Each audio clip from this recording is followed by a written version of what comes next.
livestream.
How's everybody doing? Hey, good evening, everybody. This is going to be episode 81 of Tech Thursdays. So, following up to last week, where last week we talked about Intel's upcoming Arrow Lake CPUs, this week we're going to be talking about the chipset. So, specifically, the chipset that's going to be featured in the new motherboards that's going to accompany the new socket, which is going to accompany the new CPUs. So this next generation of CPUs from Intel will require a new motherboard. This is not backwards compatible with Z790 or Z690. So if you're looking at upgrading to the new Intel Core Ultra series, you are going to have to purchase a new motherboard. So we're going to go over, I'm going to try to cover a lot of them on this live stream. Unfortunately, I'm actually not feeling too well, so I came down with a cold around Monday evening of this week, and I'm kind of getting better now, but yesterday was pretty rough.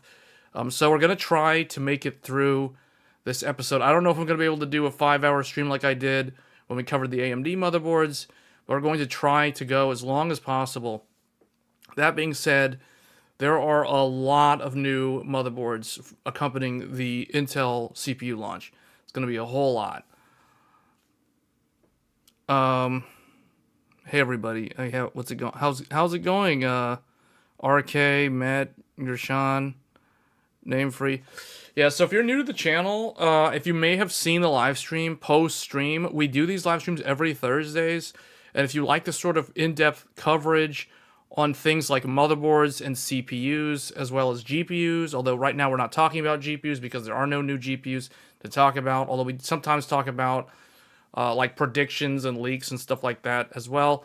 So if you like this sort of content, if you're into building PCs as a hobby, or if you like overclocking and that sort of thing, as it pertains to PC DIY and PC gaming, do get subscribed to the channel. It does help me out.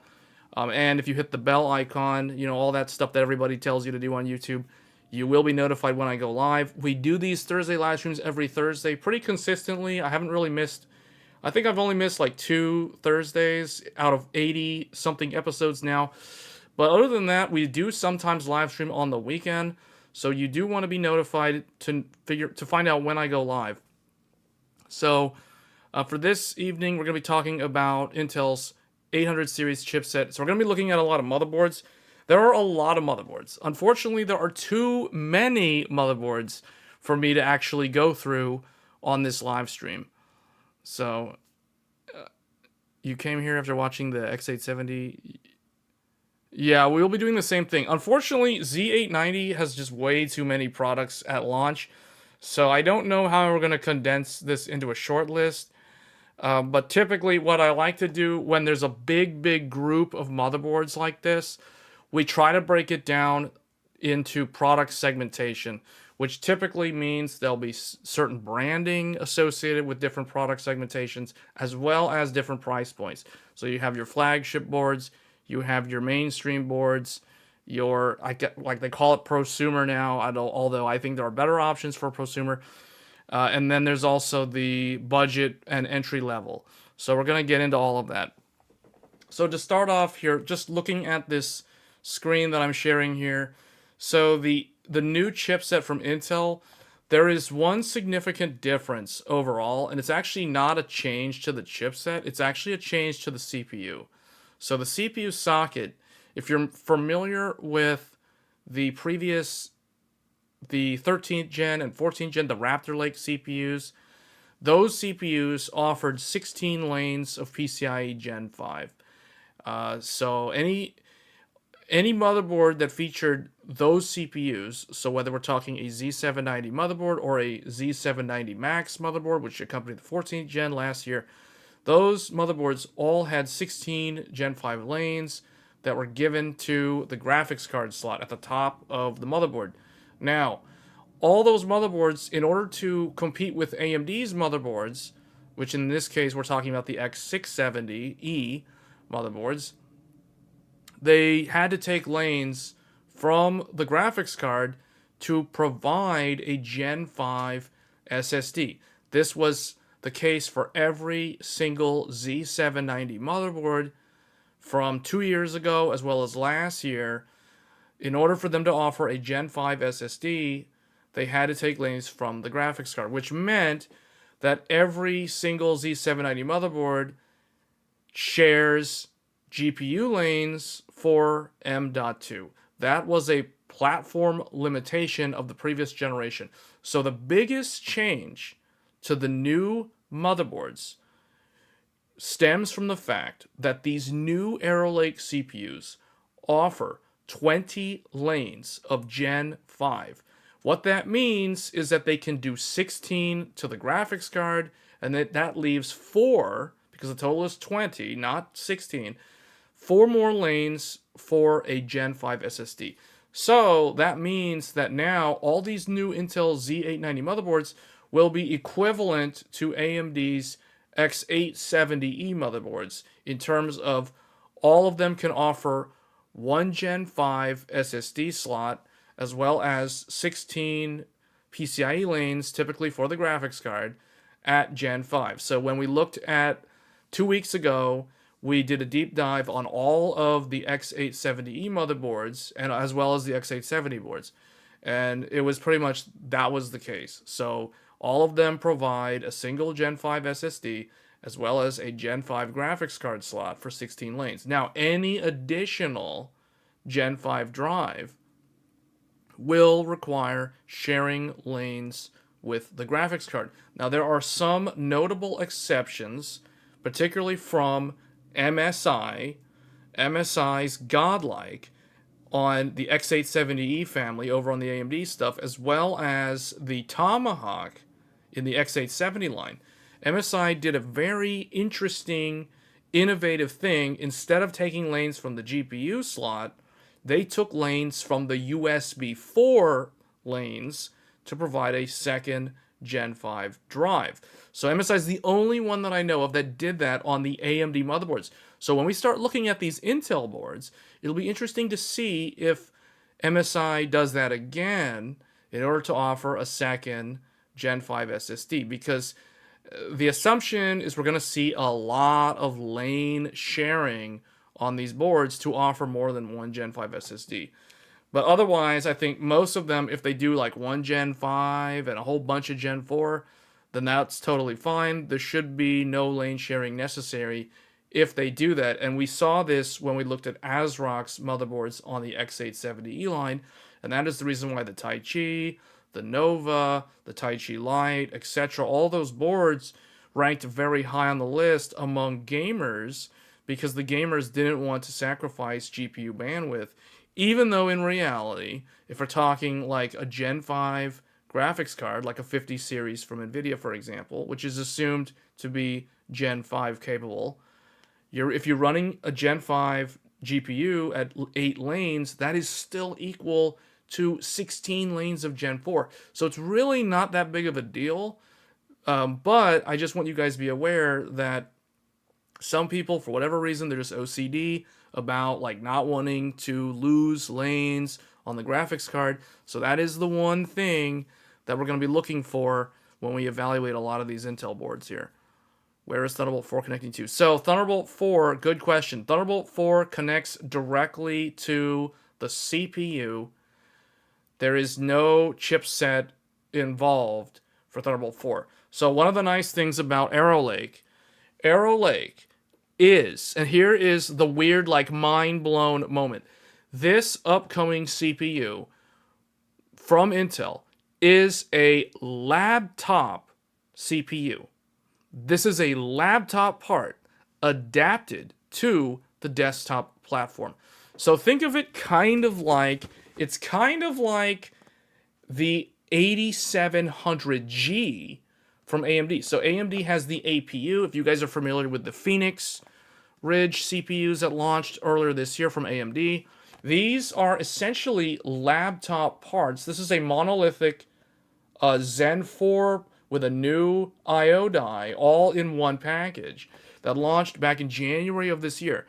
I call it Zen 4.5. But the Intel Arrow Lake CPUs are going to be very similar to this, except they are chiplet based. Intel's calling them tiles. Essentially what it is it is a bunch of chiplets for different parts of the CPU sitting on top of an interposer which interconnects them. So, which is kind of like what AMD did almost a decade ago. If you guys remember the R9 Fury and the R9 Fury X, which competed with the 980 Ti from NVIDIA and the 980, those GPUs, AMD did interposer design on their Radeon cards with HBM memory, and then they did the Vega stuff, which was basically the same thing in Radeon 7. Then they went away from that because it was too expensive. So Intel's gone all in on the interposer thing, which is really interesting. But this is derivative of a laptop part, and that is the reason why things like Thunderbolt 4 are native to the CPU because it's coming from a laptop environment, and Thunderbolt is native to Intel's mobile CPUs. So basically, this is a mobile CPU adapted to the desktop platform. That is essentially what Arrow Lake is. Originally, Meteor Lake was supposed to come to the desktop last year, but they weren't able to get the node up and running, or there was some kind of delay or whatever, or they couldn't get enough volume, or yields were bad, or whatever the excuse was at the time. That is the reason why Intel had to copy paste Raptor Lake, factory overclock it, and slap a 14900K, 14700K, and 14600K label on top of what essentially was 13th gen parts. So that is the only reason why the 14th gen exists. So the biggest fear about these upcoming Intel CPUs and the platform in general is going to come down to the longevity. How many CPU upgrades will the 800 series chipset actually get? Because technically, Arrow Lake is the second product for this motherboard. The original product was canceled. So this is technically the second generation that's launching. So keep that in mind. So it's one of those things where a lot of people are kind of taken aback at, oh, it's a mobile part going to be put in desktop, and oh, it's the second one, so is this like a one-time thing? And if I buy this part and I buy this motherboard and spend all this money to get DDR5, because it's not backwards compatible with DDR4, it's DDR5 only, just like AMD, will I have an upgrade path? You know, that's the question on a lot of people's minds, because Meteor Lake and now Arrow Lake go on this chipset. It's like, okay, we're basically skipping what was Alder Lake. It's like pretend that there was 12th gen and 13th gen for Z790, but 12th gen was canceled, so there was only 13th gen, and then 14th gen was basically copy paste overclock 13th gen. You know what I'm saying? So you literally, it would be like one CPU generation on one motherboard. That's kind of what this feels like. So it's a little strange. But that is the thing to keep in mind. So this is taken from a laptop. The CPU is taken from a laptop. The 48 lanes are not the CPU lanes. The 48 lanes is the total lane count. That is CPU lane plus chipset. You have to remember, the chipset that we're going to be evaluating today is a desktop part. This is not a laptop chipset, but the CPU is derivative from the laptop space, plugged into a desktop chipset. So now we're going to talk about the chipset. So as it says here, it's 48 lanes. So really, when you break it down, it is 20 lanes of Gen 5 on the CPU, 4 lanes of Gen 4 on the CPU. That means the chipset itself will offer 24 lanes of Gen 4. So the total lanes on the chipset is 24 lanes of Gen 4. So that's how you derive the lanes. I know a lot of people seem to get confused about that, but that's why it says over here on the upper right, up to 24 PCIe 4.0 lanes, because this is the chipset. This is the South Bridge, effectively. So, there's a lot. Let's start with ASUS. I guess we'll go through ASUS first. Well, hold on. Is this what I wanted to do? Okay, so this is how ASUS is doing it. Let's zoom in here a little bit. So ASUS has got the choose your motherboard. They have 5 categories.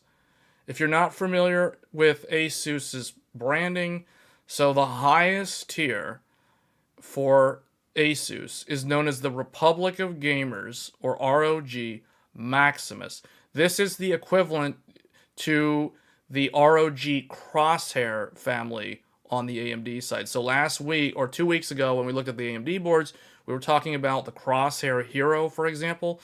The equivalent to the Crosshair Hero is going to be the ROG Maximus Z890 Hero. In fact, these motherboards are almost identical, with the one difference being the default graphic that lights up on the Intel board has some red in it, whereas on the AMD version, it was more of like a chromatic look, which is kind of weird because AMD is kind of team red, so it's weird that the Intel board has the red and the AMD one has the blue.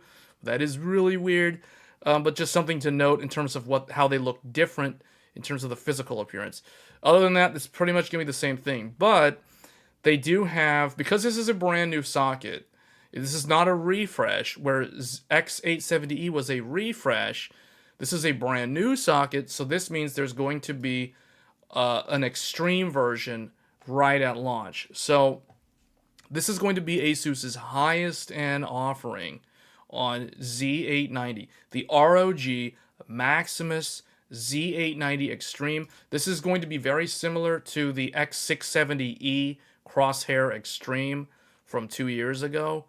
What's cool about this board takes all of the things that Intel said that you could add optionally, and they went and did it. So for example, Intel's mobile CPU, because this is a mobile CPU being adapted to desktop, it has standard Thunderbolt 4 and standard Wi-Fi 6E. Meaning, if a motherboard manufacturer wanted to go with the lowest common denominator, they just wanted to take the mobile chip, plug it in, they would be able to pull out the Thunderbolt 4 connections as well as the Wi-Fi 6E connections. However, in order to go and add more features, for example, Wi-Fi 7, and in the case of this Extreme from ASUS, Thunderbolt 5, they can go with discrete options. So they can add external controllers and solder them onto the motherboard, kind of like what we saw with the AMD boards, where they're offering USB 4 as standard equipment via that add-on. So essentially, this one has Thunderbolt 5. This is one of the very few motherboards that offers Thunderbolt 5. What you'll find is that if you want Thunderbolt 5, you're going to end up having to buy the most expensive motherboards from the different brands, because all of them basically went with Thunderbolt 4, except for the flagships, like in this case, the ROG Maximus Extreme. This is the only one from ASUS that is offering Thunderbolt 5. But this motherboard is probably going to be a $1,300, maybe a little bit, I don't know, anywhere from $1,000 to $1,500. That's how much this motherboard is going to cost globally. I would not be surprised if it's somewhere in that range. But yeah, it's the only one that offers Thunderbolt 5. So if you want Thunderbolt 5, you're going to be spending over $1,000 on this motherboard from ASUS. At least if you want an ASUS board. You got to pay that ASUS tax. Why it was blocked? What are we talking about?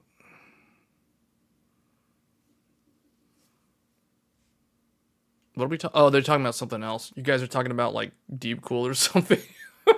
Like the chat is like talking about some completely unrelated thing. Anyway, so it looks like this one is extended ATX. So this is going to require a very large, probably the larger mid towers or the full tower cases. You cannot put this in a small form factor. It is an eATX motherboard. So 24 phase power stages. So it's a 24 plus 1 plus 2 plus 2. 4 DIMM up to 192 gigabytes of DDR5. PCI 5.0 on the graphics card slot, PCI 5.0 on the top M.2 slot. It has it looks like 4 M.2s on the board. One is it says, it's got 3 Gen 5 and 1 Gen 4. That means that this motherboard shares lanes with the GPU, which means as soon as you plug in the second and third M.2 drive, it doesn't matter which one, you plug in either one, you immediately run your graphics card at X8. At a $1,300 motherboard, that is a feels bad. Yes, run that GPU at X8 on that $1,300 motherboard. Here we go, lane sharing at its finest. So we got 2 M.2s on here. Out of the 4 available, half of them are sharing lanes. Oh boy. Wow. Wonderful. Applaud to the Maximus Extreme with its extreme lane sharing. That's some extreme lane sharing. Wow. It does have the dim.2 though. The dim.2 adds 2 more Gen 4 SSDs. So it's like, okay, yeah, you can still do, I guess the workaround is you can still do 4 M.2s without lane sharing. It's just going to be like 2 of them have to hang off of the dim.2, which not everybody wants to use the dim.2 unless they're out of drives natively on the board. So it's kind of weird. Yeah, I mean, that's just how it is. So, but hey, it's got Thunderbolt 5. I don't know. I think they had to take 4 lanes of something to wire the chipset for that. Because if you're doing Thunderbolt 5, you can't do that off the CPU natively. That requires a chipset soldered onto the motherboard. So, yeah. USB, this has got a 20 gigabit USB with QC4+, so that basically means that it has the up to 60 watt power, which means that it has to have a 8-pin PCIe somewhere on here, or a 6-pin somewhere on the board. It's covered up, you can't really see it under all this armor. It's probably one of the right angled connectors. If we go over to the product page here, so let's take a look at it. Let's see, I want to look at they're claiming they have AI networking, AI cooling. It's got AI cooling, AI overclocking, and the new ASUS AI advisor. And AI, yeah, it's got a lot of AI. So there's a lot of AI built in. Okay. And then let's look at the pictures here. I just want to see, I want to see the side. Okay, right here. There is the power plug, the 8-pin for the quick charge for the 60 watt to one of these. So that's that. It does look like it has a very nice heatsink for the Gen 5 SSD. It does look like it has a heat pipe there. But it has a lot of switches on it too. Look at all these buttons. The only problem with ASUS that I really don't like, ASUS got rid of the ability to wire a speaker or a buzzer. I thought I had them here. I don't know what happened to it. Anyway, I must have lost it. Oh well. You can't use the buzzer. You know how down here at the bottom of the board, you used to be able to plug in a speaker so you could hear the post beep? So if you had a problem with your PC, you could actually listen for the beep code to tell you what was wrong. For example, if you have 3 beeps consecutively, that means your RAM is not installed or your RAM is dead. 4 beeps would mean that your graphics card is dead. So it's kind of lame that ASUS took away the place to plug the speaker into the motherboard. At least the other 3 still have that. So I don't like, because I learned that on my Crosshair Hero that I can't use the speaker. So that's, okay, that's nice. Now I have one less way of troubleshooting the PC. So there's not a whole lot to say. It's got lane sharing just like on the Hero. That seems to be a thing that we're going to expect on a lot of these newer motherboards for some reason. Although that's not really anything new for anybody who is on Z790. But I don't think anyone on Z790 should be considering this. Especially since this is probably a one-time socket. But we'll see. I don't know. There could be a refresh.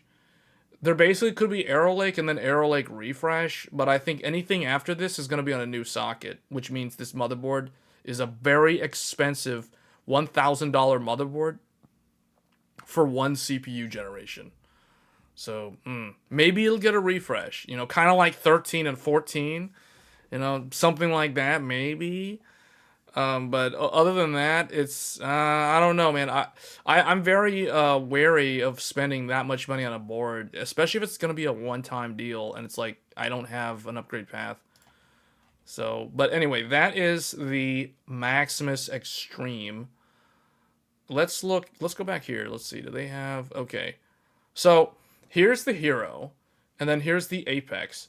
So if you're not familiar with ASUS products, typically Maximus is the flagship. This is the highest end tier. And they claim that this is for overclockers and extreme gamers. I don't know what they mean by extreme gamers, because if they're talking about someone who plays, like Call of Duty for like 3 hours every other day, that's not really an extreme gamer. That's more like a casual gamer. So I don't know who exactly they're talking about, because if you go down to the ROG Strix, they claim it's for the style-conscious gamers. The style-conscious gamers. Yes, people who like neon lights and purple. This is the style-conscious gamer. So this is the Strix line. Strix. Whereas Maximus is for overclockers and extreme gamers. So whatever that means, I don't know what that means. Like, is that someone who plays like Final Fantasy 14 like every week and does their weekly raid? I mean, if that's the case, then I guess I'm an extreme gamer, because that's what I do. I don't know what defines an extreme gamer. What does that even mean? Anyway, so Maximus is the highest end. Let's look at the Hero, because the Hero is the one that I'm the most interested in, because I have the Hero on the AMD version. So, in fact, I kind of want to pull up the AMD version just to kind of show them side by side. X870 Hero. Let's go to this one, just to show how similar they are. So this is the AMD one. So ROG Crosshair X870E Hero. And this is the Intel one, the ROG Maximus Z890 Hero. So look how similar this is. The only thing is the AMD one gets the blacked out socket. They anodized the socket, the ILM. It's blacked out on the AMD version. The Intel one's just that generic silver one. I'm guessing they think that people are going to remove this in favor of a contact frame. So maybe that's why the ASUS didn't care to anodize this one. Because I feel like if someone's going to use a contact frame, I think they're more likely to be an Intel person.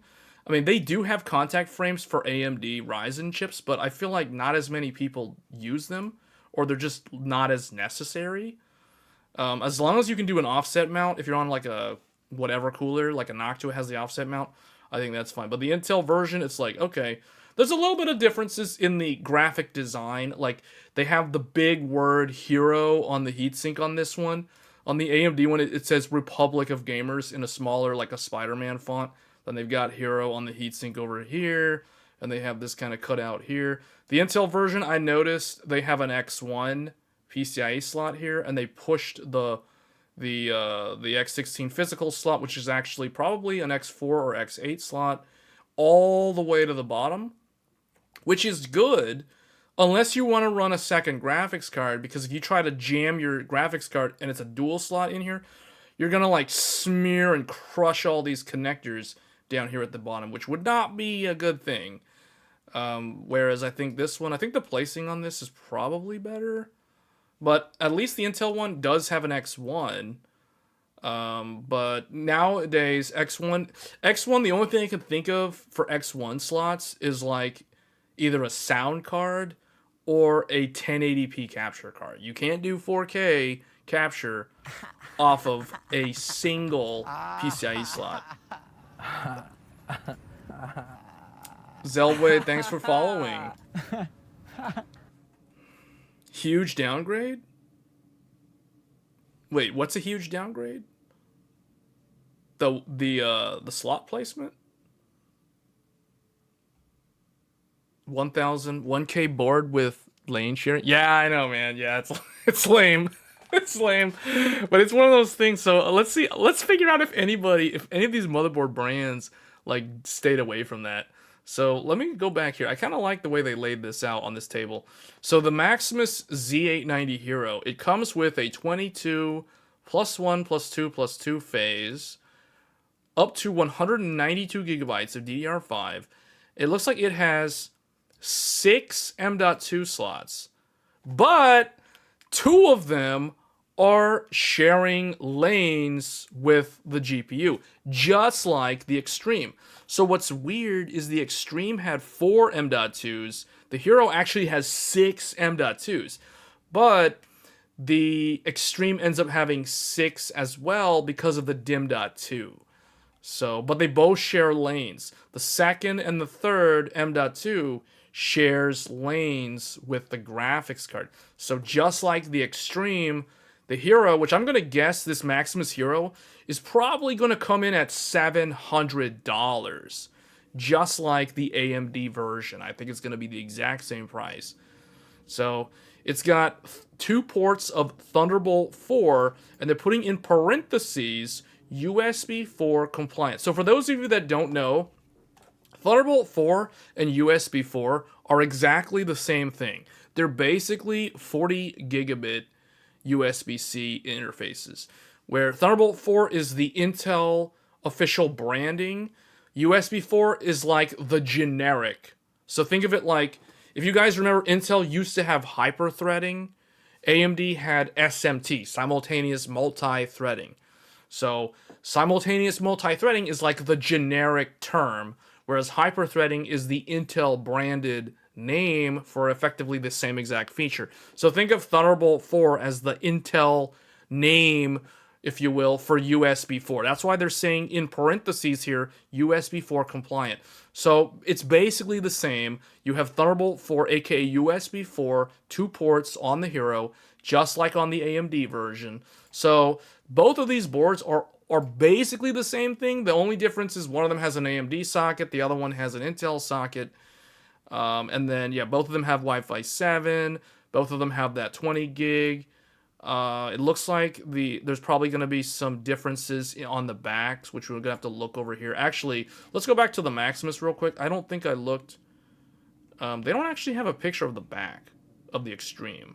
So let's look at the gallery on the Hero. Do they have one? Oh, okay, so the Hero, okay, so this is the back. This is what I wanted to see. So on the Hero, they have 2, 4, 6, 8. So I like that they have 8 USB Type A, because for some reason on the AMD version, they only had 6. And my biggest complaint was, hey, why did they leave this empty spot? They could have easily put 2 more USB Type A for a total of 8 Type A's. So I guess on a positive note, they have all of them are 10 gig. So all these red ones are 10 gig. Then they have 2 10 gig USB-C. Then they have the USB 4. And then the Intel version, you have 4 10 gig, 1 10 gig USB-C, and 4 5 gig Type A. So I don't know. This is a tough choice. Like, which one actually is better? They're so similar. Personally, I like the Intel version because even though this is only 5 gig USB, I would rather have 8 Type A's than only 6. Although the AMD version has an extra USB-C. The Intel version only has 1 10 gig USB-C. The AMD version has 2. So it's like the Intel version, they take away 1 10 gig USB-C, but in exchange they put 2 5 gig Type A. Both of them have the dual LAN. They both have 5 gig plus 2.5. They both have an HDMI. They both have Wi-Fi 7. It's exactly the same. So, like I said, Hero, it's what you expect it to be. Backplate on the back, it's going to be a $700 board. So just like on the AMD version, that one had a backplate as well. So you got a little bit difference in the graphics. They have some weird numbering here, 2507. I don't know what this is supposed to mean. There's some kind of coordinates or something down there in the art. $700 equals PS5 Pro, and people are complaining about... I know, right? People are complaining about PS5 Pro, yet people are going to go out and buy this motherboard because they think it looks nice.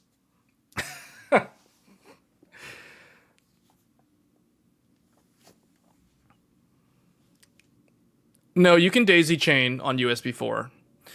Your display has to be able to support it.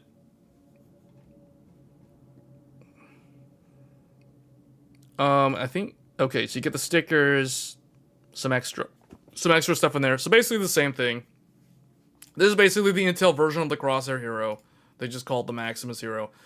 So this is actually a decent board, although it's really expensive and it has lane sharing. So that's kind of the thing to keep in mind. But if you're looking at overclocking, this will be a solid choice. However, if you're really, really serious about overclocking, especially when it comes to memory, you're probably not going to want the Hero. You're probably going to want to go for the Apex. So the Apex is a 2-DIMM motherboard, which means the Apex is probably going to be the best one for overclocking DDR5 to speeds well above 8200, 8400, etc. So the Apex, this is going to be a stupidly expensive motherboard that is definitely not for the average gamer. This is for someone who really just wants to overclock and they are trying to chart top certain like leaderboards, for example. That is what the Apex is for. So the new Apex, it looks like it is a full ATX. Oftentimes, the Apex is actually a micro ATX or a mini ITX form factor. So it is nice to see that ASUS is doing a full ATX for the new Apex board. And then if you're wondering what is the equivalent name on the AMD side, so the AMD one has the Crosshair Gene, whereas on the Intel side they call it the Apex. But they're basically the same thing, fundamentally. So again, you have, it looks like 4 M.2s, and this one, just like the Hero and the Extreme, also features lane sharing. 2 out of the 4 M.2s take lanes from the graphics card. But this one, just like the Extreme, the Apex does feature the DIMM.2 card to add 2 more SSDs. So it's not the end of the world. You can still do the 2 on the DIMM.2 plus that Gen 5 plus that one at the bottom. So you can still do 4 M.2s with no lane sharing. Just like with what I showed in the recent video that I uploaded. So I uploaded a video earlier this week showing how to avoid lane sharing on a Crosshair Hero. I basically show you how to do it. You basically can't use 2 of the Gen 5 slots. You have to use the slim SAS connector, and you have to use the 2 at the bottom, and then you have to use the one above the GPU. So you can still do 4 M.2s on these ASUS boards without lane sharing. So just keep that in mind. It's not the end of the world, but it is kind of annoying that you have these nice M.2 slots sitting right under the GPU, and you can't really use them unless you're okay with dropping, half of your GPU bandwidth. So Wi-Fi 7, Thunderbolt 4, blah, blah, blah, all the same stuff. So basically it's the same as the Hero, except it is a 2-DIMM motherboard, and it has a DIMM.2. So I would expect the Apex is probably going to be a $600 motherboard. Somewhere in there. So it's definitely not for the average consumer or the average gamer or even the average PC builder, because not everybody likes being limited to a maximum of 96 gigabytes of RAM because you can only do 2 sticks of memory. Now eventually there will probably be higher capacity DIMMs, like 64 gig DIMMs, for example, so you can run a total of 128 with just 2 sticks of RAM. However, I think that regardless of that, I think if someone really, the person who wants to buy the Apex is someone who knows exactly what they're going to do in terms of overclocking. It's not for somebody who doesn't even know how to B-clock, for example, doesn't even know how to use external clock, asynchronous mode. If you don't know what I just said, then the Apex is not for you. So anyway, so that is ASUS's highest end offering. So they have the Extreme, the Hero, and the Apex. So those are the Maximus boards. Now let's move on to the Strix. So the Strix -E. -E is always the best one. So if you're looking at Strix motherboards and you don't know like how to tell which one's the best one, the -E is always the best one. Always.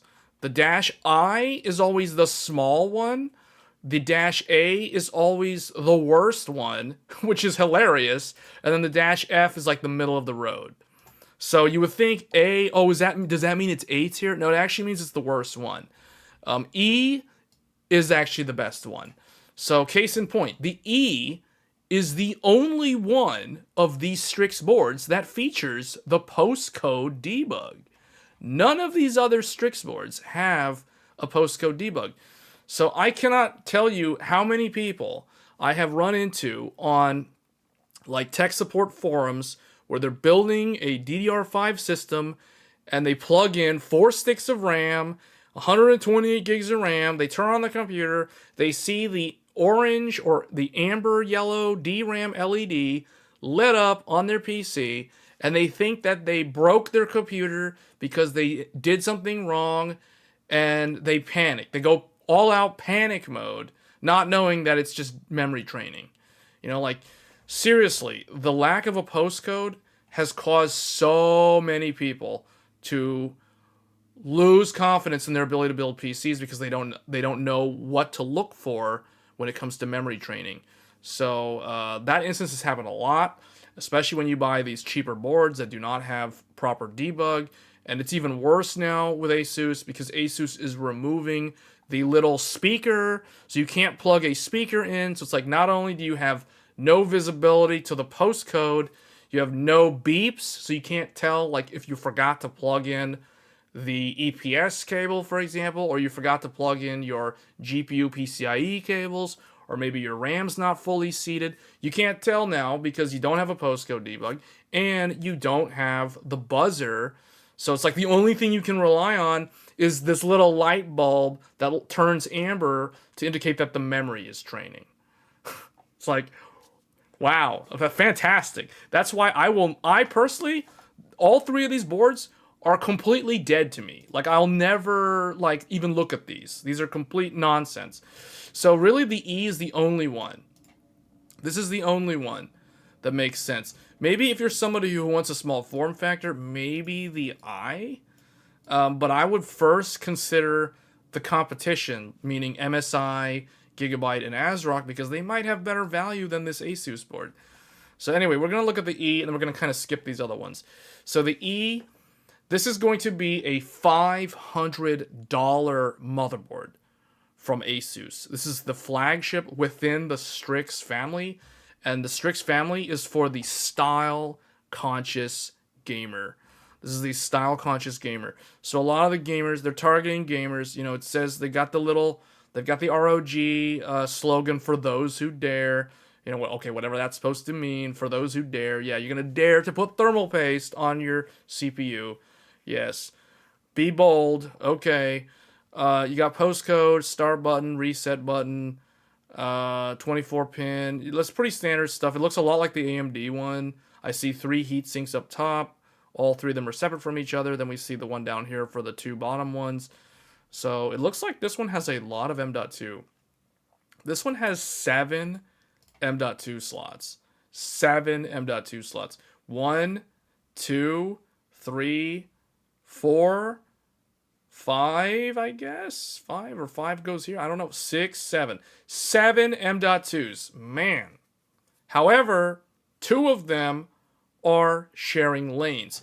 However, when you think about it, if it has 7 M.2s to spare, that's still a lot. That's still a lot. So you subtract 2 because you don't want to take lanes. If you want to avoid GPU lane sharing, you can still do 5 SSDs on the Strix E without sharing lanes. So actually, when you look at it that way, that's not terrible.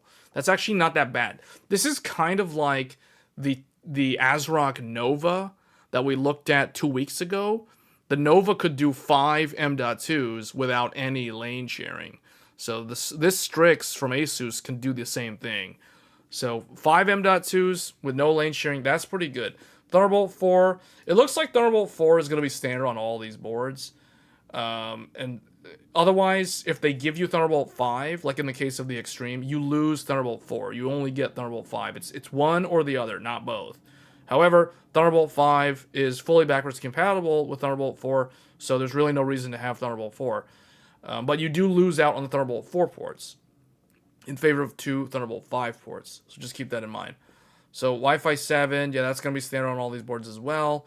So it's pretty much the same as the AMD boards. One thing I will say that with the addition of those 4 extra lanes from the CPU, these have 4 more lanes than Z790, as well as 4 more lanes than AMD's X870E, which means you're going to see a lot of these like 5 SSD, 6 SSD motherboards because they have extra 4 lanes. So they could do interesting things, like, for example, they could, if they wanted to, they could offer 10 gig LAN, which is, so far, it looks like all of them are just tossing more M.2 slots on the board rather than doing things like 10 gig LAN, which is a little bit disappointing, but I don't know. I think like 7 M.2s is a lot. And really it's 5 if you subtract the ones that take lanes from the GPU. But this one actually seems pretty decent. And I said this about the Strix on the AMD version. The AMD version of the Strix E was very good. And this one also does look pretty solid. You know, you can do 5 M.2s without any issue. I want to know what is the slot allocation, though. So we need to look at the actual product. So this is the Apex. This is the Strix.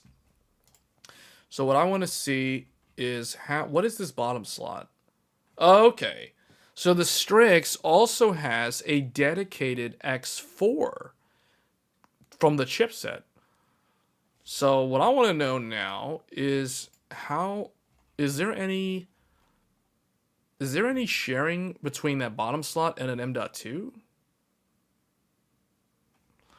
So M.2.3 and M.2.4 share bandwidth with the graphics card. When either one of them are occupied, the graphics card runs at X8. So we know that. That is understood. What about it looks like the PCIe slot is not shared. The bottom one. Yeah, that's nice. Okay, I like that. I like this board. So the Strix is actually pretty decent. I actually like this one, the E. This one gives you the ability to do 5 M.2s without sharing lanes. And on top of that, it has an X4 slot at the bottom instead of that X8 slot. So this is actually really nice. I like this one. I'm going to give this one a pass. This one's actually pretty good.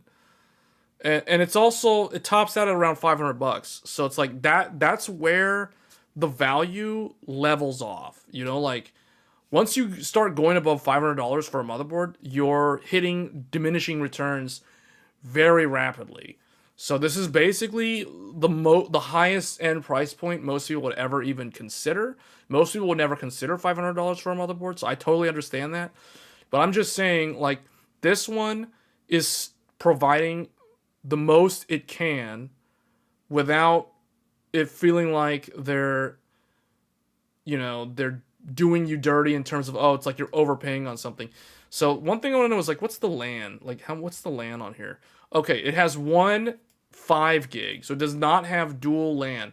This one only has a 5 gig LAN, which is okay. I mean, there's nothing really wrong with that.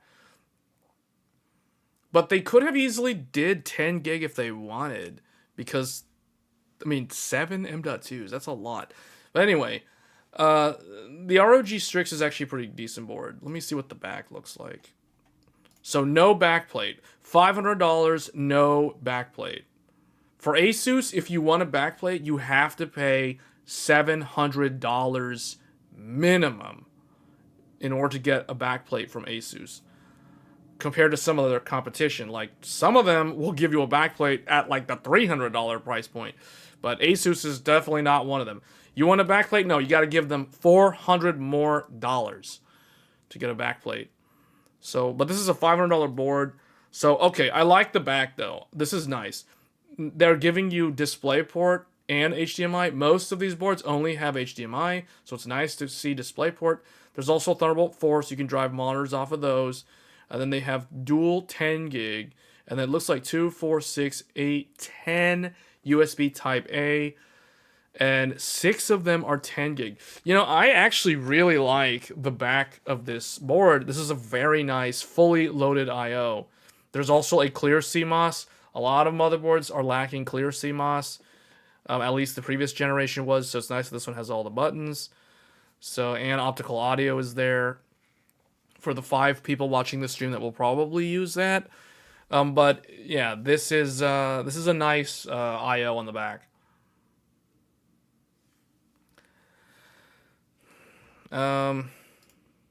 So that's the Strix. This is the only Strix that I would consider. The other ones, I don't even consider them. They're like a waste of time. to be honest. But yeah, it kind of hurts. This is the most expensive one out of all the Strix boards, but it's really the only one that I would consider.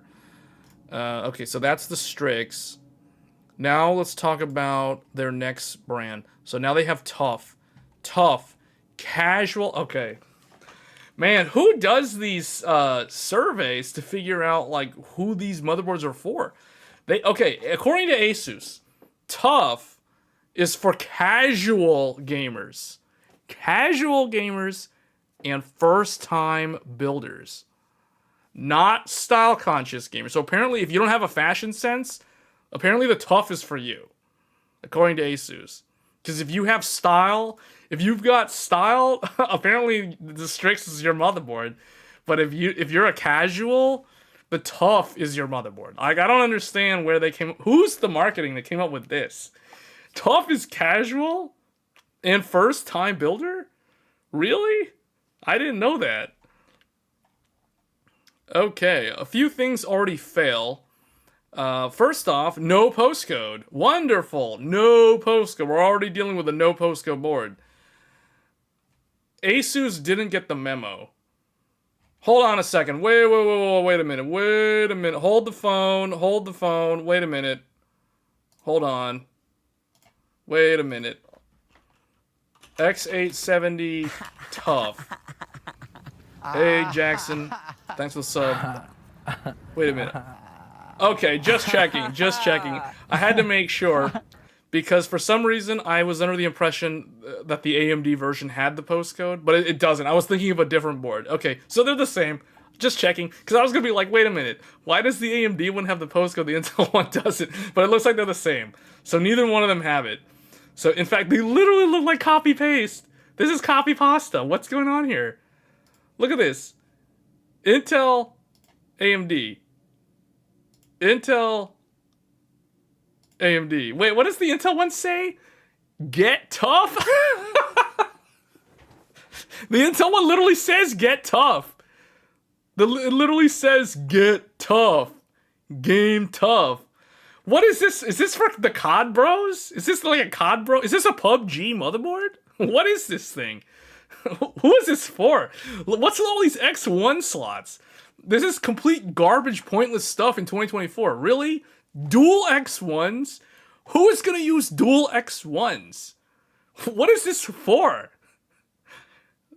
Apparently this is for a casual gamer. A casual gamer needs an X1 so they can live stream at 720p 60.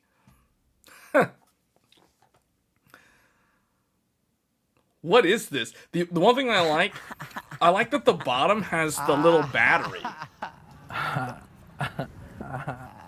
ITC just subbed to the channel. You subbed during like a main highlight part. We're talking about the Tough gaming.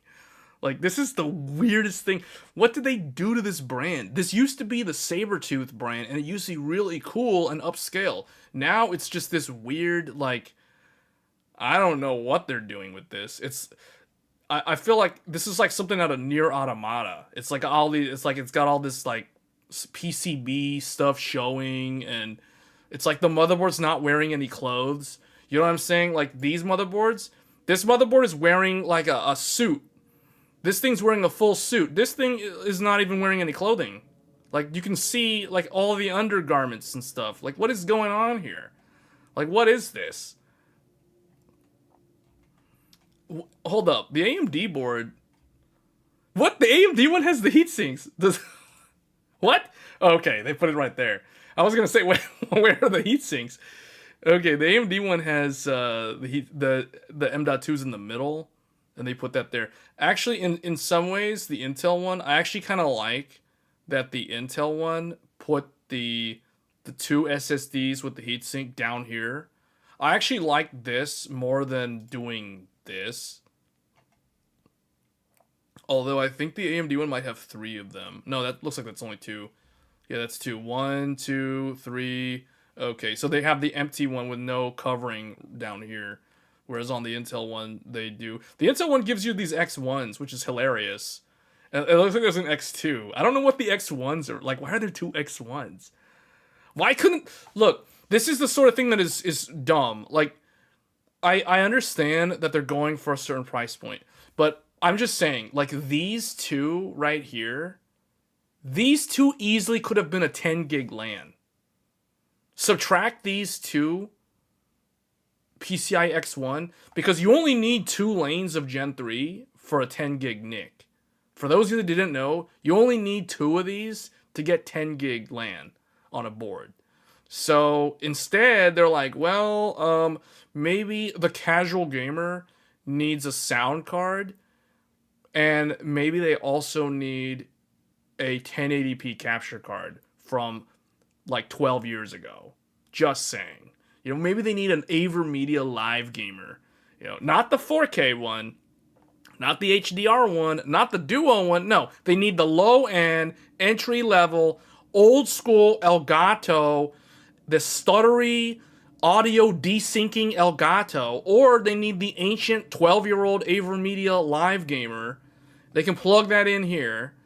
So they can put it down here. They can't use this one because now that I think about it, the GPU will cover up this one. So they put that AverMedia in here. So it literally blocks the fan of the GPU. So the GPU is starved for air and it overheats and kills itself because there's an AverMedia capture card underneath here blocking the fan. Wonderful. Wonderful. How thoughtful of ASUS with their PCIe placement. It's great, man.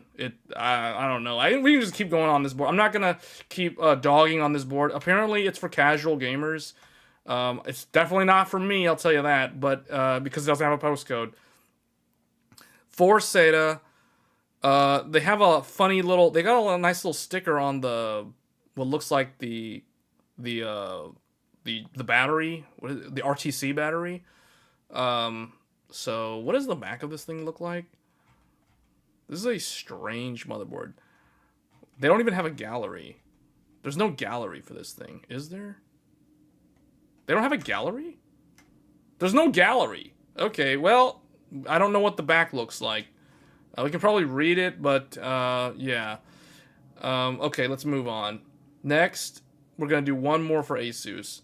So, actually, well, there's 2 more. So there's a white tough. This one is the Pro. So the Pro, the only difference between the Pro and the Plus, the Pro has heat sinks for, well, it has heat sinks. It has more heat sinks. It has heat sinks for all the M.2s. You can see it right here. Well, it's actually wearing clothing. Yes, it's wearing clothing. This one's not wearing clothes. It's like this one. This one's wearing a shirt. This one doesn't have a shirt. It's just shirtless. Yeah, that's the difference. We'll run with that. That works. Okay, next we have the Pro Art. The Pro Art is for creative professionals. So this is the creative professional motherboard. So, number one, the first thing that I complained about on the AMD version, I'm going to complain about it on the Intel version. You probably know exactly what I'm going to say. Number one, where's the postcode? This is a nearly $500 motherboard, and there's literally no postcode debug.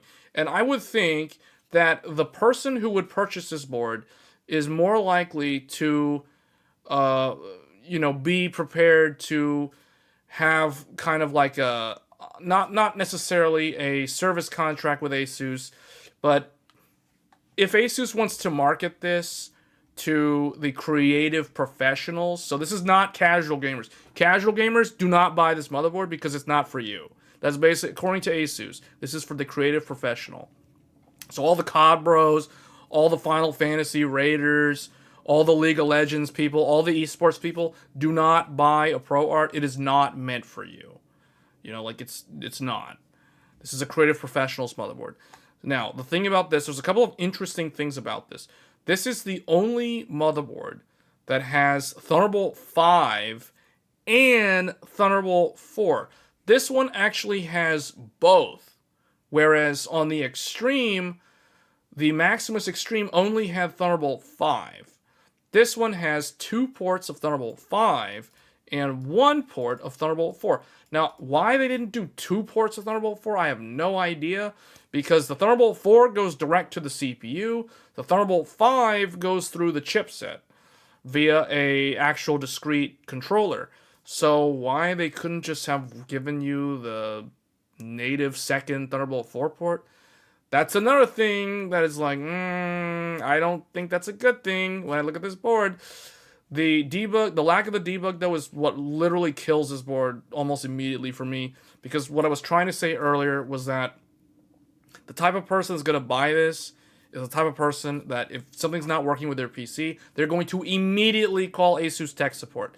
So why wouldn't ASUS put a postcode debug on a board where if someone is going to call their tech support line, they could easily tell them the code so that the guy on the phone can help figure out what's wrong rather than, chasing ghosts and maybe it's this, maybe it's that. Did you try this, try that? It's like, oh, I don't know. I have no idea what's going on. There's no lights. There's nothing. There's a little amber light that blinks when the RAM's training. But I have no idea what's wrong. Black screen. Help, help, help. This is what happens when you don't put debugs on your professional motherboards. It's not a good look. So this is a joke. This is another joke. Okay, Thunderbolt 5, yes, it's got Thunderbolt 5. At least the Maximus has Thunderbolt 5 and it has all the debugs. But it's more expensive than most graphics cards.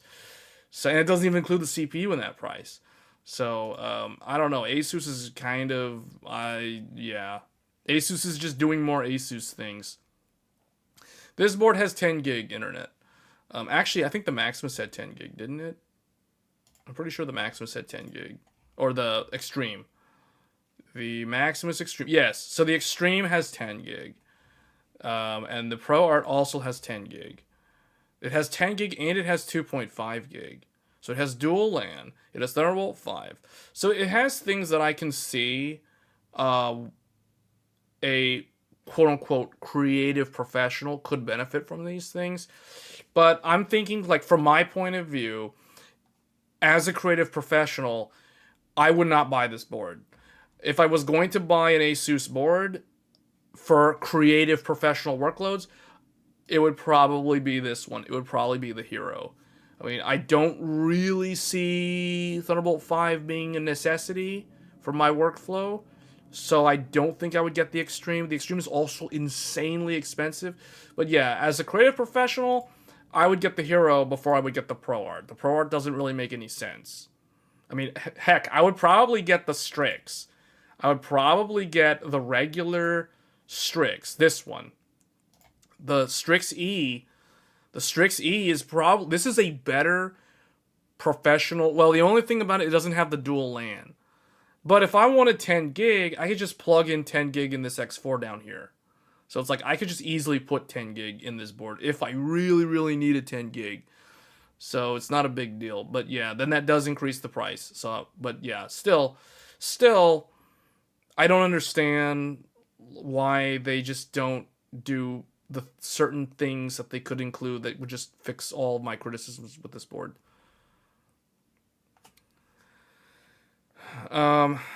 Yeah, so this is kind of a fail in my book.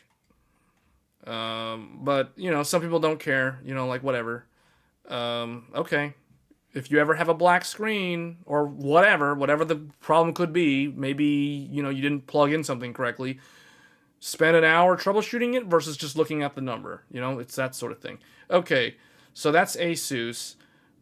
Next we're going to move on to, I guess we'll do MSI. Or actually, let's ask the chat. Which one do you guys want to see next? Do you guys want to see MSI, Gigabyte, or ASRock? We'll open it up to the chat. You guys decide which one we talk about next. ASRock, MSI, ASRock. Man, nobody seems to be... Where's Gigabyte? What's wrong? Okay, somebody voted Gigabyte. MSI, ASRock, MSI Ace, MSI... I'm going to have to open it up to a poll, probably. How do I do that again? Start poll. Okay, let's see. Which brand next? The choices are MSI, ASRock, and Gigabyte.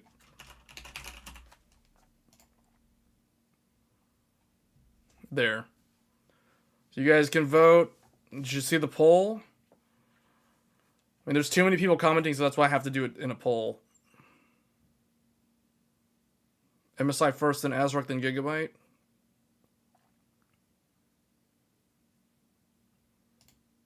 It looks like, oh wow, man. MSI and ASRock are going back and forth. It's super close. MSI is winning. 61 concurrent viewers and only 24 people voted. It looks like MSI is going to win. Oh man, MSI just crossed that 50. They're at 50%. As soon as MSI goes over 50, we're ending the poll. Oh, okay, that's it. So MSI wins. MSI was next, and then ASRock, and then Gigabyte. Okay. So MSI is probably, overall, I would say MSI is the most like ASUS when it comes to their product segmentation. What that means is both MSI and ASUS have different brands for different, what they consider different user types.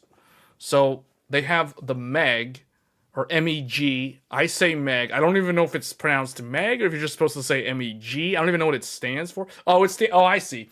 It stands for MSI Enthusiast Gaming. So I think in a way MSI did things better in the sense that they're not trying to marginalize a certain type of demographic for certain products, if that makes any sense. Like with ASUS, they're like, oh, ROG Maximus and Crosshair, that's for the overclockers and the extreme gamers. That's not for professionals and casuals. That's not for first-time builders. That's for like more upscale stuff when it comes to PC DIY. Whereas MSI is just, they're not doing it that way. They're like MSI Enthusiast Gaming. So if you're an enthusiast gamer, you're an enthusiast about PCs, MEG is the flagship brand. So this is where the Godlike resides, for example. So the Godlike is always going to be a MEG or MEG enthusiast gaming motherboard. Now, within that, they've got this Egyptian style going, which is actually kind of cool. They have a backplate. I like how they just show you it just right up front. Like, none of this nonsense. You got to go look for everything. So they have all that stuff. This Godlike looks exactly like the AMD one that we looked at 2 weeks ago. So what I want to show here is, okay, so within the MEG line, they have 3 motherboards. They have the Godlike, which is the flagship board. This is the highest end motherboard within MSI's entire lineup. Godlike is always number 1. Then the second best is going to be the Ace, the MEG Z890 Ace. So this one, if you guys are thinking of ASUS, if you're someone who only understands ASUS products and you want to know like what is the MSI equivalent because you're thinking of switching to MSI, for example, just know Godlike is equivalent to the Maximus Extreme or the Crosshair Extreme. The Ace is the equivalent to the Hero. So the Maximus Hero, the Crosshair Hero, the Ace from MSI is the rival to the Hero. So this is another MEG. MEG is kind of like the ROG Maximus, if we're talking Intel, or ROG Crosshair, if we're talking AMD. That is what the MEG is the equivalent to. So the second best board from MSI, this is going to be their $700 board. This is the Ace. So ultra power, dual thermal for this one off. Unlike the Hero, this has 10 gig LAN. 10 gig LAN standard on the Ace, 24 plus 2 plus 1 plus 1, 8-layer server PCB.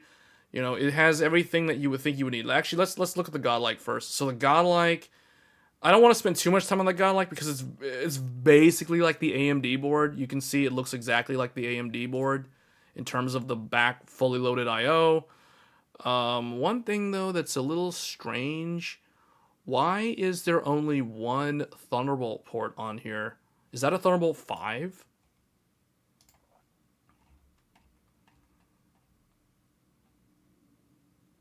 Oh, okay. I don't understand why they did that. I don't think that was a smart idea on MSI's part. So one of the things that I don't like about the Godlike is they did one Thunderbolt 4 on the rear, and they did one Thunderbolt 4 header for the front panel. The problem with doing that is, last I checked, there are almost, to my knowledge, there are no cases that natively support 40 gigabit USB-C. So, very strange choice. I'm not sure why they did that. They really should have just put those two Thunderbolts on the back. I really don't know why they put one of them on the back and one of them as a front panel header. That is really strange. It looks like there's no Thunderbolt 5. Is there a Thunderbolt 5 header, though? Okay, they have a Thunderbolt 5 header. Okay, that's cool. So you can add Thunderbolt to this board. This is the data sheet. Did I accidentally close the entire product page? Yes, I did.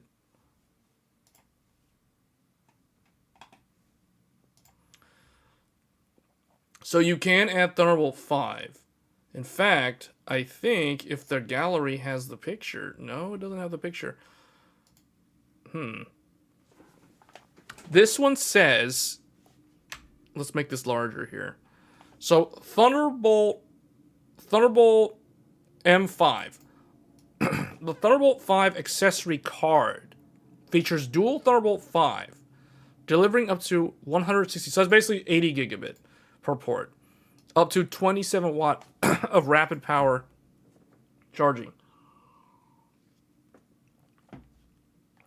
So, they're probably going to release some kind of add-in card, unless it almost sounds like it's included in the box with this Godlike. It says the Thunderbolt 5 accessory card.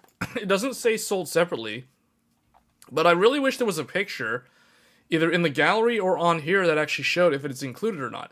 So I don't know if it's actually included or not. The point is, this one does have support for Thunderbolt 5 via an add-in card. But you have to have the cable to plug it in. But I don't like that it only has one Thunderbolt 4 on the back. I would have much rather had them do two Thunderbolt 4 on the back, like every other motherboard that we've looked at so far, instead of having one strange header for the front panel. Good luck actually getting Thunderbolt 4 speeds off of a computer case's USB-C. I don't really think that was a good idea. Anyway, 10 gig plus 5 gig. Everything else is the same as on the AMD version. The only difference is the AMD version had dual Thunderbolt 4/USB 4 ports on the back. So, and no ability, to my knowledge, there's no ability to add Thunderbolt 5 to the AMD board. So, because it requires that header. That's something that we'll probably see on the next generation of AMD boards. Because that's what we saw on X670E. X670E and even B650, some of them, they all had the Thunderbolt header. So you could technically add Thunderbolt 4 to your AMD X670 or B650 board, provided your motherboard had the Thunderbolt 4 header. And a lot of them did. I have YouTube videos showing how to do that. So, anyway. So that's the Godlike. The one that I'm more interested in, personally, is the Ace. Because the Ace is the rival to the Hero. And this one is going to be around $700. One thing that's different this time around, they've shrunk the size. So this is going to be a standard ATX form factor, whereas the previous generation Ace was an eATX board, similar to the Godlike. Another thing that I noticed MSI is doing differently from the others, whereas with everybody else, they tend to put the EPS cables, these 8 pins for the CPU socket, they put them over here above the I/O and the VRM. MSI is putting the EPS above the RAM. So I don't know if that's worse or better or what. But that is one thing to note, that one of the things that MSI I've seen them do differently is they're putting the EPS plug above the RAM. They also put the debug LED right above the 24 pin, which actually is the best place to put it, because when you think about these are the sort of things that people don't really think about, but it shows me as someone who looks at a lot of motherboards and evaluates their usability, this placement is the best choice. And I'll give you an example. If you put your case on the floor, like in my case, I have my computer case on the floor to my right under the desk. Now, if I want to see my postcode debug, I have to literally like back up and I have to like look way down there to be able to see it because it is at the top of the board. If it was further down, like where MSI has put it, all I would have to do is literally just look there because looking here, I can see my 24-pin cable. So I can literally look just above the 24-pin cable, and if my debug code was there, I could see it. So that is the best spot. So what this tells me is that somebody at MSI seriously looks at usability and where people put their computer case. Not everybody puts their computer case on a desk or a table. Believe it or not, the vast majority of people who use desktop computers put their computers on the floor. That is the de facto standard place for computer cases. As somebody who has like multiple desktops, you guys have seen my live streams, I can tell you every single one of my desktops is on the floor. None of my desktops are on the desk. So this is the sort of thing that tells me, like, okay, someone at MSI knows what they're doing. Someone actually thinks deep for once, instead of just randomly plaster this stuff all over the board for whatever reason. So this is a very, very good thing. It is the small things, it is these small little details that shows that somebody at MSI is detail oriented and does a lot of usability studies. So, and then there's the quick disconnect button. Similar, I expect all these Intel boards to feature the exact same quick disconnects like we saw in the AMD versions. So, and then you've got like right angled stuff for SATA, dual USB 3. There's the USB 3.2 Gen 2x2 20 gig with the quick charging right here. And then they have, there's another 8-pin PCIe here at the bottom for power to the slots. So what is the slot placement on this thing? So looks like maximum capacity are claiming 256 gigabytes of RAM, whereas ASUS currently only supports 192. They also support QDIM. MSI currently is the only motherboard vendor that has native support for CUDIM at launch. This was the case for the AMD boards. This is the case for the Intel boards. So they're the only ones that have support as of today. Now the others are probably going to get support in the future via BIOS updates. But MSI is kind of the trailblazer. They're at the front of the line when it comes to this stuff. So what else? What I want to see is this. Okay, so the top slot GPU. The second one is an X8, which means this one shares lanes with the graphics card. But because it's a PCIe slot, it's a standard X8. Every X8 does this. Unless you're on Threadripper, every consumer desktop X8 slot always takes lanes from the graphics card slot. So then they have an X4, so that's really good. From the chipset, though, so not the CPU. Whereas I think the AMD version, it's from the CPU. So, and it's Gen 5. But anyway, this is the Intel one, and they have 20 lanes total. So here, what does this say? E1, oh, this is the bifurcation. This is the bifurcation. So it says here, yeah, when the second slot's in use, the first one runs at X8. And then it says here, the GPU runs at X8 and the second one runs at X4 when the fourth M.2 slot is in use. So, okay, so that means this one runs into the dreaded GPU lane sharing when it comes to M.2 drive. So it looks like the fourth M.2 takes lanes from the graphics card. It has 5 M.2s. So this fourth one takes lanes. Although, why does it say... Why does it say chipset if it takes lanes from the GPU? So, okay, M.2_4 default from chipset can support PCI 5.0x4 from CPU by manual BIOS adjustment. Oh, okay. Yeah, this is the thing I like about MSI. This is the thing that impressed me when we looked at the AMD boards 2 weeks ago, when we saw that the Tomahawk and the Godlike had a different way of sharing lanes to avoid affecting the graphics card.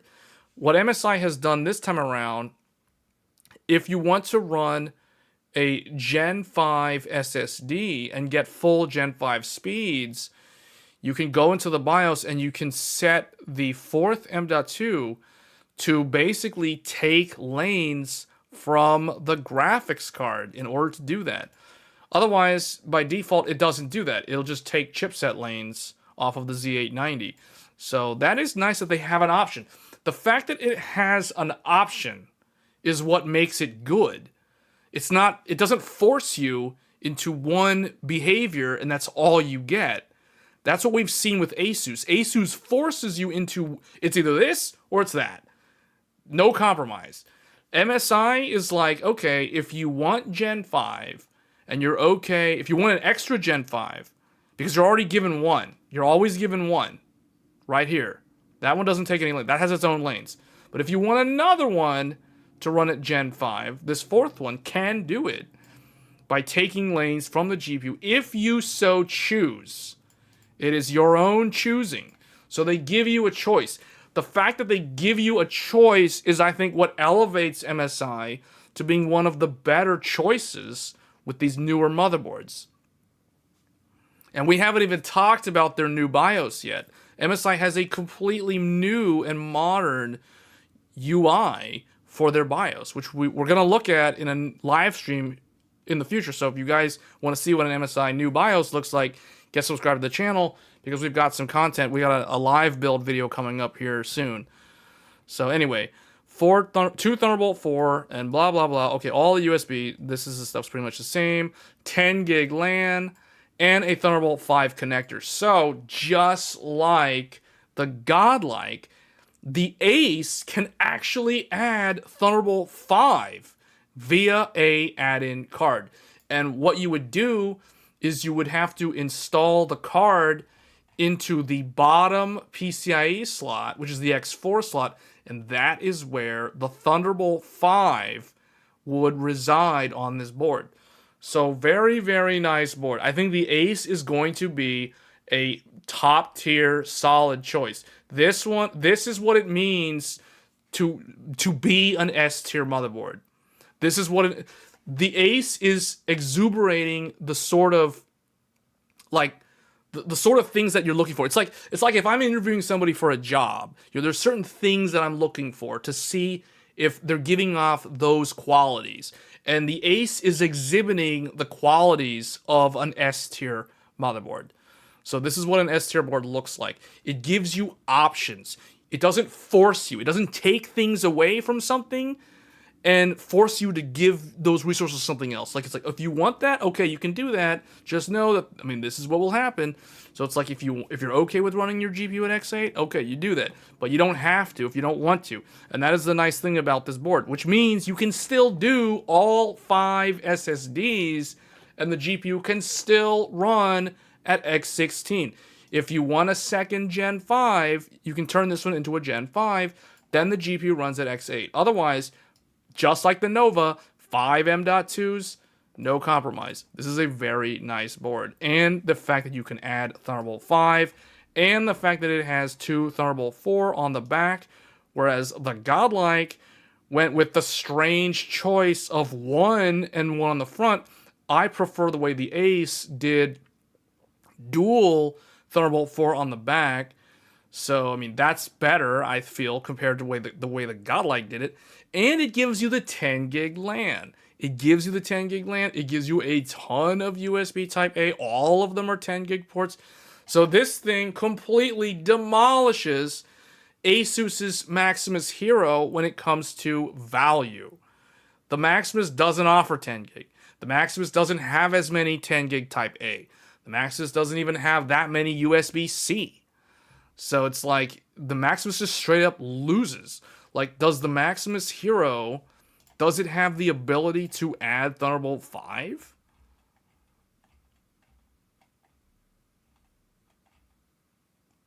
No. It doesn't. Wait, does it? No, it doesn't. It doesn't. So you can't even add Thunderbolt 5. There's no upgradability. There's no upgradability. This is how, hopefully, this sort of discussion gives you guys an idea of how one motherboard is objectively better than another when they're at the same price tier. Because the Ace is $700. The Hero is $700. They're equal in price. Now you have to evaluate them on the features. And MSI has just completely upstaged ASUS when it comes to the features on their $700 motherboard versus ASUS's $700 motherboard. So very, very impressive. The Ace is top of the list so far. This one's good. This one's good. It's expensive, but it's good. So they have not disappointed when it comes to the... I'm a little bit underwhelmed on the Godlike. To be honest, I actually think the AMD Godlike is better than the Intel one. Only time will tell, but I do think the Ace is definitely the best $700 board so far. All right, next we get the... Well, actually, let's go through here. So the Unify X is their third MEG series. So this is basically like the Apex or the Gene. This is the 2-DIMM overclocker motherboard. Unify X. Definitely not the type of board that I would be interested in. I don't like 2-DIMM motherboards. I just feel like you're always paying so much money and you're just not really... It's just such a niche product. It's not necessarily a bad product, but it's certainly one that's not for everyone. So the Unify, it's a 2-DIMM board. They still maintain the standard placement of things, like they're doing the EPS above the RAM. They're doing the debug where it's above the 24-pin. They still have that 6-pin for the quick charge for the 30 watt or whatever. And then 6 SATA. Wait, this one's got 6 SATA? The other one, this one had 4. Wow, the Unify has a lot of SATA. It has 6 SATA. You don't see a lot on there. And then it has, looks like 1, what is this, 2, 3, 4, maybe 5 M.2. It's 4 or 5 M.2.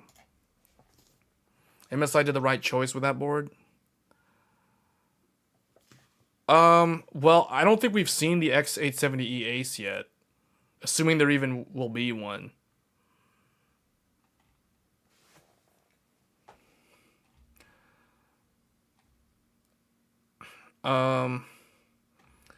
So, okay, so this is the X60... Wait, what? So the first slot is an X1. The second one is the GPU slot. The third one is shares with the GPU. That's standard. Okay, so just like the Ace, except it has an X1 up here for some reason. The second, yeah, okay, and then they have, they're doing the same thing as the Ace. So basically, the fourth one, wait, there's actually 6 M.2s on here. Oh, but they've got lane sharing on this one. Or no, yeah, this one shares lanes. So the number 6 shares lanes. Wait, it has to. Where's the...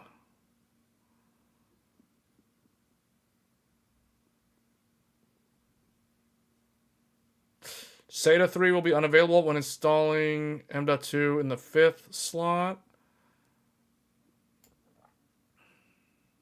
This one's got a lot of weird sharing among the drives, but not necessarily with the GPU. There is something weird here, though. They're saying that there's a 6th one. That one has to take lanes from the GPU because there's not enough lanes to go around. So why... There's no mention of it, though. And they don't... And unlike the AMD, they can't, peel lanes off of a USB 4 controller. So I don't know what they're doing here. They're doing some kind of weird black magic with this one. With the last slot. I don't know what they're doing. Unless this is a mistype, but I don't think so. 1, 2, 3, 4. So, oh, right there. There's one over there. Is this EATX? Oh no, this is ATX. So there's one over here. Even though it's ATX, because there's only 2 RAM slots, they can fit another M.2 over here. So 1, 2, 3, 4, 5, and then I guess number 6 is like down here or something.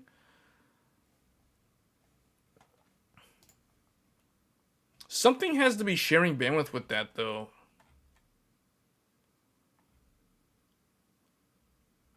I don't know how this one's wired.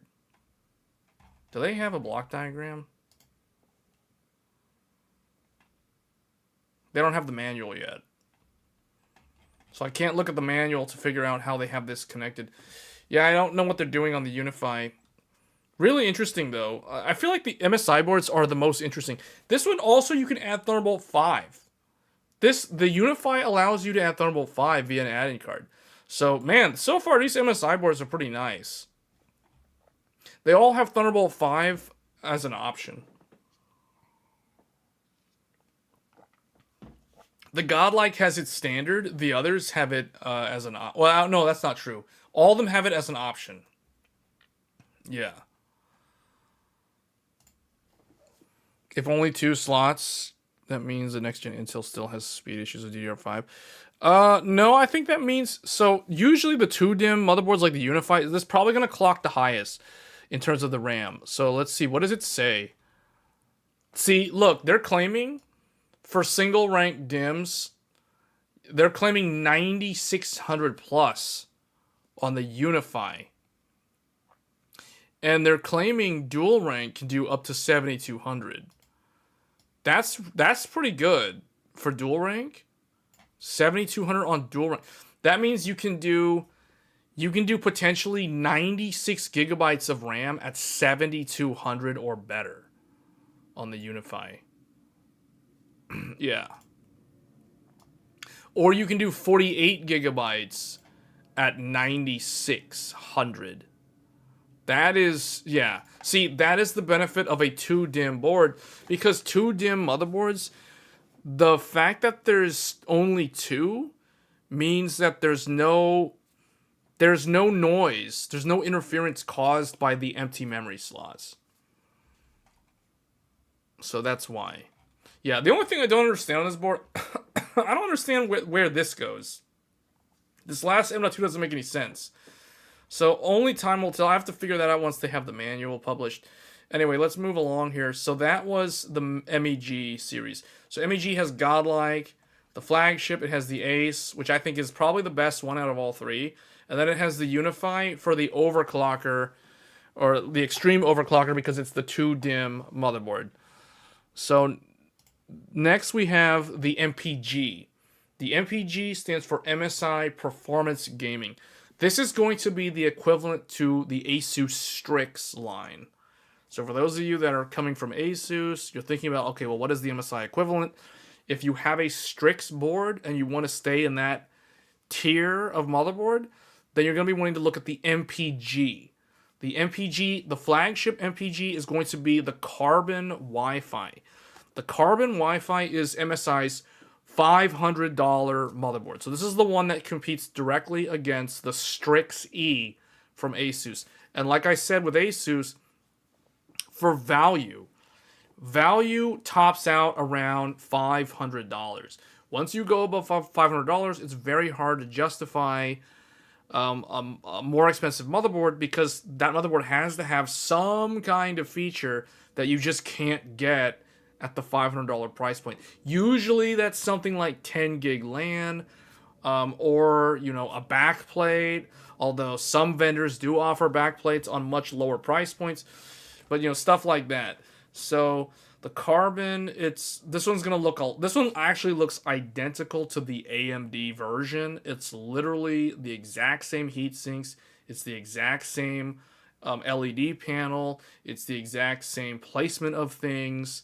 The only difference is, instead of an AMD socket, you have an Intel socket, and that's basically it. Let's see. Let's look at the actual lane allocations here. Man, that literally looks like the AMD board.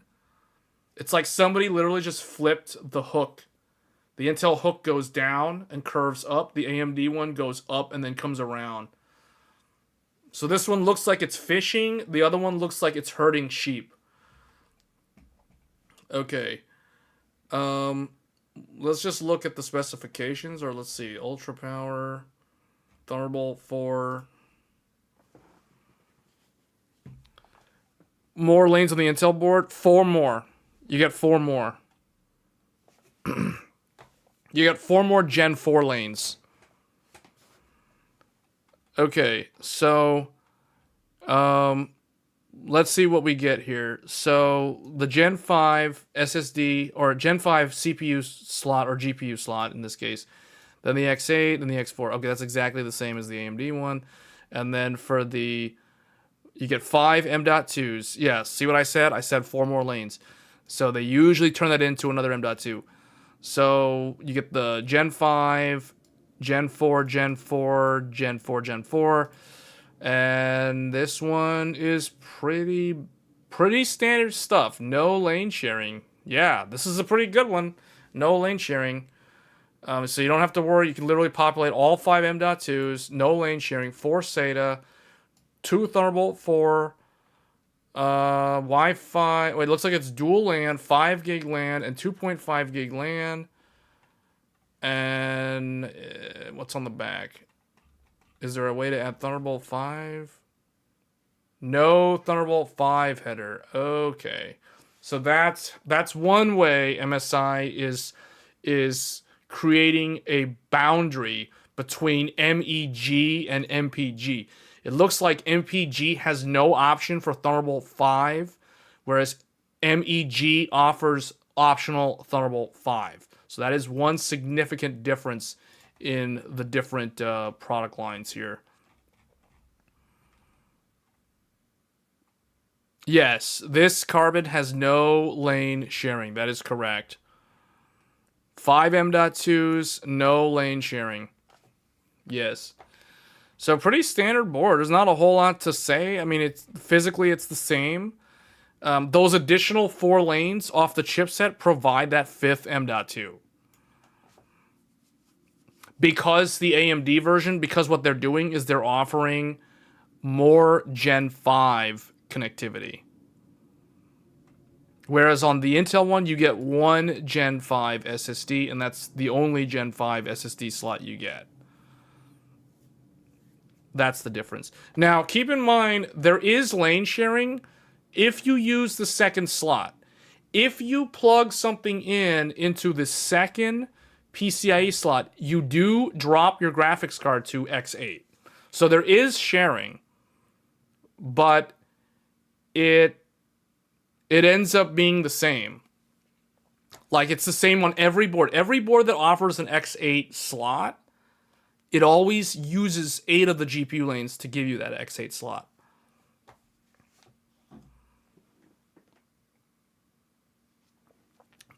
No, the AM5 CPU has the exact same number of lanes.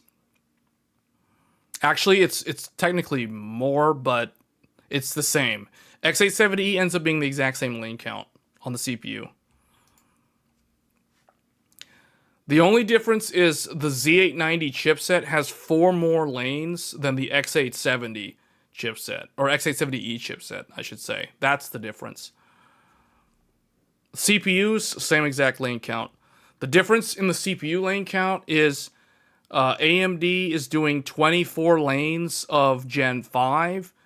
Intel's doing 20 lanes of Gen 5. But AMD takes 4 of those lanes and wires them to the Thunderbolt or the USB 4 controller. And then some vendors like MSI have figured out that you can basically share those CPU lanes from the USB 4 controller for other things, where instead of taking lanes from the GPU.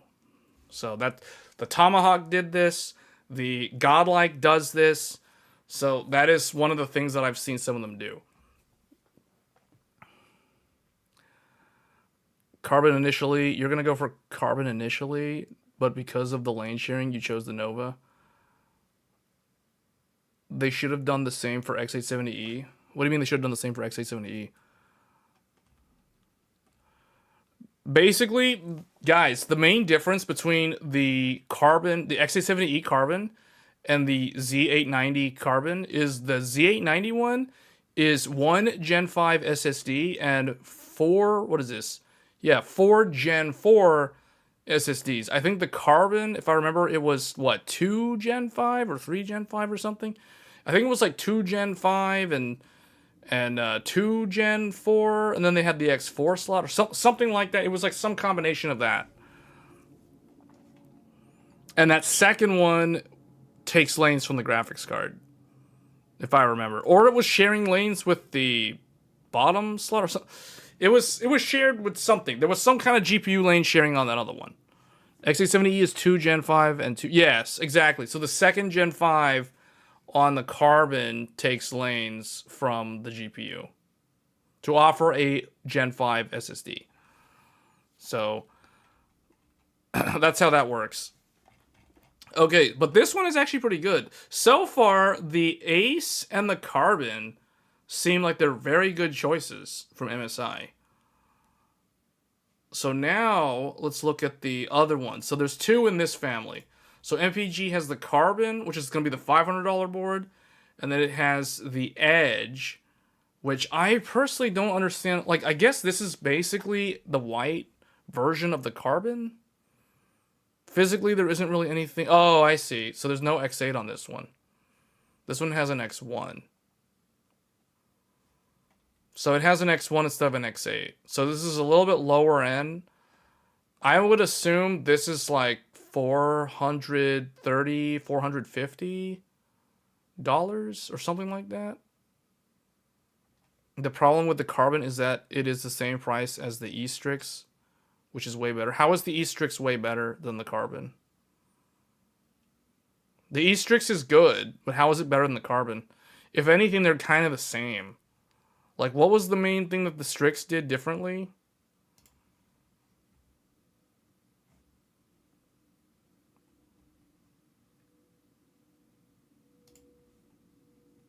The Carbon is better than the Strix? Yeah, that's what I'm thinking. Like, what does the Strix do better exactly?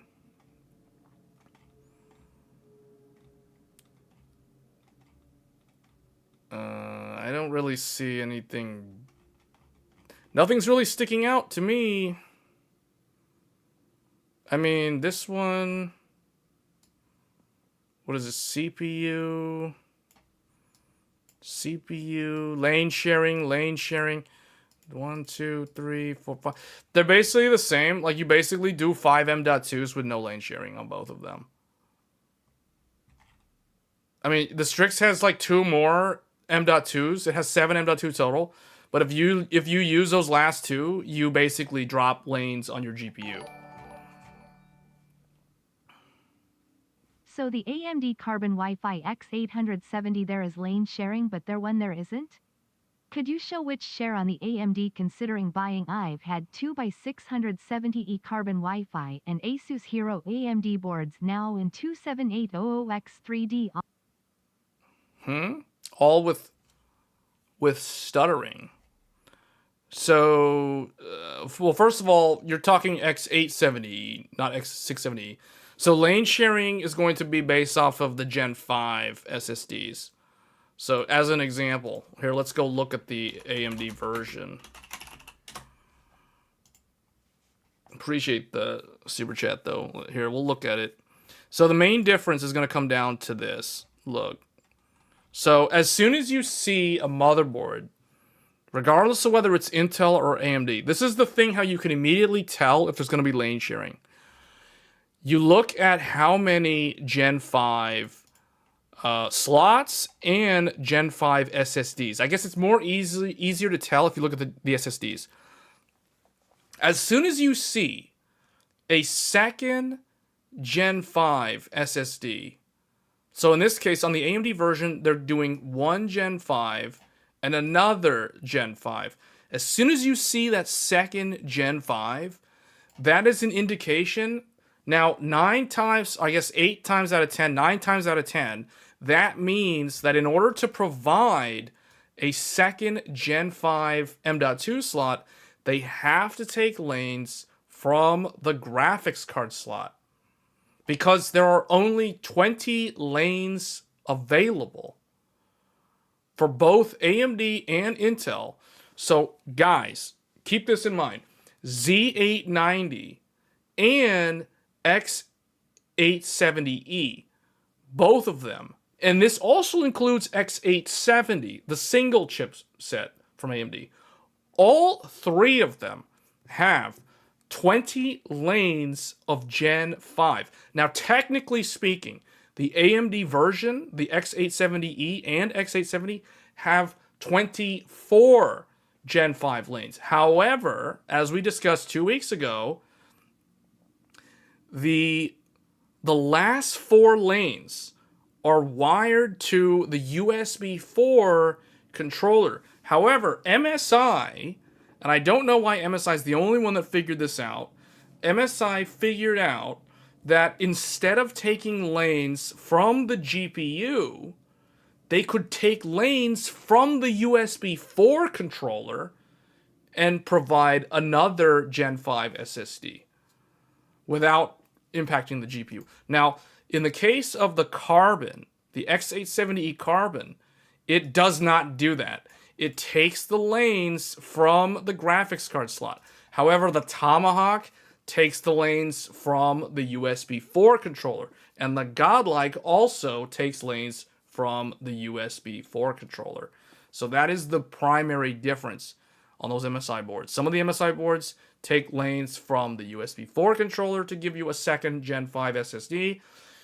A lot of them, all the other vendors typically, except for ASRock, all of them take lanes from the graphics card. And this is the same with the Intel boards. All the Intel boards do this as well. We just looked at all those ASUS boards. All of them take lanes from the graphics card to provide a second Gen 5 or third, in some cases, like with the Strix, Gen 5 SSD.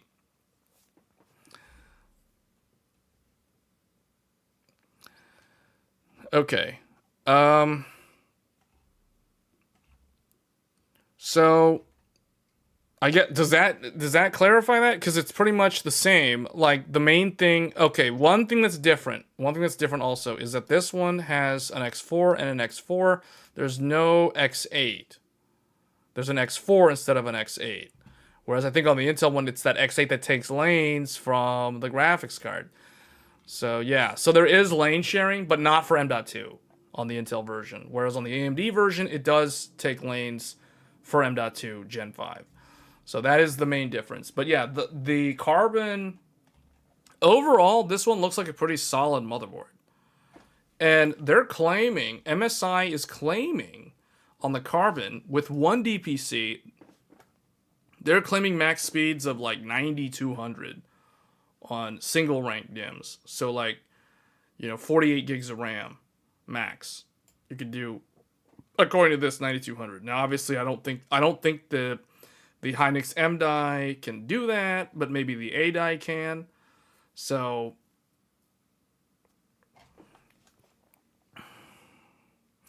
oh, the thing about the stuttering, yeah, I don't know. I don't think that's related to the motherboard, to be honest. I think there may be some other thing going on. That could be power profile. That could be the game. There could be a lot of things there. You didn't mention the GPU. You've been using 4M.2 in the ASUS Hero. Stuttering issues at all new BIOS. Are you using the X870E Hero? I'm using the X870 Hero, and I'm using 4M.2s. I'm not having any stuttering. So yeah, I don't know. And new DIMMs? No, I don't think it's gonna be RAM. I don't know. Like, how much RAM are you using?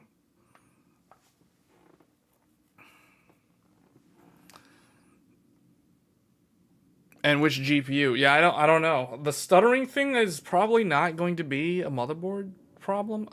It could be a power, like like a power profile thing. 64 gigabyte Flare X5. Is that 2 sticks or 4 sticks? Even though that really wouldn't make a difference. I'm guessing you're running like 2x32 at like 6,000.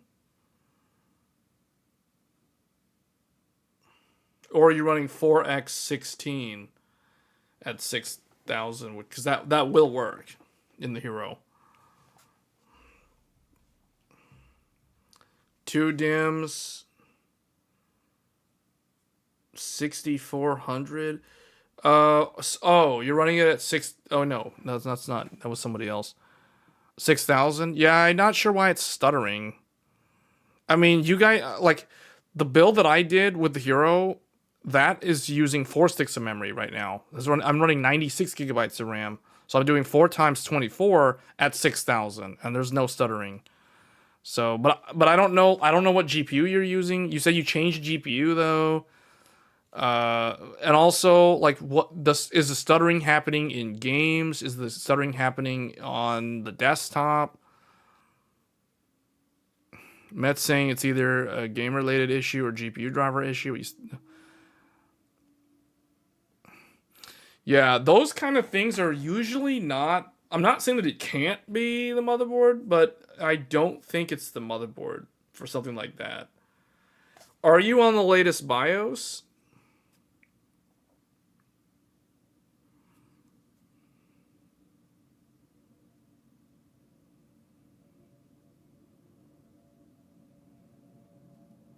And when you say stuttering, what is the stuttering? Is it stuttering like YouTube videos are stuttering while you're playing a game?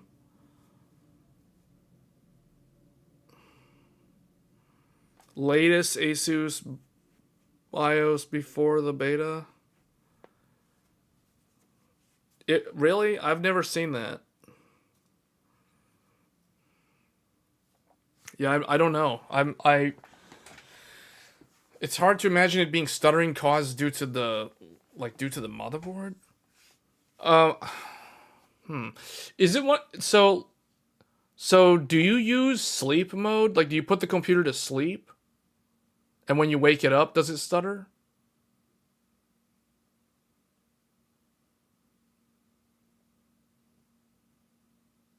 Does it happen when you wake the computer from sleep?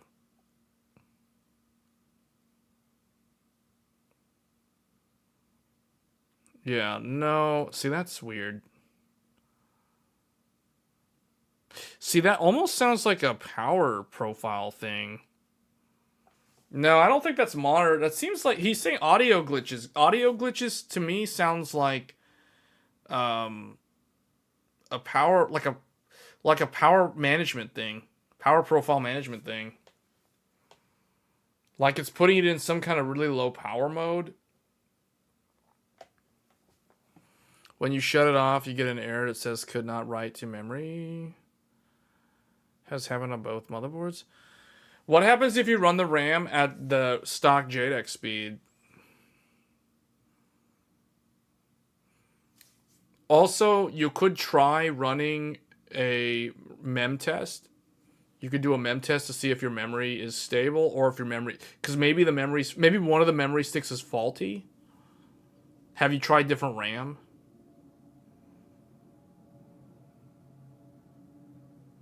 TPM mismatch can cause that type of thing? How would you even go about changing that, Nero? Like, I don't even know how to troubleshoot TPM related things. Like, I've never...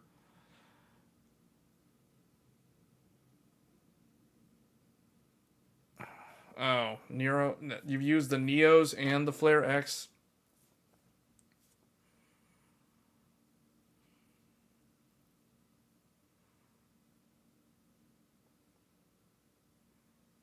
Disabling FTPM. Can you run the computer without the TPM? I thought the TPM had to be enabled.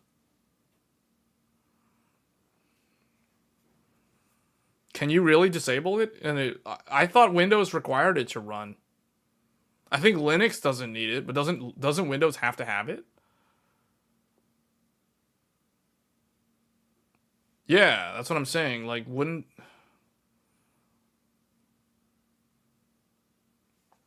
Yeah, I know. That's what I'm saying. Like, if you disable it though, then you have no TPM running. Windows 11, I don't think it can work without it.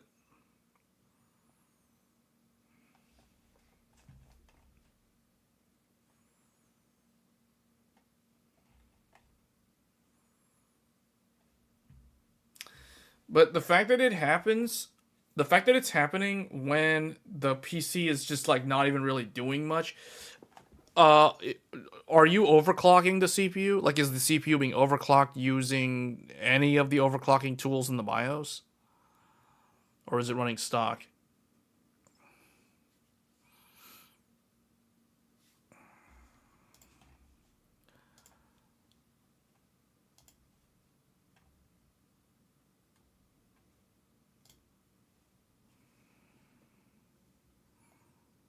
You went full BIOS default.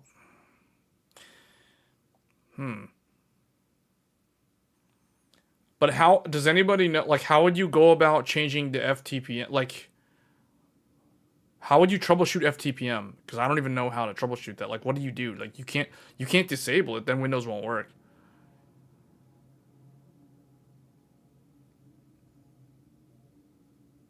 No, it's not a problem with the SSD, unless your SSDs are completely overheated. But I assume you have them on the motherboard heat sinks.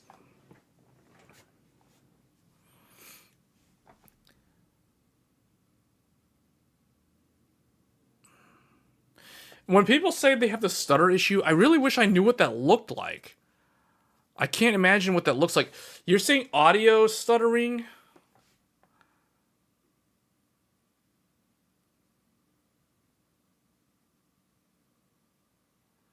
So, Nero, are you saying you disable what? You disable the motherboard TPM, or you disable? No, the TPM on the motherboard is for like a physical chip that someone would plug in to the motherboard. That's like an external TPM module. The FTPM is an internal TPM that lives inside the CPU. So if you don't have an external TPM, you would use the one on the CPU, which is the FTPM. So what I'm saying is if you have no physical TPM module, how would you turn off the CPU one, and then how would Windows 11 work without anything being plugged in? Random freezing image and audio for 1 to 2 seconds, everything goes normal again. For as long as you blink and you hear your PC audio drop out, just as long. Interesting. Yeah, I have never encountered that issue. And I've used well, I've been using the Hero. I've used the Gigabyte Aorus Master, the X670E. I've used a Steel Legend from ASRock with a 7800X3D and a 7950X3D. I've never encountered that problem on the ASRock board. Now, I can't speak for MSI because I've never used an MSI board in a long time. Coincidentally, we're looking at MSI boards right now. But yeah, that is strange. MSI nor ASUS could explain. They just said bad boards, return it. Huh.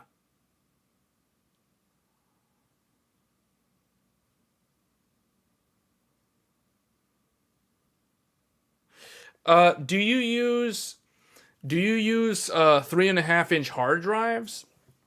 Maybe it could be a hard drive going bad, or maybe an SSD going bad. But I don't know. You talked about like changing SSDs a lot.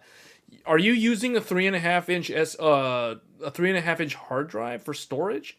Maybe the hard drive is going bad.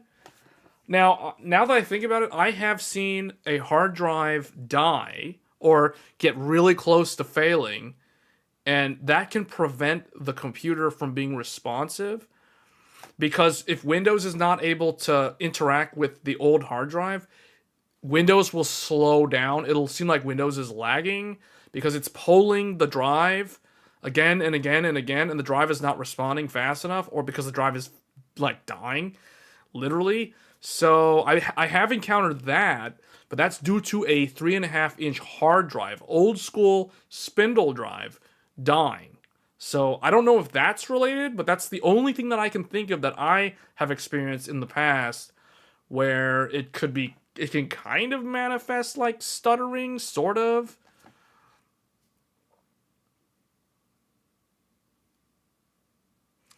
Two terabyte OS boot, brand new, and rest NVMe. Wait, so your OS is on a hard drive?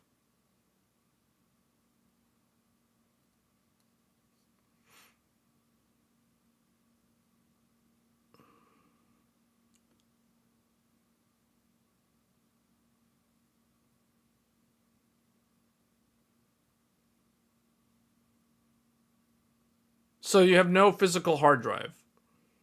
The question is there a hard drive? Hey Pepper, thanks for the sub.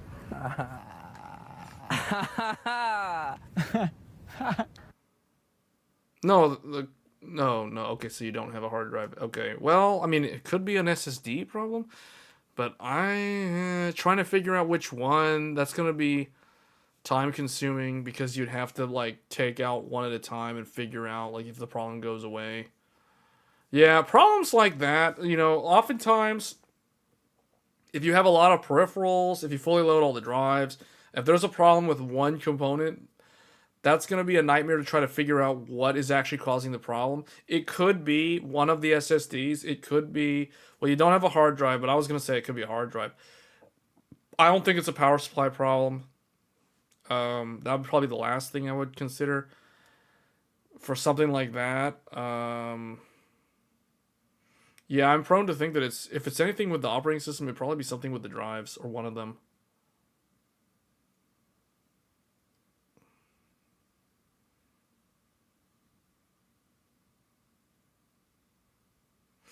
Yeah, but those things, sometimes those won't really tell you anything until the drive is literally almost dead.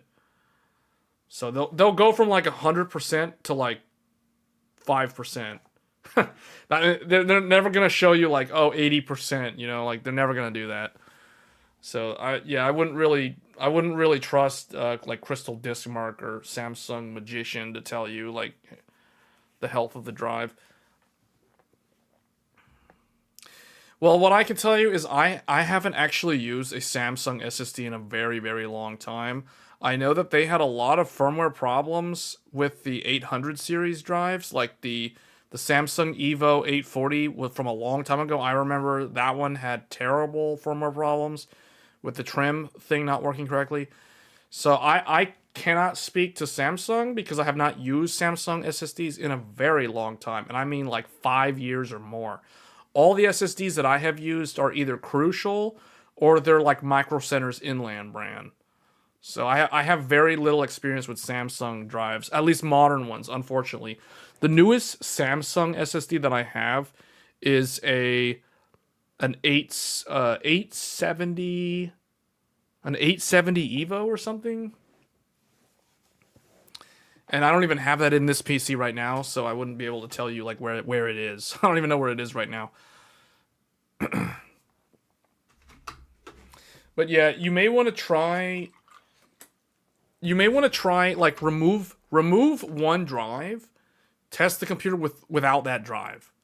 Don't move it around, just remove it from the PC, test the computer without that drive. Then if the problem still happens, then what I would do is put that drive back in, then remove a different SSD and test the computer with a different one. And then just kind of like keep testing it until either the problem is found, assuming it is a problem with one of those components. I don't think you have a problem with RAM because you tried 2 different sets of RAM and the problem still occurs. So it's not RAM. You mentioned 2 different motherboards, 2 different CPUs. Yeah, I don't think it's a motherboard problem. It's not a CPU problem. It could be either SSD. It could be some kind of weird. I don't know what type of games you have. What I can tell you is there is one game that is notorious for causing stuttering problems in the operating system, and that game is called Wuthering Waves. Wuthering Waves is known to cause stuttering. Basically, the PC can become unresponsive, and it's due to some sort of DRM, probably a kernel level DRM that they have that runs at an elevated level that takes priority over the system, and it can cause issues with audio stuttering, just general PC slowing down and not responding, and it usually either resolves itself after a while, or you eventually have to just like restart the computer. There are games like that do that though. So it could be a third-party application on the computer that is causing it in the background. So that's why, like, that's the thing. Like, typically when something like stuttering is happening, I wonder. The first thing that I always wonder is, assuming it's not a hardware problem, I always think, okay, well, what sort of applications are installed on the computer? What's running in the background? What sort of games are running? Because a lot of games nowadays have anti-cheat, even kernel level proxies that basically, like, can do stuff like that. Norton can cause slowdown, but I think it would have to be conflicting with some other application to do that. So I don't know.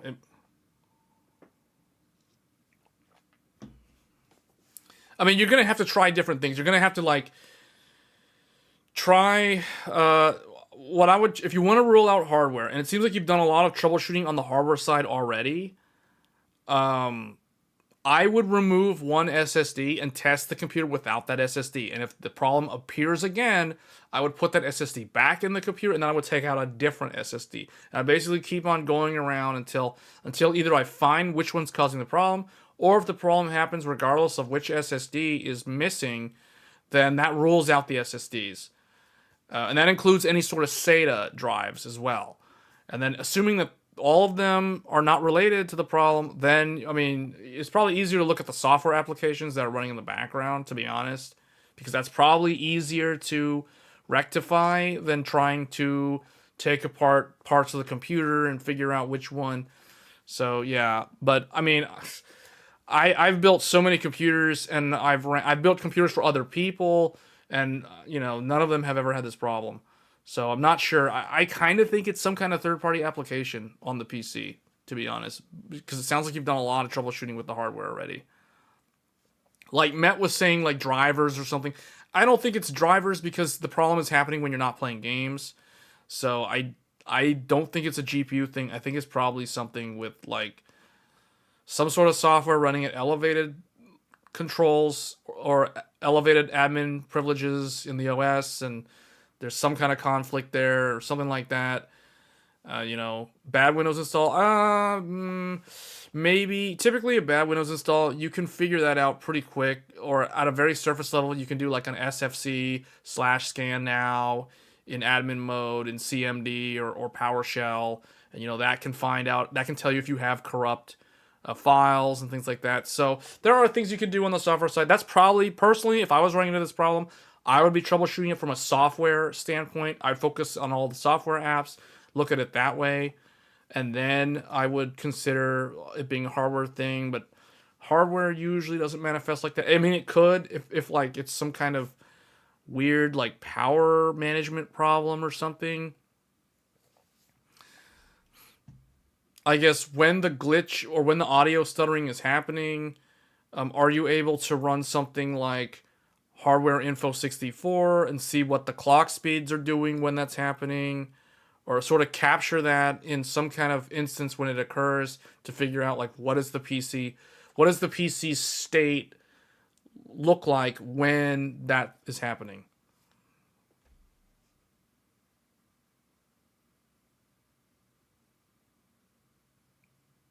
The physical install is an old SSD.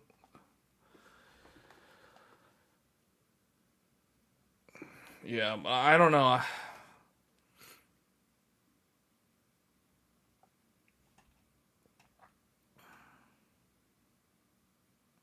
Something about high Z on RAM. Are you running high impedance? High Z means high impedance.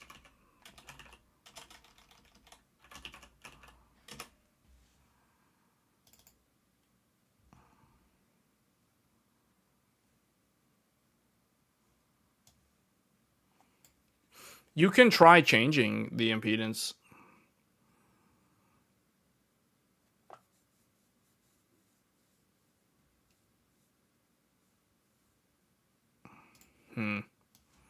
You could try adjusting it. You can manually select. You can set like proc ODT to like 60 ohms or 48 ohms, and then run it that way and see if it's different. That is an interesting thought though. High impedance on RAM. That is something that I can probably look into myself.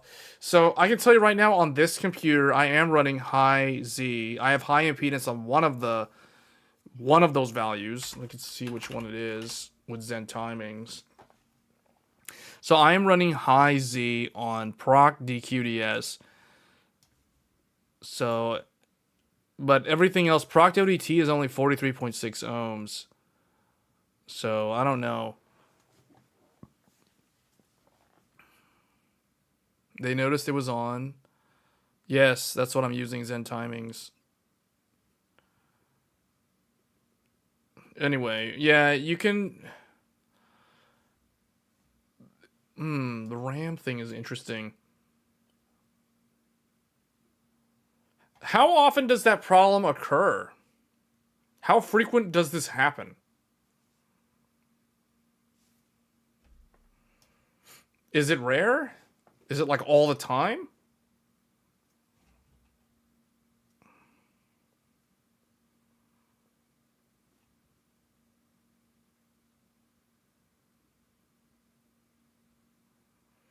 Nero, if you turn off FTPM, what happens to Windows 11? Will it work? Will it stay activated?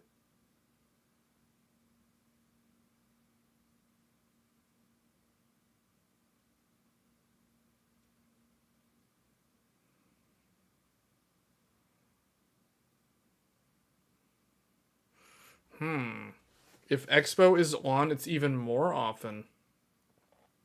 What RAM? Oh, you mentioned Neo, so those are Expo kits. Flare X is also Expo. What were the two motherboards? You mentioned the Hero. Is this the X670E Hero? What is the other motherboard? Doesn't Windows 11 require TP? Yeah, that's what I was thinking.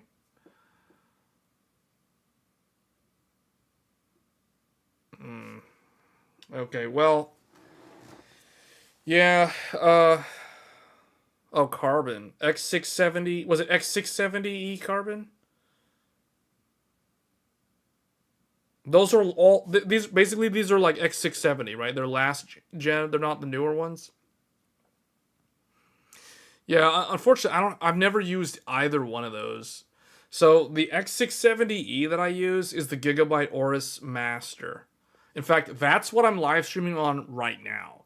I am on an X670E motherboard as we speak. Like like the Tech Thursdays computer that I live stream on every Thursday. This is an X670E Aorus Master with a 7950 X3D.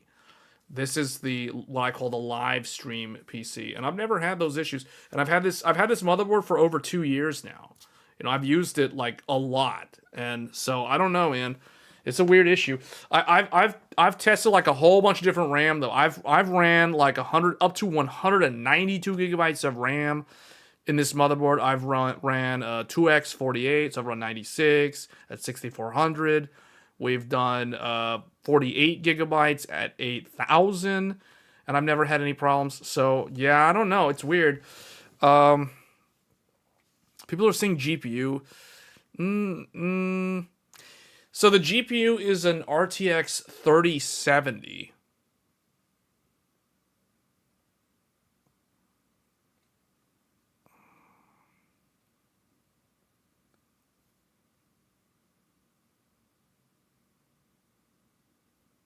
Huh. MSI said it's extremely rare.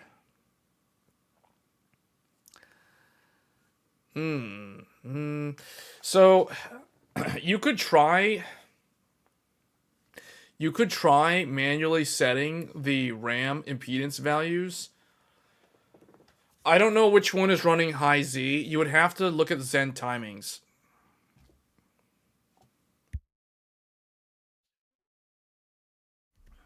I just sneezed there.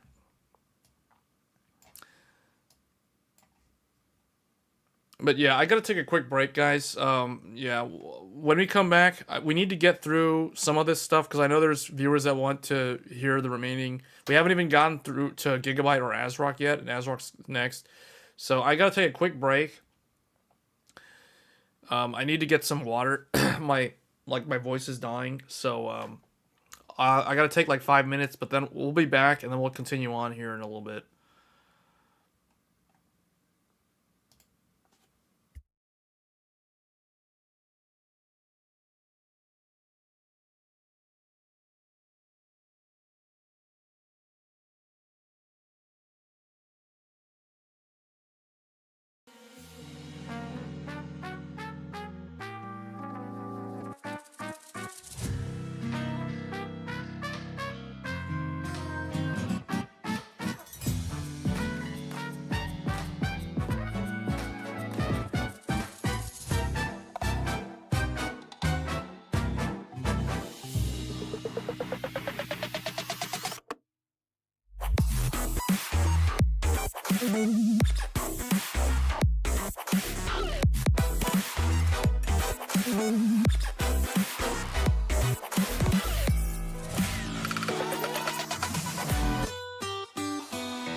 Okay. So that didn't take as long as I thought. Yeah, but if you join the Discord, because we've helped people with things like memory related stuff in the channel. So if you join the Discord channel, either I or somebody can help you in there. But yeah, basically what I would do is I would troubleshoot it from the software point of view, figure out what are all the background apps that are running when this issue is happening. And then otherwise, I would also look at things like what is the memory utilization look like when it's happening? What is the CPU percentage utilization look like when it's happening? Is there weird spiking happening? Is it a power spike related thing? And then if it's not any of those things, then I would start looking at taking out one SSD at a time and trying to figure out if it is an actual problem with one of the drives. Like with Windows having a hard time polling an SSD or a drive and having a problem with reading from the drive or whatever. That's kind of what I would do next. Okay, but we need to move on here because otherwise this is going to take forever to get through this because there's a lot of these boards. So the next one, so we're going to go now to MSI's MAG or MAG. This is MSI Arsenal Gaming, which is kind of strange, but this is similar to the ASUS TUF branding. So ASUS TUF. The Tomahawk is typically the rival to the TUF, or it has certainly become that way in recent years. So the one thing about the Tomahawk, though, already I can tell just looking at it. This is gonna make it sound like I'm like biased, you know, and I'm like people are gonna think, oh, you like MSI, you don't like ASUS. No, that's not necessarily true. I'm looking at things objectively. Now, when we look at the Tomahawk compared to the TUF that we were looking at from ASUS, this has a postcode debug Number one, it has a postcode debug. This motherboard is going to be at the $300 price point. So it's coming in kind of at that what I consider the price point where most people that save up money to build a PC and they've kept their existing PC for a very long time and they're thinking of upgrading, usually this is the mainstream price point. You know, like most people are not going to want to spend more than $300 on a motherboard unless they're looking at enthusiast class motherboards. So this is really the kind of the best value segment is what I'll say. So if you go below $300, now what you're going to see is a bunch of motherboards that are missing quality of life things like GPU quick disconnect buttons or latches or postcode debugs or heat sinks on M.2s or just overall lack of basic things. Like they may not have that many USB ports or front panel 3.1, 3.2 ports, for example. So right around $300 is where you get the most value for the money. You go up to $500, it's like, yeah, you're still getting a more premium product, but that's where the value proposition maxes out. Then when you go above $500, you're rapidly hitting diminishing returns and you're not getting a whole lot for the extra money. So the $300 price point is that value segment where you get everything that you need or even everything that you don't even know you need. So that's where the Tomahawk sits.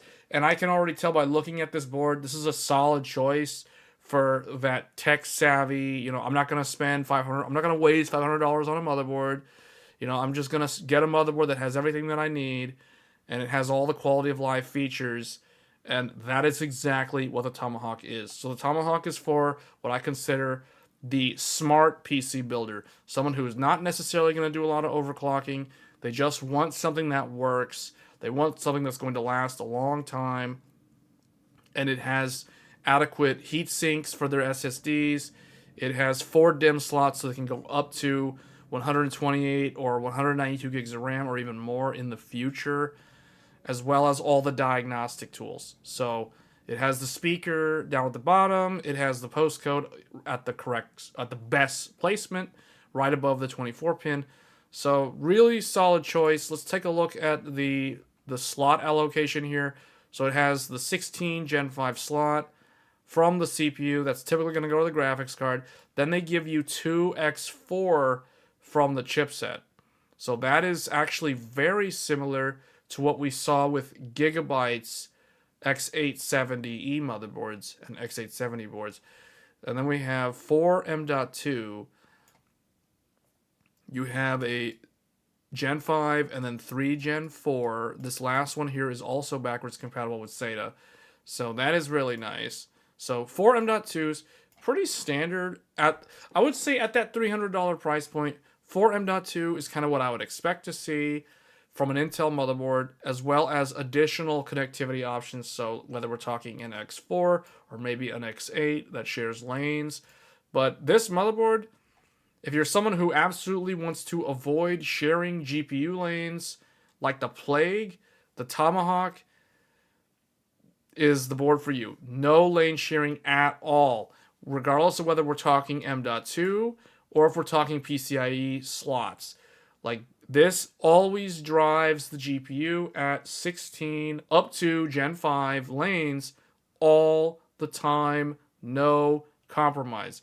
So that is really nice to see on a $300 board. And you're still getting 4 M.2 slots and 4 SATA. Thunderbolt 4 standard, as expected. Wi-Fi, you got 5 gig LAN, 5 gig LAN, not 2.5, 5 gig LAN at the $300 price point. So that's nice to see. And then Wi-Fi 7. So, yeah, there's really not a whole lot to say. I mean, it looks pretty solid. You can't really go wrong with this one. The Tomahawk. I mean, I talked about the AMD one as well. The AMD one was also really good.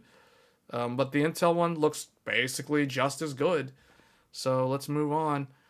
The last one here is going to be the Pro series. Interestingly enough, they only have that one Tomahawk. Within the Mag series, they only have one.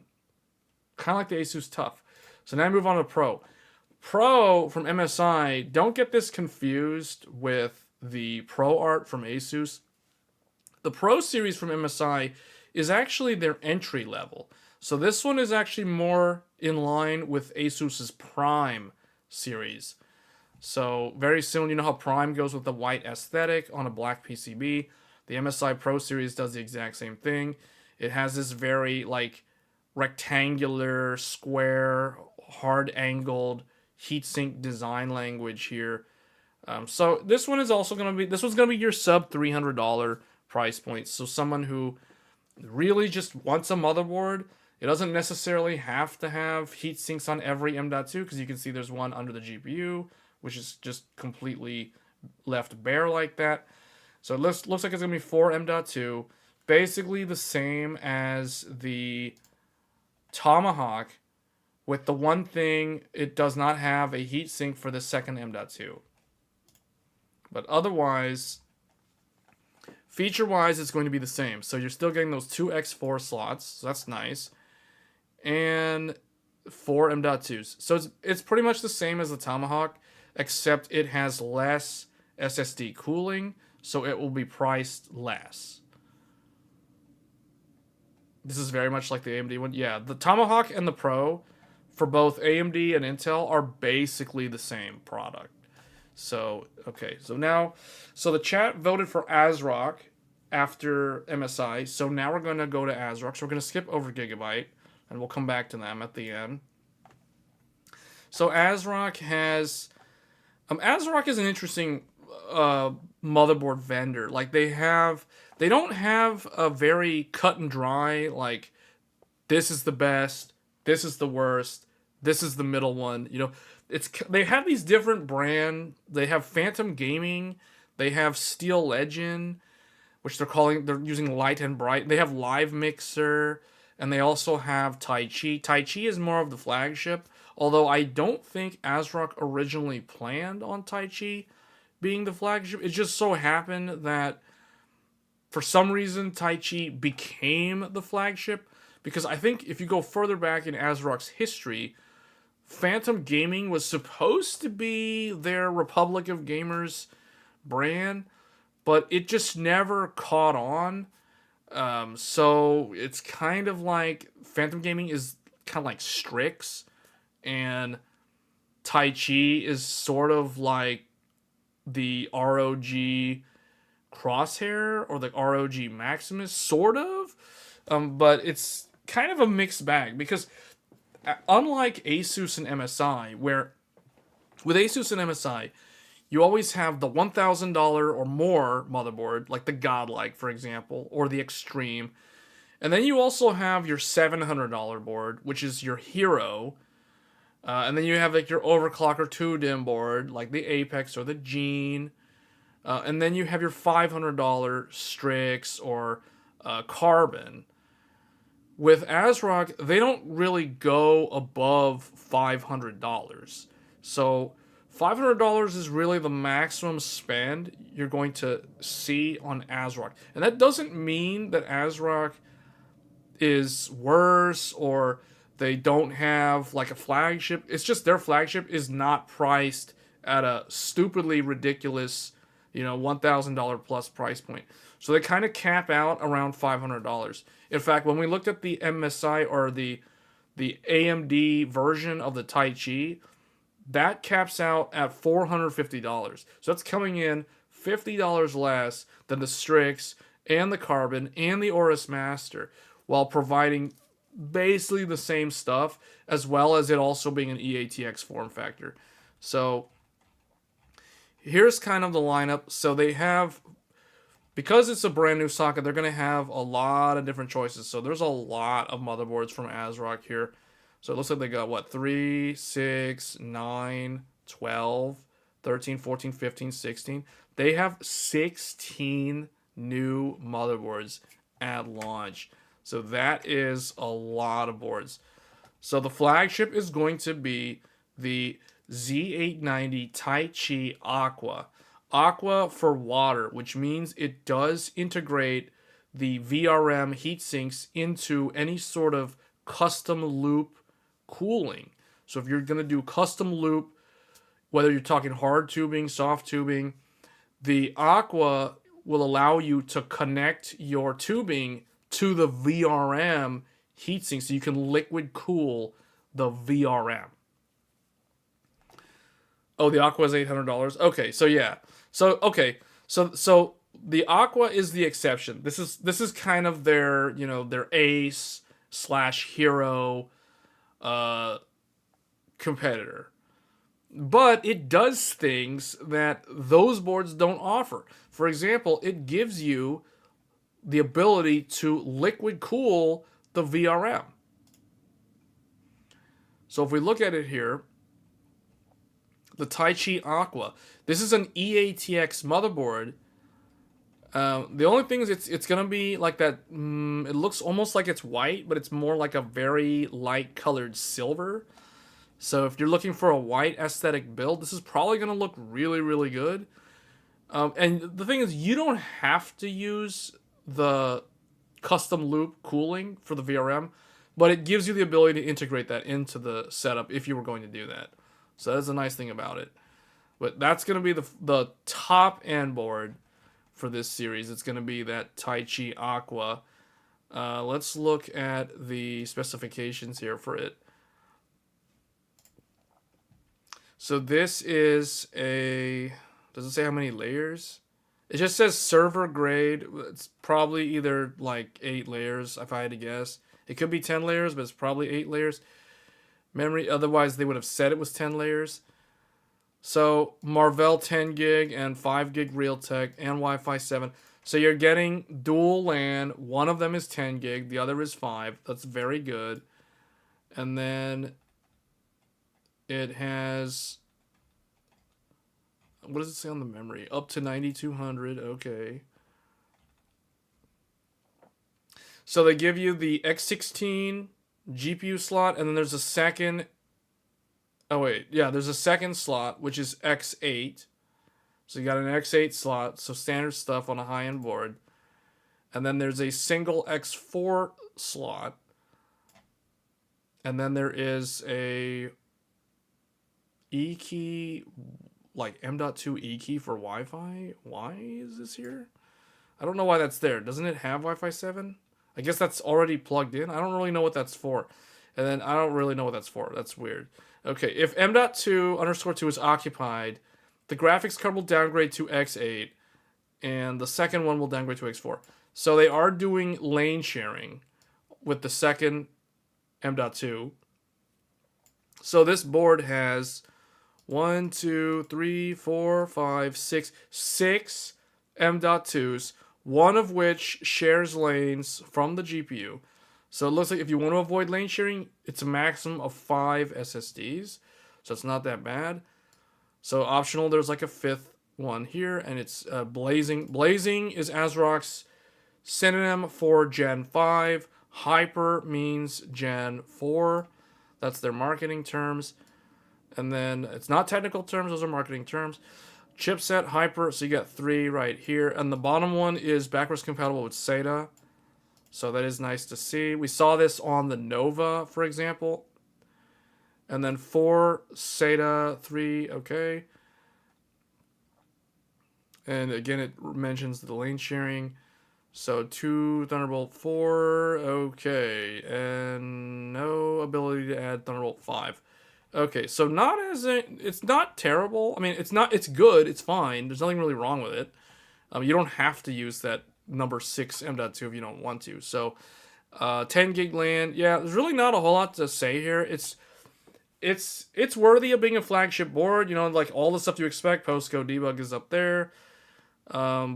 Power button, reset button. The CMOS battery is easy to see and remove. A lot of these other new motherboards, they stick it somewhere under a heatsink, so it's not easy to get to, which is kind of annoying. So it's nice to see it out in the open on this one. And you get the speaker slot, or the speaker port, everything. Okay, so pretty standard stuff. They don't have the gallery yet, so I can't see what the back panel looks like. But that is the flagship board, EATX. Let's look at the next one here. Wait, I opened it twice. Okay. All right, next we have the Tai Chi OC formula. So this one is the second best. I'm gonna guess this one is either gonna be like $500 to $600, maybe $650. I'm not sure. It's interesting seeing this one, Tai Chi OCF. You don't see this one that often. This yellow and black reminds me of MSI's M Power and X Power overclocker boards that they used to have back in the day, before they replaced those with the Godlike. But this one is their overclocker's formula board, I guess, is what they're calling it. It's got the easy release latch, just like on the AMD one that we looked at last week. But it has all those switches. See, it's got a whole bunch of switches down here for overclocking. This is the overclocking board.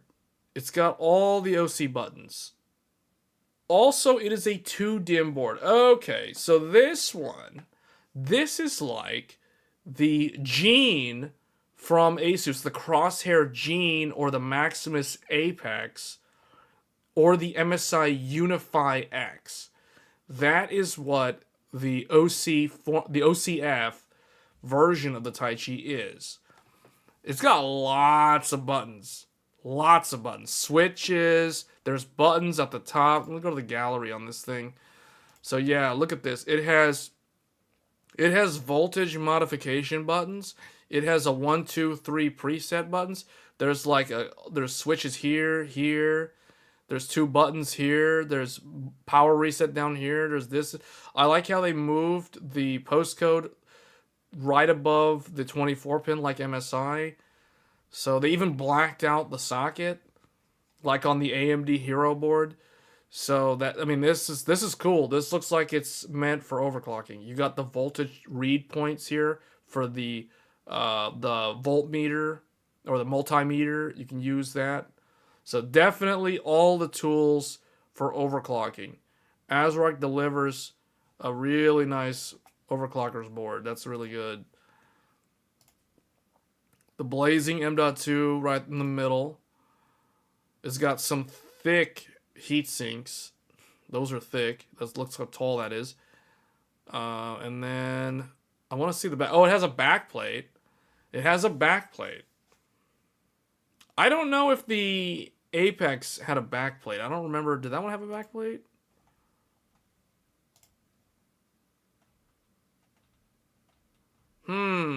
Oh, okay. Wait, that's not a back plate. That's not a back plate, ASUS. No back plate on your overclocker board. Wonderful. So not only is this like a $600 motherboard that only has 2 DIMM slots, there's no backplate. Wow. It never has one? Man, that's lame. ASRock's overclocker one does. Oh, this one has active cooling on the VRM. You see the vent holes here? That means there's a fan over the VRM. Yeah, this is definitely an overclocker's board. Man, it has so many knobs. There's like so many switches. Look how many switches are all over the board. All down here along the bottom. And the backplate.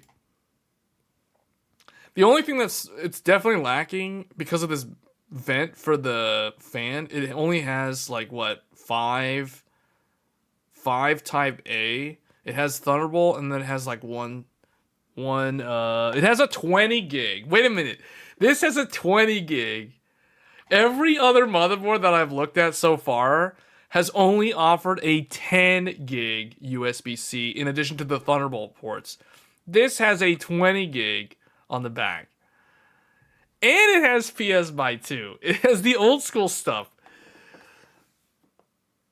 Clear CMOS. Wait a minute. Whoa, it has dual BIOS. This has a BIOS switch. This thing has dual BIOS. BIOS A and BIOS B. It has clear CMOS. It has BIOS flash array and a BIOS switch. This motherboard from ASRock has dual BIOS on an overclocker board. Man, I don't know what it is about ASRock. ASRock is just they are just competing like crazy. They are vying for the top. This is probably the best overclockers board that I've seen. Wow. Wow. 5 gig LAN. 5 gig LAN, 20 gig. That is 20, and then it's, wow, man. Dual BIOS. I thought that was an extinct thing. You never see... This is like an endangered species. This is literally an endangered species. When was the last time you saw a motherboard that had dual BIOS? This is literally an endangered species. You almost never see this. Oh, this is... Okay, these knobs are indicating that it's completely toolless. Toolless heatsink removal. Look at all those switches on that. Man, this...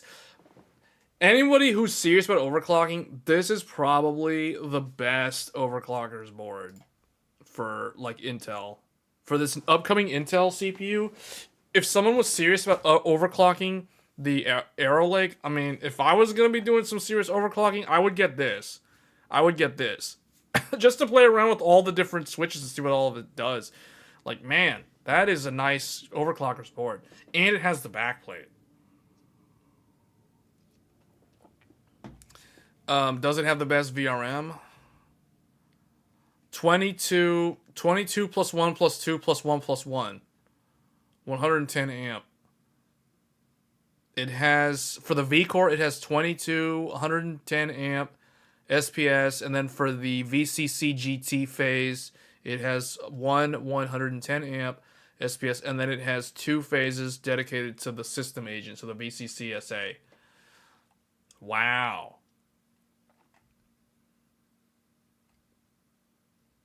Overclocking toolkit. Man. Premium PCB solution.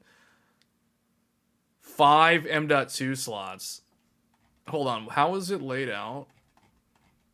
Man, one thing is for sure, ASRock always seems to bring the wow factor. I feel like every time I think like, okay, MSI impressed me with the Ace, and it's like, okay, now no one else can impress me.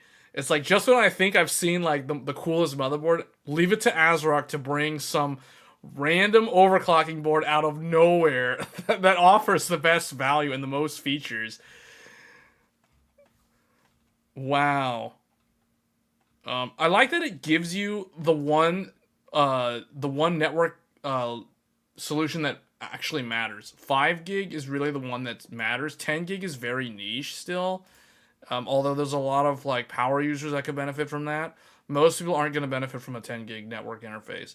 But 5 gig could be future proof for a lot of people. So, GPU slot, the X8 slot, and they also do this X1. So there's an X4 that's actually at the top of the board. So right up here, so instead of putting the GPU right at the top, they put an open X4 slot from the chipset up here. And they also have 2 M.2s that are on separate heatsinks right here, like this. So instead of putting one over here, they moved it down here. And then the GPU's there, and then the bottom slot is an X8 slot that shares lanes with the GPU. But I like that they have an X4 slot up here at the top, so that it's not underneath the GPU, starving the GPU of air. So that is actually really, that is a very good choice in terms of PCIe slot placement. And then, let's see, what does it do with the M.2 drives? So it has a one vertical M.2 E key. Wait, vertical M.2 E key. Where is that?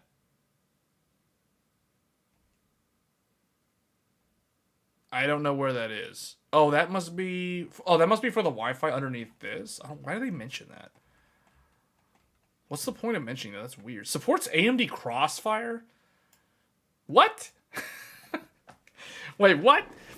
Out of nowhere, it supports AMD Crossfire. Yeah, so you can do multi-Radeon GPUs on this upcoming Arrow Lake motherboard.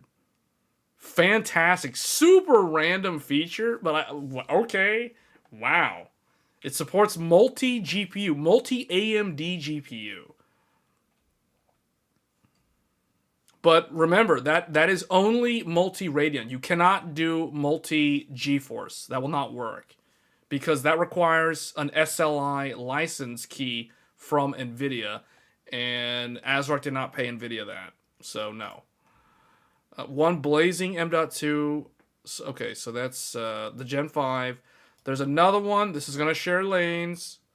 Oh, wait, no, it's not. No, it's not. This is the Gen 4. Yeah, never mind. And then this, and this. And these two are backwards compatible with SATA. So you get 1, 2, 3, 4, 5, 6. 6 M.2.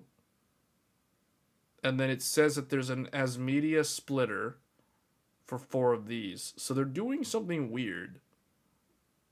Why are they needing to do a splitter? This indicates that they don't have enough lanes. What was the speed on the other one? 4. So hold on. 4, 8. What is it, this asterisk here? ASMedia. 4, 8, 12, 16, 20. Okay, so okay, that makes sense. Wow, okay, so literally no lane sharing.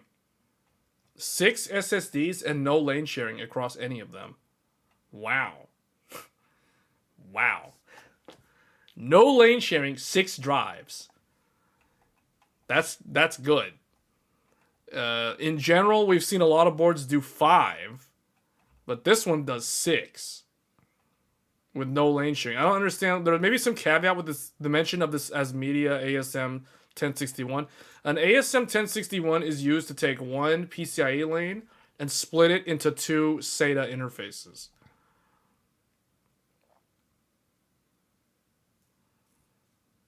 They split the 4 SATA into 2 lanes so that none of the M.2 are shared. Well, the M.2 and the SATA are never shared.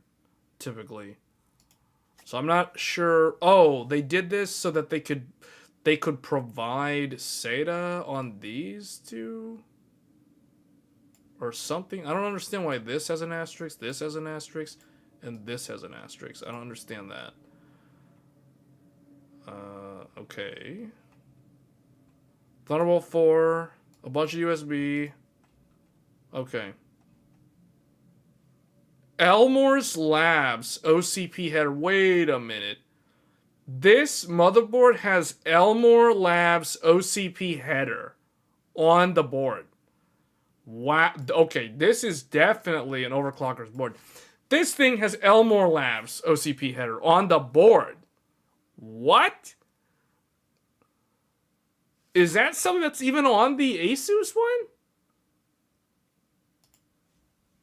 Does the Apex even have that?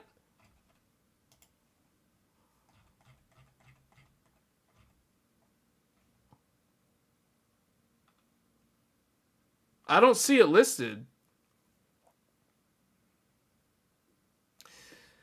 I don't see it listed on the ASUS board. I don't know if the Unify has it. I would assume if the ASUS one doesn't have it, the Unify probably doesn't have it either.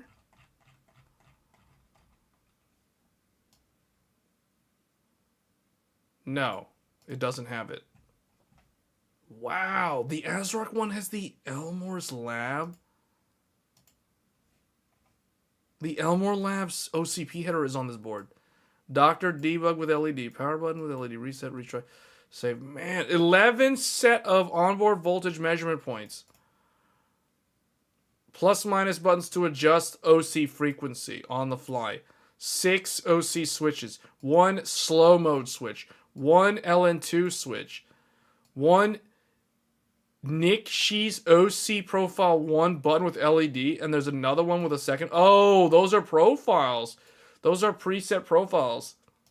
The button 1, 2, 3. Wow. Man, yeah, this is really interesting. What is this thing? Like, this is probably the most interesting overclockers board that I've actually seen. Like, this is so worthy of being considered an overclockers motherboard. Wow. Man, okay, that is... I don't even know where to place this. I honestly don't know where to place this in, like, a tier list, because it's just so... It's just so out of nowhere. It has, like, everything an overclocker would need. Man. Anyway, alright, that's a good board. That's a good overclockers board. That is super... But even if you were getting it and you weren't going to overclock, it still basically has a checklist for all the standard stuff.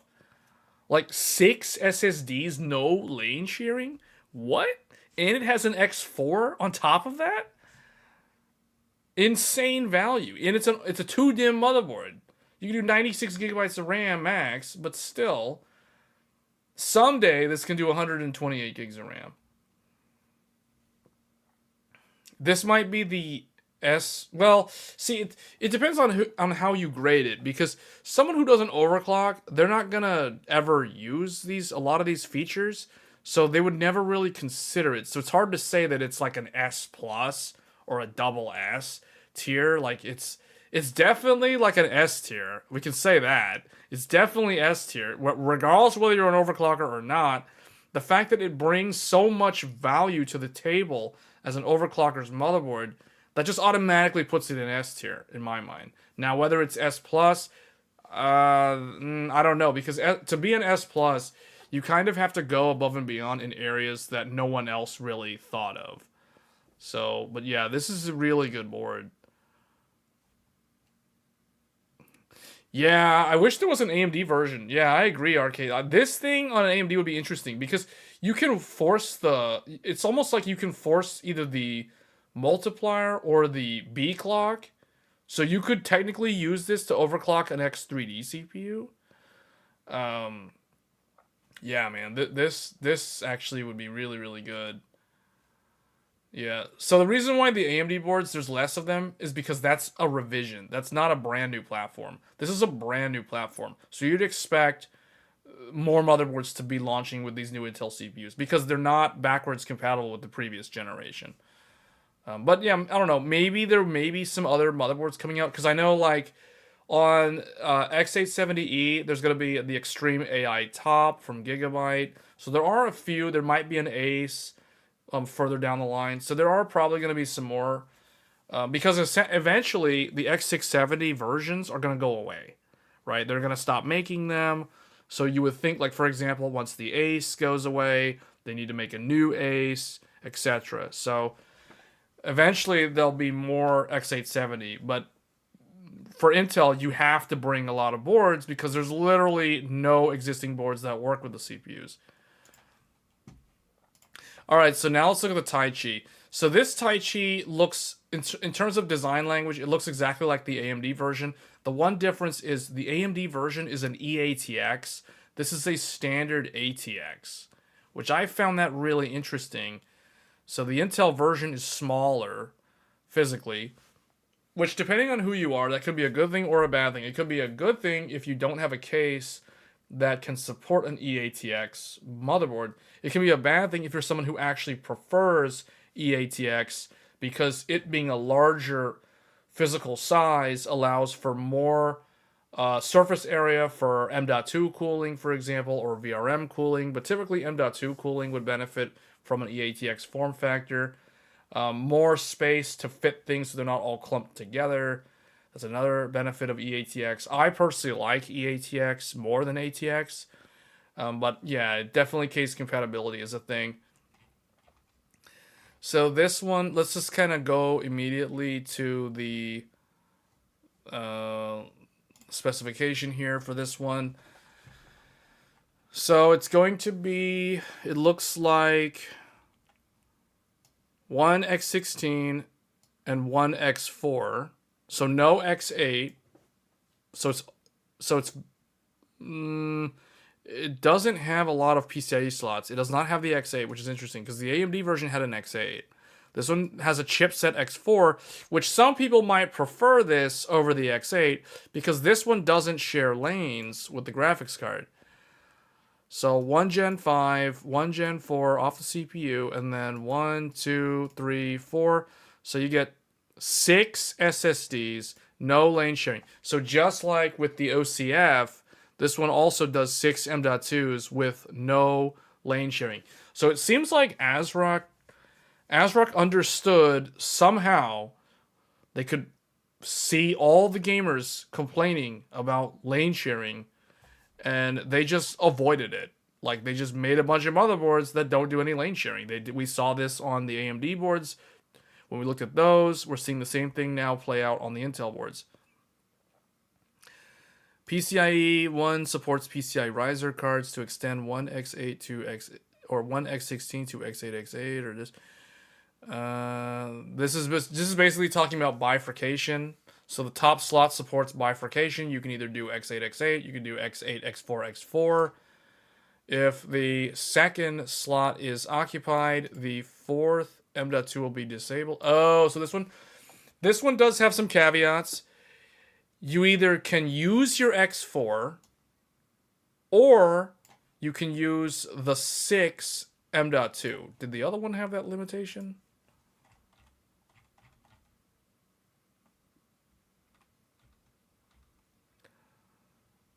No, this one didn't have that limitation. So for some reason, the overclocker board can do all 6 SSDs with no... and also maintain this. Whereas the the regular Taichi can't.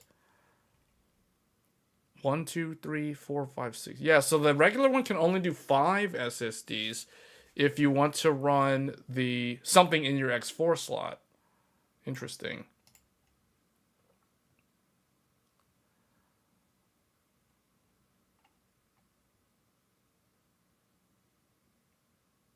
Yeah, so this is shared. Strangely though, on the overclockers board it wasn't shared. I don't really know why they did it differently on this one.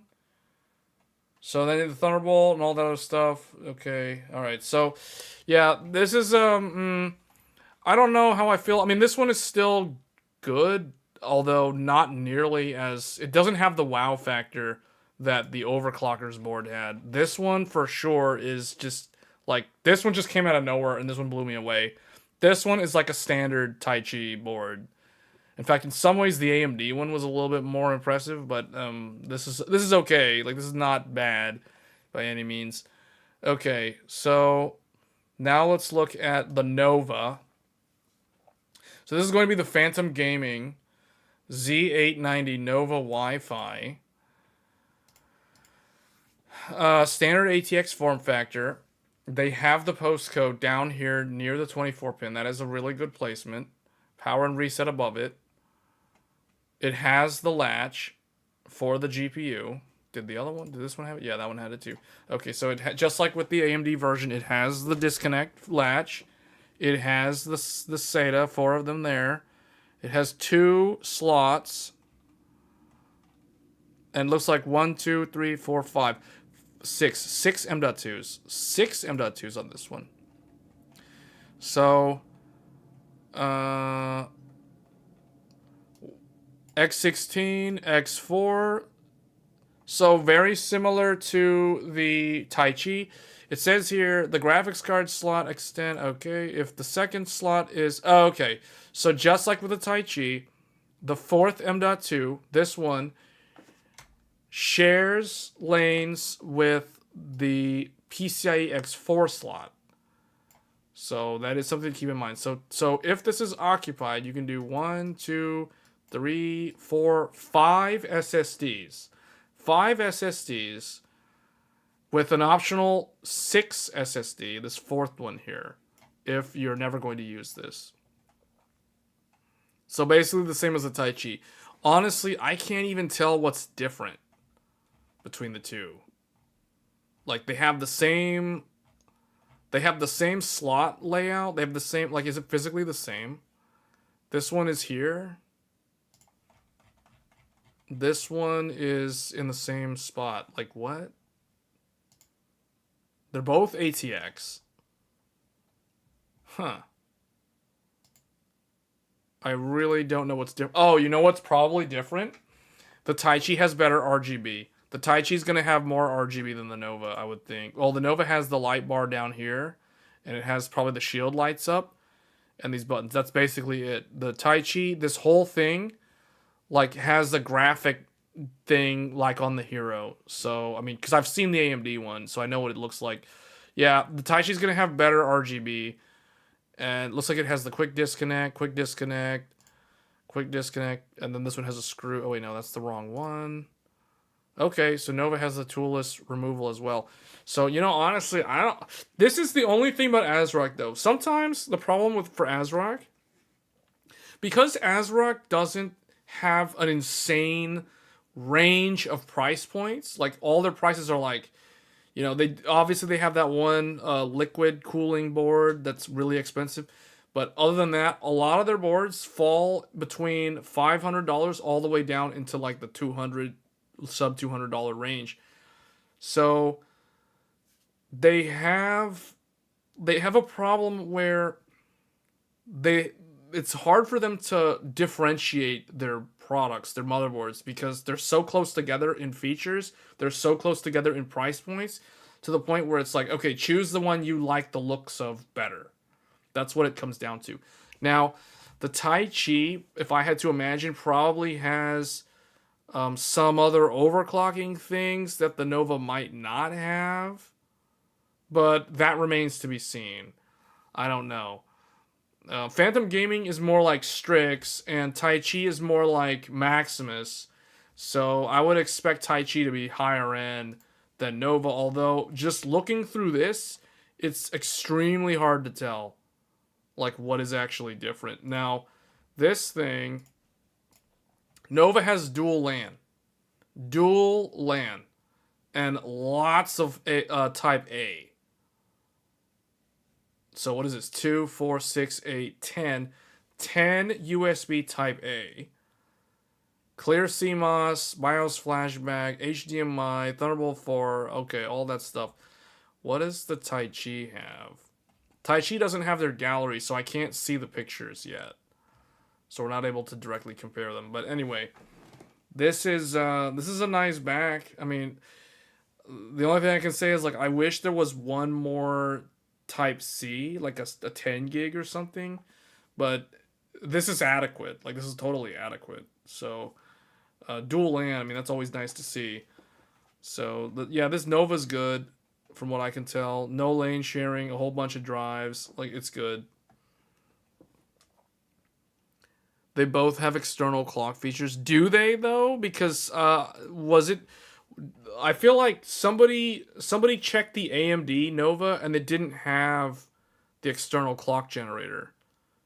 The asynchronous mode was not on the AMD Nova. It was on the Taichi.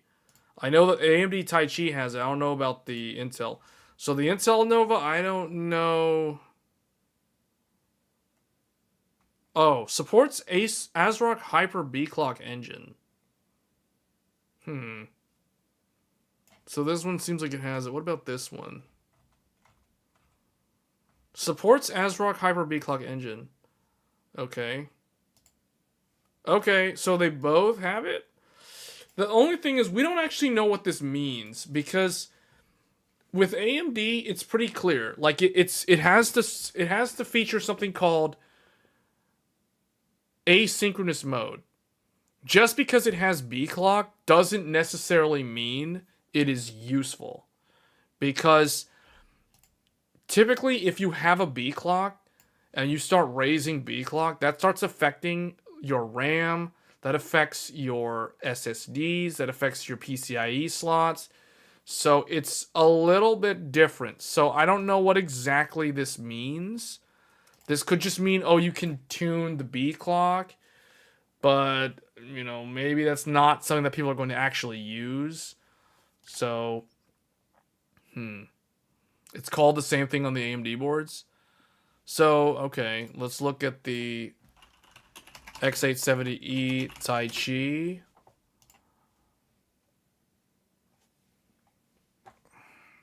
See, this one's that big EATX one. So let's see. Where is it listed in the AMD one? I mean, I know it has it because I did it in the live build. I don't know where it is on here though. What was that thing called? BCL. Okay, supports ASRock Hyper B clock engine. Okay, that's the Tai Chi. What about the Nova?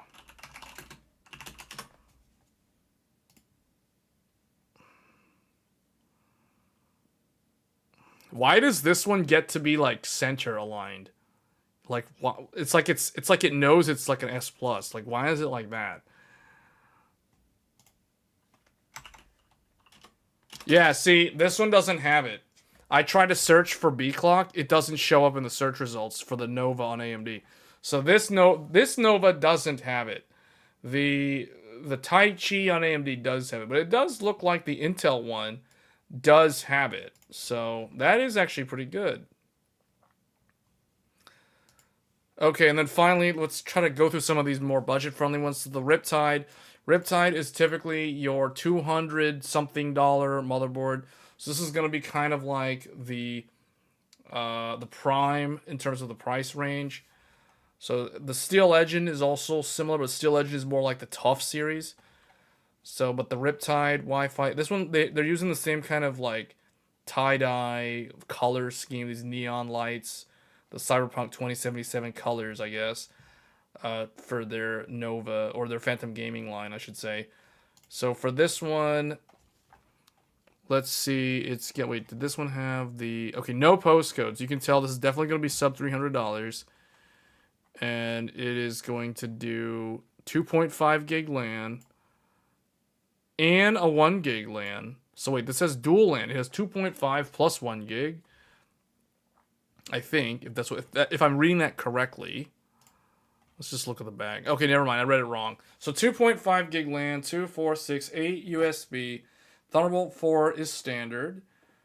And HDMI, BIOS, flashback, no clear CMOS. There's no clear CMOS. But again, you know, this is like sub $300. So this is going to definitely be where they cut corners in terms of the value.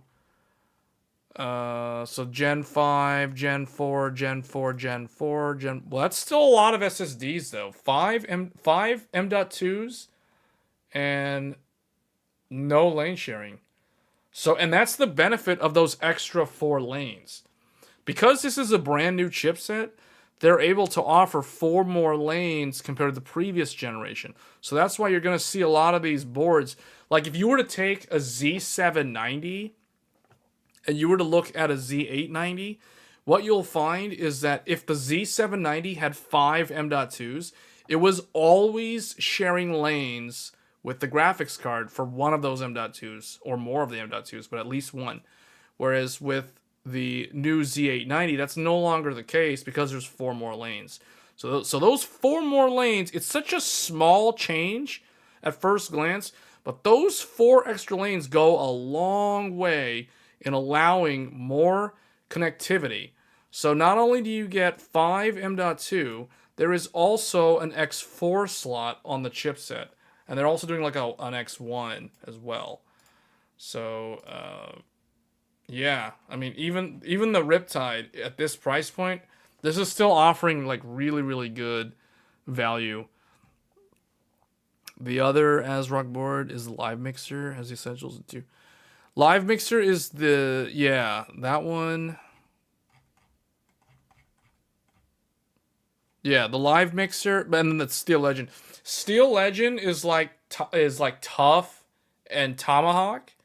Live Mixer is, I don't know what this is. This is kind of like, I want to say it's like Pro Series from MSI, but not really because they have the Pro RS. Actually, now that I think about it, the Live Mixer is supposed to be like the Pro Art series from ASUS. However, I don't think the Live Mixer is anywhere close to being as expensive as a Pro Art motherboard, but they're targeting the same sort of demographic, like that professional, You know, they're saying that the live mixer is crafted with the needs of modern content creators in mind, offering excellent connectivity for streaming and multiple auxiliary devices. It's reliable. Okay, so let's put that claim to the test, because ASUS clearly didn't understand like what they needed to put on the board, although they kind of passed. So just like with ASUS, there's no postcode debug. But I do think that in the case of ASUS, where ASUS fails, ASUS is trying to charge around $500 for a ProArt. $500 and no debug code is, to me, that's a deal breaker. That's like an instant, like, no. No. This, though, is going to come in much cheaper. So this one is still, I mean, I can overlook that depending on the price. It's not like, oh, it has to have a postcode or it instantly fails. No, that's not true. What I'm saying is that at the price, you got to give the value if you're going to charge a certain amount of money. If you're going to charge $500 for your board and you're not offering basic debug tools, then you instantly fail, in my mind. And I think a lot of people have this same opinion if they hear me say that. But if I look at the live mixer, yes, it doesn't have a postcode. But if it comes in at like $300, $250, $270, I can overlook that because it's still providing what it set out to do. So here I can see it's got 1, 2, 3, 4. Looks like 4 M.2s. So already that means it's probably going to be in a lower price point because it doesn't offer 5 M.2s, which is what we're kind of seeing as standard on a lot of these Intel boards. So it's 4 M.2. I actually kind of like the look of it compared to the previous live mixer, which was like really strange looking. So let's see. It has, okay, HDMI, BIOS flashback, no clear CMOS button. Thunderbolt 4, like all of them, 2, 4, 6, 8, 10, 12 USB Type A, but only 2.5 gig networking. So only 2.5 means that if it's meant for content creators, I would have liked to have seen, you know, either the 2.5 plus a 1 gig, because I understand they're trying to keep the price point low, but they could have included a 1 gig so they could have shown like dual LAN, but I guess maybe that wasn't really worth it. It would have been nice to see 5 gig, but I understand that they're probably trying to keep this at a certain price point. So the 2.5 it's okay, but let's see how the slots are laid out, because that can fix a lot of those limitations pretty quickly. So, it's Wi-Fi 7. Okay, yeah, like I said, 1, 2, 3, 4. So 1 Gen 5, 3 Gen 4. This one's compatible with SATA. And then 4 SATA. And what is the PCIe slots? Okay, 1 X16 and 2 X4. So, see, this is what I was hoping to see it list, and ASRock passed the test.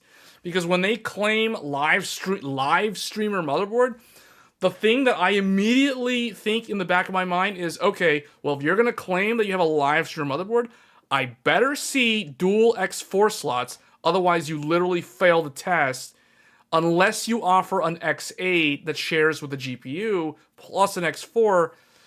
I want to see dual X4. As a live streamer, I want to see dual X4. And they pass the test because they bring dual X4 to the table, which means this is a live streamer motherboard. That's how you can tell if it's a live streamer motherboard. All you do is look for the X4 slots. That's how you know. Why? Because what does an X4 slot provide? 4K capture card. 4K capture card. What if you're a live streamer on Twitch and you want to live stream PS5 Pro? You need an X4 PCIe internal capture card. Otherwise, you have to use a Thunderbolt capture card, which this does support, which is basically USB 4. And those are very expensive. If you want to see what a high-end professional streamer's USB 4/Thunderbolt 4 capture card looks like, check the link in the description of this video, because I have a link to one that I personally use that uses Thunderbolt 3, and I use it with my AMD Threadripper board. But I also use it with the Hero. So that's what I'm using personally. But If I wasn't using that, I would go with the internal capture card, like an Elgato MK Mark II or whatever, which I'll never use Elgato because it's kind of like very buggy. But AverMedia Live Gamer 4K or the Live Gamer Duo, those require X4 slots on the motherboard, and that is exactly what this is for. Because I could use one of these X4s for the PlayStation 5 Pro, and I could use the other X4 for a like a Stream Deck capture camera, for example. If I wanted to use an actual high-end camera for the live stream, I could use the second X4 slot for that. So that is the reason why this is what I look for. This is what a live streamer would look for when they are evaluating a motherboard or they're choosing a motherboard. So ASRock passed the test. And you know who also offers a lot of live streamer motherboards?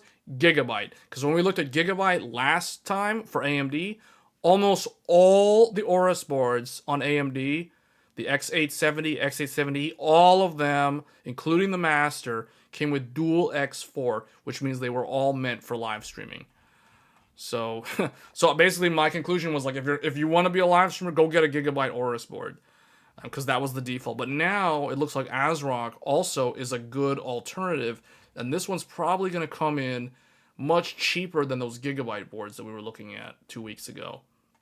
What capture card am I using right now? AverMedia Live Gamer 4K. And I have that coincidentally plugged into an X4 slot on my Gigabyte Aorus Master. But anyway, that's actually a pretty solid board. I want to really know what the price is on this, because this is actually pretty good. This is probably like a $200-something board. That's probably really good value. Okay, so that covers ASRock. I think, was that all? Oh yeah, one more. We'll just do the Nova real quick. The Z890i Nova. So this is the IATX. So 2 DIMM. This could be used for overclocking, but man, that other one, that Tai Chi OCF is just like way too good. So, but they do have this. The problem with these ITX, they don't offer a lot of, unless they're doing like M.2 on the back, which unfortunately doesn't show. It is going to be 1x16, a vertical M.2 E key for the Wi-Fi, 1 Gen 5, 1 Gen 4, and 1 Gen 4. So it's still doing 3. Where is where are they doing that? They've got to be on the back. They have to put those M.2s on the back, because where are they? They have to be on the back. But anyway, that's the small one. The live mixer was 239. That's really good. Yeah, that's good. Yeah, 2 of them are on the back. Okay.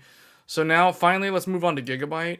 So Gigabyte, they don't have a good, like, front page like these guys do, where, like, as far as I could tell, I couldn't find a good one. I mean, I did find this, I guess, but this is more of, like, the what do you call it? Like, the actual search on their website. I was hoping for some kind of marketing thing, so I don't have to zoom in so much. But for Gigabyte, they're doing the Aorus Master, the Elite X Ice, the Pro Ice, the Elite Wi-Fi Ice, the Elite Wi-Fi 7, the Gaming X Wi-Fi, the Aorus Ultra, which is more of an overclocker's board because it's a 2 DIMM board, the old school Z890 UD. They're bringing back UD for some reason. I don't really know why, because I thought Gaming X replaced this, but apparently there's a Gaming X and there's a UD. And then there's UD Wi-Fi 6E. So these UD stands for ultra durable. So this is before Gigabyte had the Aorus brand. They went with the UD brand. But now it's kind of like they moved UD into the entry level. So this is kind of like, I don't even know what the equivalent, this is probably like ASUS Prime. I don't even know what this is equivalent to. Then there's the Eagle, which is also like a very more like budget conscious board. And then they have all the high-end stuff. So all the Aorus stuff. Aorus Extreme AI Top. That's going to be the highest end flagship. This is the competitor to the Godlike and the Maximus Extreme and the Tai Chi Aqua. And well, actually, I don't even know if the Tai Chi Aqua directly competes with this. But anyway, then they have the Aorus Master AI Top, What's really bizarre is they have two different masters. They have the what I call the ATX Aorus Master, and then they have the EATX Aorus Master, which is going to be the Aorus Master AI Top, which is really strange because the AI Top version is a lot more similar to the outgoing Z790 Aorus Master for both AMD and Intel. So like the X670 Aorus Master that I personally use right now, that is a big EATX board, which is just like this one. So it's kind of weird that they're making two different versions now. But AI Top is going to be their highest end brand. And then they have, you know, like a smaller, they have a micro ATX, they have the Aero G, which is supposed to be like the Pro Art. And then they've got the Elite, more Elite MATX. So I guess, and they have this like gigantic AI Top. It's just straight up AI Top. So lots of boards. They have lots of boards. Gigabyte, interestingly enough, they're the only one. I think ASRock. We didn't go through every single ASRock board, but ASRock also has like Riptide, MATX, and I guess they have the Riptide MATX. But Gigabyte has the most options if you're someone who wants an MATX, like a micro ATX. They've got a lot of options. So at least, you know, 3 different choices. But let's look at some of what I think are going to be the more popular ones to look at. So starting off, we have the flagship. So we have the Z890 Aorus Extreme. And remember, their Extreme is spelled with an X. The ASUS one is spelled with an E. The Gigabyte one is always spelled with an X. So there's no E. Extreme AI Top. So this used to be the Aorus Extreme, but they have rebranded it to call it AI Top, or Extreme AI Top. This thing is, one of the coolest things about it is it has like a chamber for the RAM. And I actually really like this. It has like a built-in RAM cooling kit integrated onto the motherboard. So that is, it looks really futuristic. This almost looks like a BTF. Like you don't see any of the cables. Like let's look at the gallery on this. So like let's open this up. Like look at this. Wait, why does their website always like fail when it comes to the zoom? Like I can't zoom properly on their page for some weird reason. But anyway, that's about as good as it's gonna get. So this is a huge motherboard. Obviously it's EATX. It's so wide that it looks like it's slightly wider than the Godlike. Like this is almost CEB form factor, how large this is. It's almost like it isn't even an actual like consumer motherboard because it's so wide. But they're calling it AI Top. So it has the full, like the panel here and all the lights everywhere. It has RAM. It has active cooling for RAM though. That's its like thing that it does. So massive heat sinks because it is so large. They have this panel. So if we zoom in here, you can see here are the active fans. There's 2 of them over the RAM. And then over here, there's a postcode debug, a clear CMOS, and a power and reset button. Physically over here. And then they have proper finned heat sinks for the VRM. Gigabyte is probably the only one that does this consistently. Everybody else puts giant chunks of metal, whereas Gigabyte actually uses finned heatsink arrays, which actually is better. So technically when it comes to like VRM cooling, for passive cooling, Gigabyte tends to do the best for the VRM cooling. Now, some of the others will use active cooling, so they'll hide a fan like underneath the shroud. You won't really see it, but if you remove it, you'll see the fan under there. One thing I will say, like for example, the ASRock Tai Chi, the AMD version of, well, this is the Nova, but the Tai Chi, the X86 Tai Chi actually has an active cooling fan hidden away underneath the RGB panel. But this is it. You can see it is a massive motherboard. It looks very stylish. I will say, like, Gigabyte's AI Top does look real fancy. This thing looks futuristic. I want to say, because of that RAM cooling system, this thing looks so futuristic. The only thing about this that I don't like is that because of the way this is so large, you cannot use a traditional air cooler. You kind of have to use liquid cooling. I would be very surprised if any of the standard tower coolers would fit. Like even the deep cool AK620, I don't even think that's gonna fit. I don't think there's enough space. Yeah, because it's like maybe it could fit. I think it's just gonna run into this thing though. Like yeah, but this looks really cool. 2, 4, 6, 8, 10 gig USB Type A, dual Thunderbolt, clear CMOS, and so they've got, what is this button? Ignition. They have a BIOS flashback, but instead of having a clear CMOS, they have an ignition. What does this even do? It has an ignition button. Line out microphone. They're putting the audio stuff over here. So the clear CMOS is here. So it's like on the motherboard's front instead of on the back or the side, which I don't know how I feel about that. I personally would have rather had this ignition button like over there on the board. Put the clear CMOS here. Put this gimmicky ignition button like over there, like on the front of the board. Because I feel like I'm more likely to use these buttons than I'm ever going to actually use these buttons. So I would rather have that clear CMOS on the back. But anyway.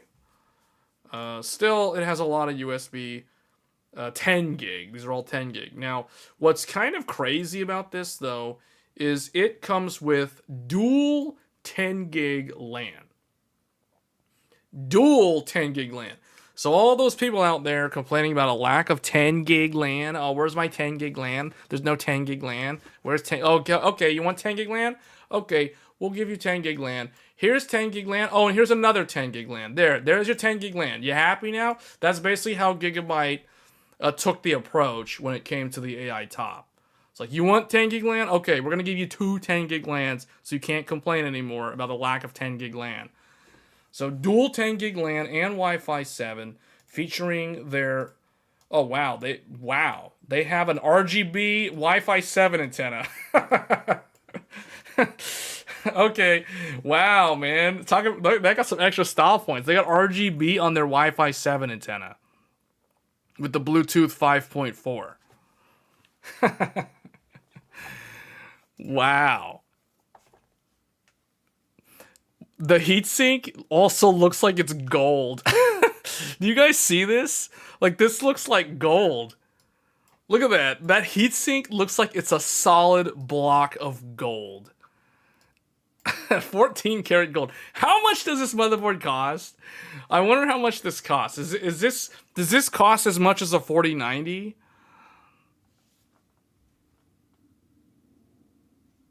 That is probably the most impressive modern looking motherboard I have ever seen. This is either $1,300 or more. Minimum is going to be $1,300. Man, that is this is fancy. How is it actually set up though? Like, watch it be like horribly like designed in terms of the lanes. Okay, this has integrated Thunderbolt 5. Dual Thunderbolt 5 on the back. Supporting 4320p at 60 hertz on a single display. You can drive an 8K monitor at 60 hertz on the back Thunderbolt 5 connectors. 8K monitor off of integrated graphics.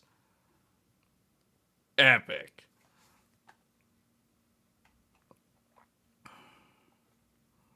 Hey, Osby. Integrated graphics. 8K off of integrated graphics. Dual Marvell 10 gig LAN, Intel Wi-Fi 7.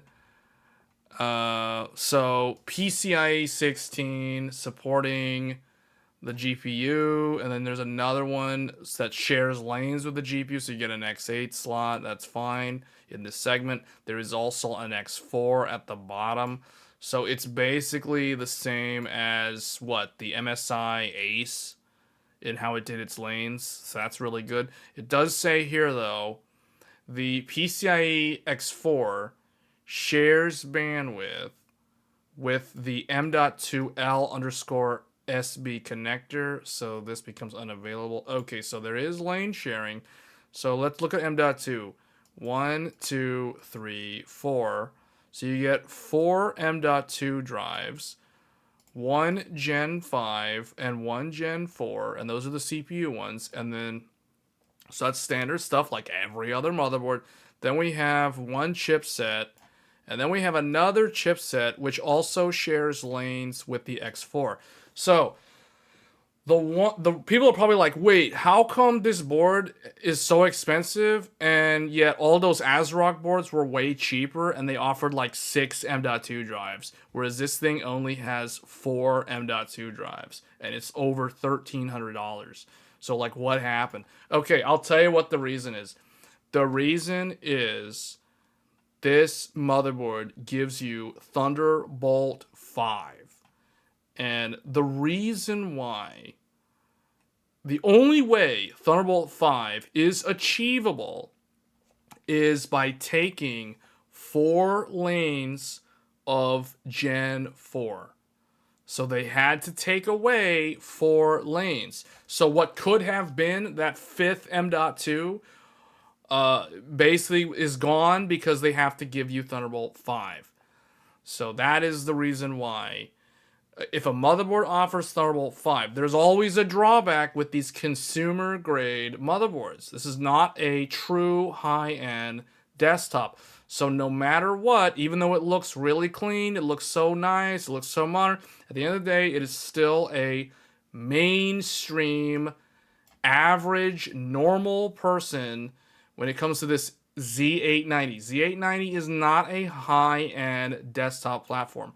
High-end desktop platform is going to be either Intel Xeon or AMD Threadripper. Only on those type of platforms would you see a ton of PCIe slots, a ton of M.2 slots, and Thunderbolt 5 or Thunderbolt 4, and no lane sharing at all. So because they want to offer Thunderbolt 5 as an option, well, in this case it's standard on this board, they have to take away what could have been another M.2. So there's always a give and take. When we deal with consumer-grade motherboards like Z890 or AMD's X870E, they are, at the end of the day, consumer platforms. So they're always going to have some give and take, some sort of compromise. The motherboard manufacturer has to choose, okay, what do I think the user wants if they're going to pay this much money for a motherboard? So that's the kind of thing that you got to keep in mind when you're looking at these different boards. So 4 M.2s max, 4 SATA, and then there's the Thunderbolt 5. And see, it's saying that the Thunderbolt 5 runs off of the chipset, not the CPU. And that means that they took 4 of the lanes off the chipset to provide Thunderbolt 5. Whereas Thunderbolt 4 on these new Intel CPUs is natively connected directly to the CPU. Thunderbolt 5 cannot do that. Thunderbolt 5 has to run through the chipset.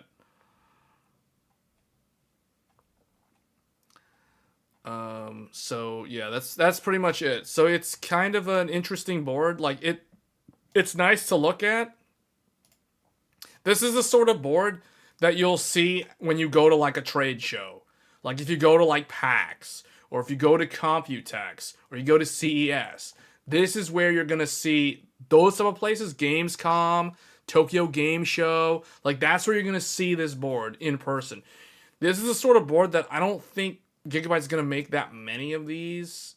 They might make like 1,000 of these at most. So it's going to, going to be a really rare unicorn to see, because I feel like most people are not going to go for something like this. When I think about how this compares to the Maximus Extreme and the Godlike, this is cool. I like that it has active cooling for the memory. I think that's its one thing that makes it stand out. But I don't, at the same time, I'd have to look at if it's removable. Like if I could remove the RAM so I could run a regular knock to a D15, for example, okay, then that kind of, that fixes some of the issues that I have with it. But some people don't care. Like some people are just going to use liquid cooling anyway. It looks like something from Cyberpunk. Yeah, it looks futuristic. This is probably the most futuristic motherboard I've ever seen. It looks really cool. It even has like this gold looking M.2. And that is a thick M.2 heatsink. That is a thick with 2 C's. And it even has lights. It even has a purple LED in the crevice of the aluminum machine finished heatsink, and then they got like a pink cyberpunk light there. Yeah, man, this thing, it's one of those nice to look at, but it's like, do you think you'll ever actually own one of these? Probably not. It even has covers for the for the PCIe. See this? Look at this. If someone's not using these, there's a cover. There's a cover for it. Look at that. That's removable, but still, like there's a cover for the PCIe slots. If you're not using them, you can make it look super clean. Something out of Blade Runner. Yeah, it's got that color scheme. All right, so let's move on to the next one here. So the next one, this is the second most high-end board from Gigabyte. So the Aorus Master AI Top. The Aorus Master AI Top is another EATX motherboard. So this one looks like it's going to be either the same as this one, except it's more practical. So it doesn't have active cooling for the RAM. It puts an M.2 over here next to the RAM. So if we look at the specification, it has so no Thunderbolt 5. It's standard Thunderbolt 4. And dual 10 gig LAN. So it still provides dual 10 gig LAN. The Wi-Fi 7. 1, 2, 3, 4. So interestingly enough, this one still only has 4 M.2 drives. But it doesn't offer Thunderbolt 5. So why would it... What are the PCIe slots? So it has an X86... Same exact PCIe slots. Why are these AI top motherboards only including 4 M.2 drives? This is very bizarre. I would have thought this would offer Thunderbolt 5 because Thunderbolt 5 steals 4 lanes from the chipset, but it doesn't do Thunderbolt 5. So why does it have a 5th M.2? And it doesn't have a Thunderbolt 5 header, so you can't add Thunderbolt 5, unlike with what we saw with MSI. So I don't really know what exactly this offers. I mean, it has dual 10 gig LAN.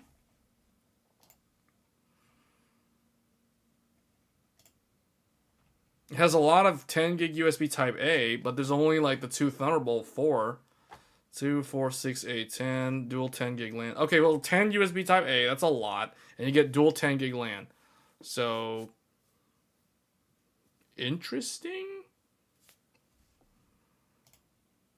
It looks nice. I mean, I like the look of this board. It looks a lot like the AMD X670E Aorus Master that I currently have. The one I'm live streaming from right now looks a lot like this. This has obviously the graphics for the LEDs are newer looking. They're different looking. But yeah, I mean, this is an EATX. They also have the standard one. So they have the Aorus Master, the regular one. This is ATX. So this one's going to be more in line with what most people are going to probably expect from an Aorus Master. Although it's really weird that there's 2.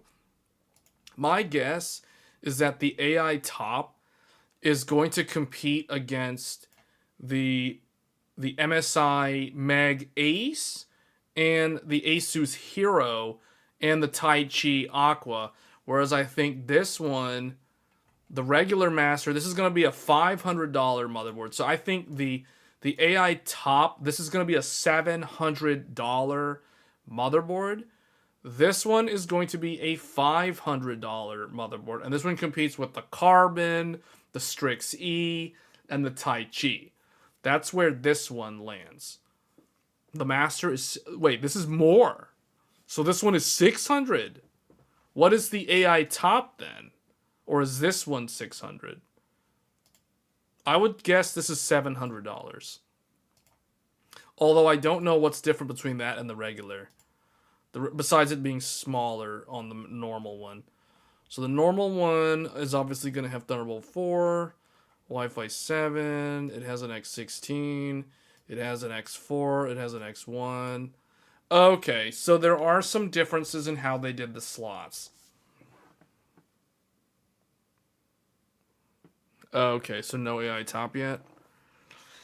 This one is really 600 though. This is overpriced if it's 600, I can tell you that.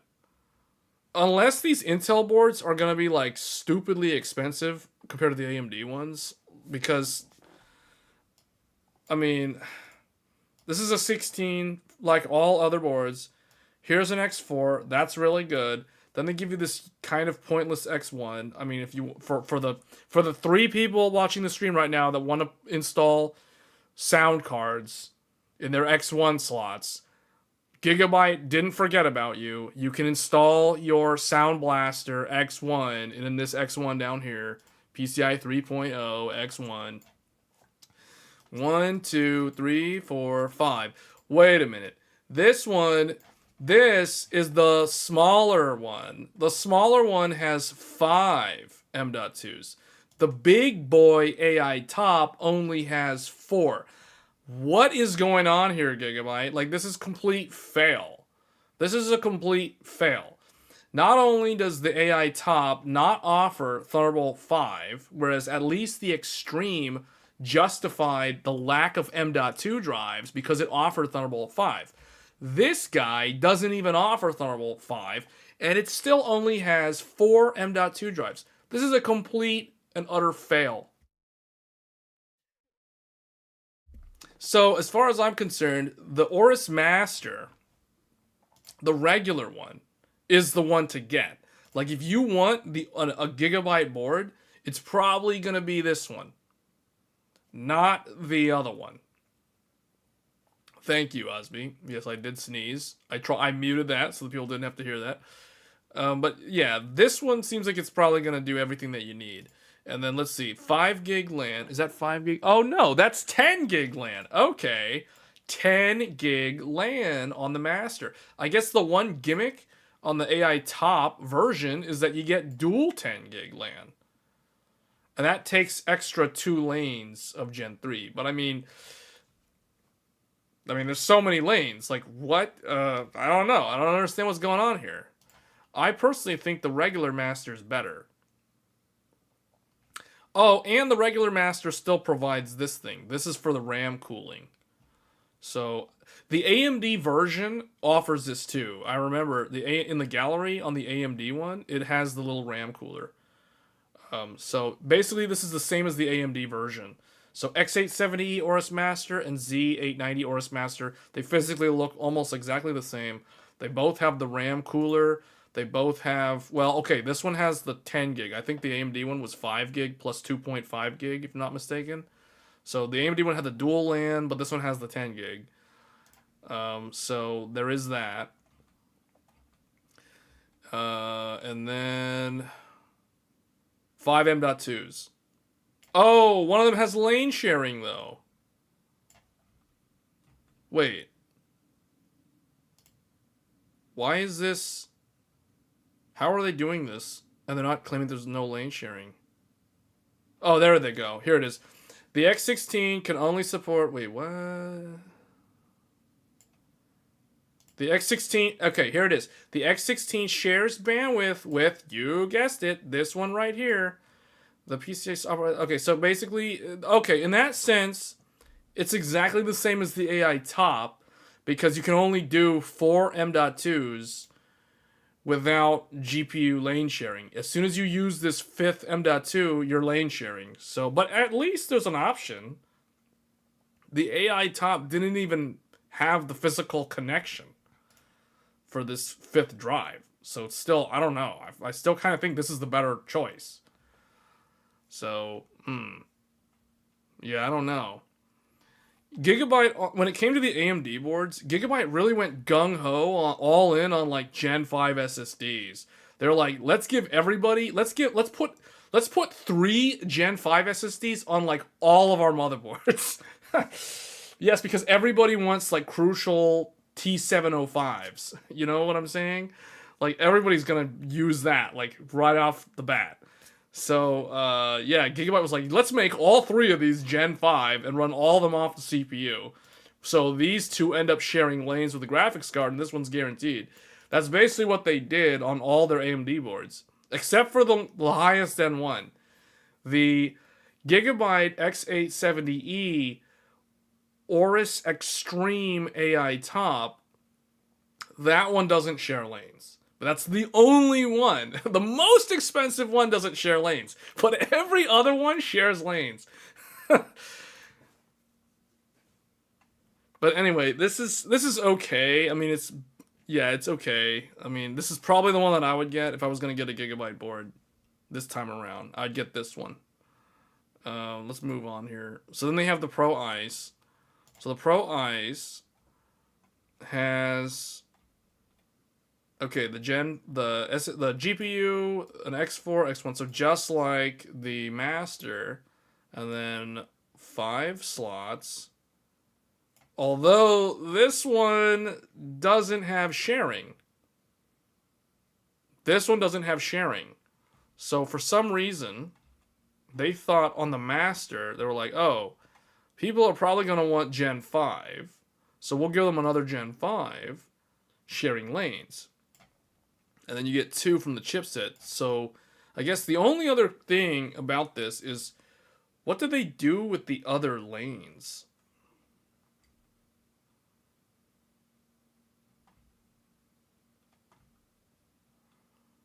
Yeah, I feel like they could have offered another M.2.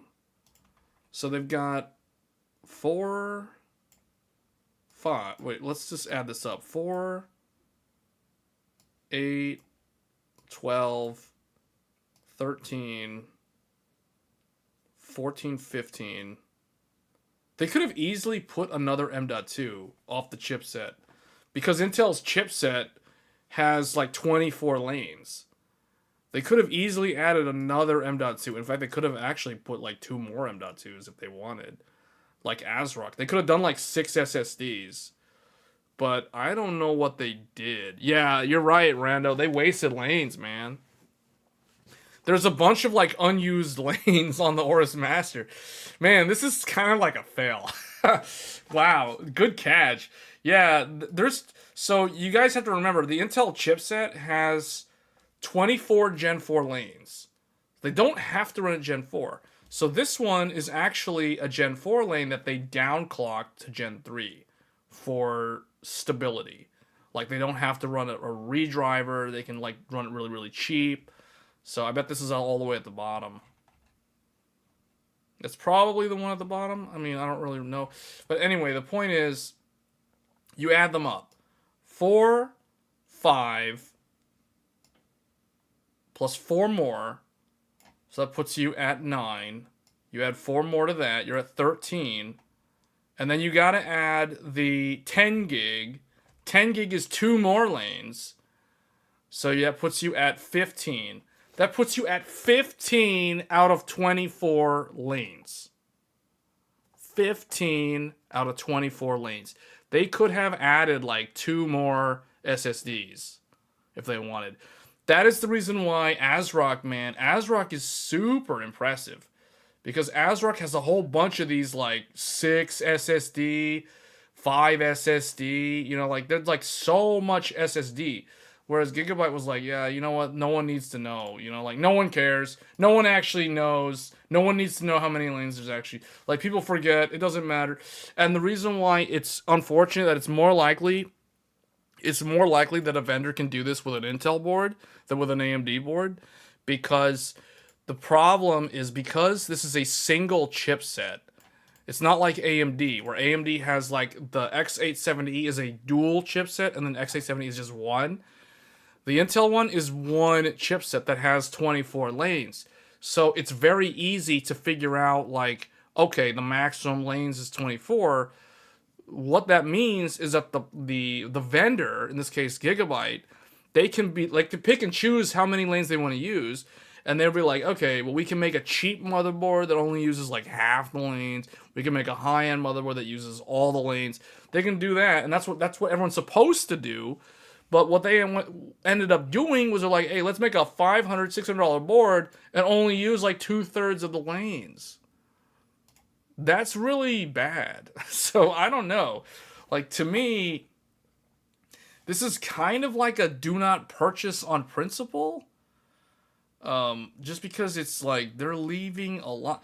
Like, if this was priced appropriately, then we can overlook this because it makes sense. You go look at like ASRock, you know, like with the live mixer or the Riptide, like they're going to leave some lanes unused because they're not going to spend money to put components on the board if they're going to charge us like a much lower amount of money for it. Whereas Gigabyte's like, hey, I got an idea, guys. Let's charge $600 and only use like 2/3 of the lanes.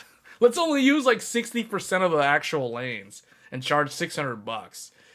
Let's charge $100 more than the AMD version. You know what I'm saying? Like, that's essentially what they did.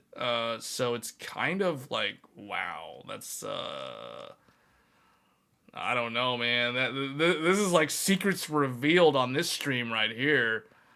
Anyway, that's the Master. So then the Pro Ice is kind of the same thing. Like, it's like, okay, actually this one's a little bit better. This one does an extra M.2, no lane sharing. That's 5 SSDs with no lane sharing, plus an X4. So you count the lanes. 4, 8, 12, 16, 17. And then it has the one for the Wi-Fi, so 18. So they're using what, like 18? Maybe there's like another lane off of a 20 gig USB front panel or something. So they're using about like 19 lanes or so. That's what I would say is the average that I've seen for most of these like $500, $300 boards. But man, that Master though, this is lame. And this one is even worse. Like, this one is just straight up like, wow. Like, there's like a bunch of stuff that's just not connected, like, at all. Like, there's so many lanes just left on the table doing absolutely nothing.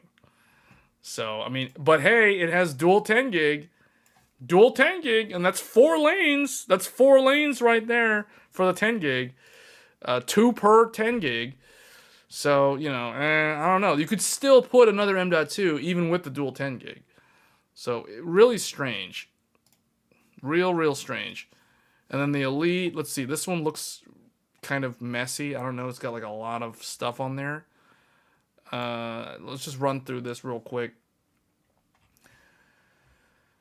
Wi-Fi 7, 2.5 gig LAN, so that's like 1 lane. 4 M.2s. 4 M.2s. So I guess if this is like in the $200 to $300 price range, this is okay. This is kind of like ASRock's Riptide. So, oh, it only has one. It only has one Thunderbolt 4. What? One Thunderbolt 4. One Thunderbolt 4. Even though the CPU has 2 ports to connect directly to it, they're like, oh, you know what? Let's just solder one of them. No one will even know. No one's going to use the second one. You know, like, just use one of them. What is this? This is complete fail. Man, Gigabyte is just crashing and burning. And I thought the AMD launch was bad. There's a reason why Gigabyte was in B tier and at best A tier on like one board on the tier list for AMD. Here, they're like, it's pretty much falling into the same place. Look at that. Look at that one Thunderbolt 4 port. Just left all by itself. One Thunderbolt 4. Yes, you get one Thunderbolt 4. Oh, and yeah, we got, okay, 1, 2, 3. There's an empty spot here where the second one could have gone. That's okay. You know, 1, 2, no one's going to notice that. 2.5 gig. It doesn't say Wi-Fi 7. It probably is, but you know, like they're gonna leave it vague. Don't label it. Don't put 6E. Don't put 7. Who knows? Maybe it's the half width Wi-Fi 7. Nobody has to know. Just leave it like that. No, you know, just make it ambiguous. People can kind of guess what it is. It's fine. 2.5, 3 5 gig USBs. These are like so 2012. All right, and then they've got two 10 gig, and then a bunch of these like 480 like megabit per second USB 2s from like 2004. Yes, nice. Nice. Hey, look, this one has DisplayPort for some reason. Even though it's like on a budget like price point where most people are most likely going to want to connect it to an HDMI monitor, but nope, just put DisplayPort there. Just put DisplayPort. They'll have to go and find the more expensive DisplayPort cable rather than the random HDMI cable that like everybody has near their TV. It's fine, whatever, you know. Obviously someone didn't really think this through, like, or they didn't expect me to evaluate the product, you know what I'm saying? Like, I don't know, like, I don't know what to say. I hope this is like a $200 motherboard. Yeah, hey, on the bright side, it has a postcode. The ASUS TUF didn't have that, so I mean, at least it has that. It has 3 buttons up here. It has a power, a reset, and a QF plus. I don't know what that is. Dual fan. No pump header up here though. Oh, the pump header is over there. Okay. Oh, it has the quick disconnect. Quick disconnect. So, I mean, okay, to give Gigabyte the benefit of the doubt, at least it has this, because ASUS will not give you this at this price point. So, yeah. Okay, you get a button. You get the button for the GPU. That's nice. That's good. Some RGB, some Cyberpunk RGB. Okay, everyone's going with the Cyberpunk stuff for some reason. I like how they put these slots here, but Gigabyte was the first to do this. They were the innovator last generation. These look like X1 slots, though. Yeah, a little bit of Cyberpunk RGB right there. They hit a fan header literally right there. Okay, that's nice. And that's basically it. So what is the actual slot layout on this Elite?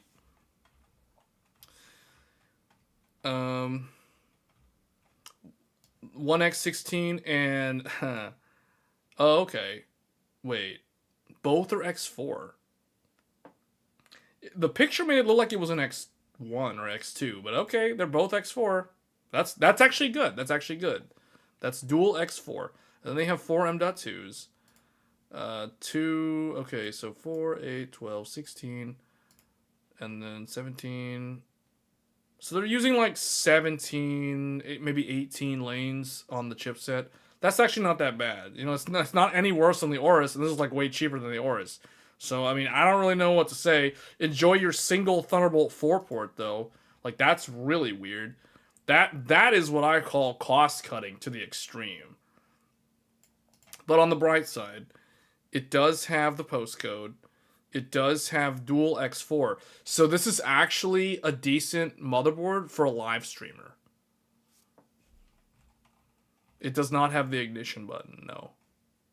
So this is a lot like the live mixer from ASRock. However, the live mixer did not have a postcode debug, but I think the live mixer is cheaper than this. It's coming in several dollars less than this. They're both in the same like $200 to $300 range, but this is more expensive than live mixer. So I guess the other thing too is, what is the layer count? Does it say? Is this a 6-layer board or is this an 8-layer board? All they say is 2X copper PCB. So I like how they're being very vague. Like, they're not really saying what type of Wi-Fi 7. Did they say what type of Wi-Fi 7 it had?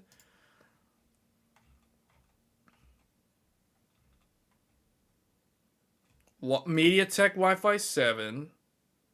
Wait, there's actually already 2 revisions? Oh, okay. See, look. They're doing MediaTek on the first revision. There's already a revision 1.1 of this board. This board isn't even on the market yet. We still have to wait a week for the launch. And there's already a revision? What? What? How is there already a revision? The thing isn't even out in the market yet, and there's already a 1.1 revision. So the main difference is the first revision has MediaTek Wi-Fi 7, and that's the 160 megahertz Wi-Fi 7. And then the Realtek, the second edition has the Realtek, which is also 160 megahertz Wi-Fi standard. So they're going with some, like, they're cost cutting. They're cost cutting for sure. They're basically buying up all the leftover 160 megahertz Wi-Fi 7 chips that came out last year with the 14th gen Z790 boards. That's basically what they're doing. They're basically taking all the leftover components that were supposed to go on 14th gen Z790 motherboards, and they're just copy pasting them onto the new Intel boards. Hilarious. Hilarious. Cost cutting at its finest. Wow. Wow, man, Gigabyte, it has, okay, where ASRock has wowed me in a lot of, like, interesting ways, ASRock has kind of, like, came out of nowhere with, like, really, really interesting things. Gigabyte has wowed me in another way. Like, another way. Like, one goes in one direction, the other goes in the complete opposite direction. Wow. Fantastic. This is some interesting stuff. Alright, so that's going to be the Elite. And then finally, the Gaming X, which is basically the equivalent to the Elite, although this one sells in a lot of different markets. Some of the Aorus boards don't make it to certain markets globally, and that's where the Gaming X comes in. So this one, I actually kind of like the look of this Gaming X compared to the previous one. I have used a Z690. I have a Z690 Gaming X DDR4, which I used with a 12700K almost 3 years ago was when I got that board. So I've been using that for Intel, and it's been a decent motherboard, you know. But that's DDR4, whereas this is obviously going to be DDR5 exclusive. So, but this one, let's take a look at it here.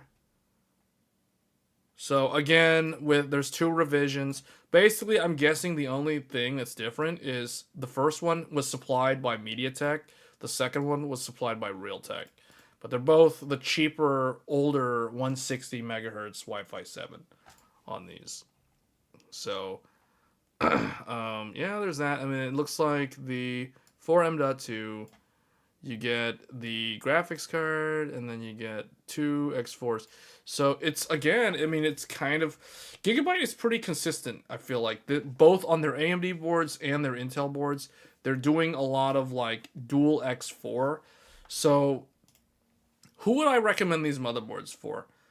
I would say someone who wants to do, like, live streaming. I feel like a lot of the Gigabyte boards are basically like ASRock's Live Mixer. They all have the dual X4, so they're great for capture cards. They can do multiple capture cards, which is a very good use case for that streamer / content creator, video type professional. I feel like that's what these boards are tailor made for. That's kind of what I assume the engineers that designed the board, they were like, okay, well, who is the most likely to use these? It would be that demographic. So, and that's pretty much all of them. So check out the NZXT. Okay, let's look at that one.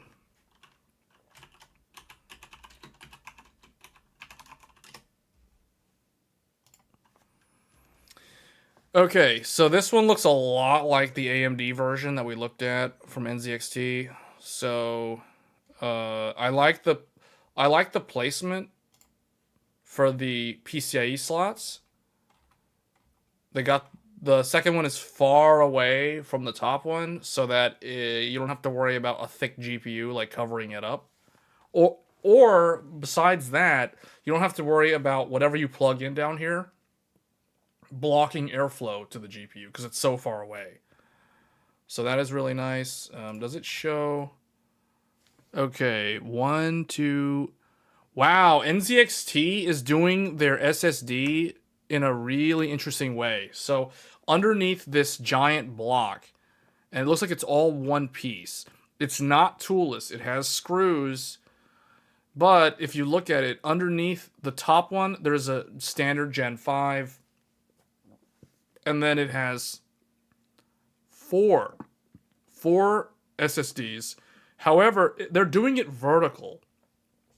So, instead of putting the SSD kind of horizontal, NZXT is doing these 4 vertical. So this one connects down here, and then it goes up, and then the screw holder is here. This second one goes from the top and goes down, and this one goes down and then up and then down and up and then down. So I've never seen anyone else do that. That is a very interesting way of doing the M.2 drives.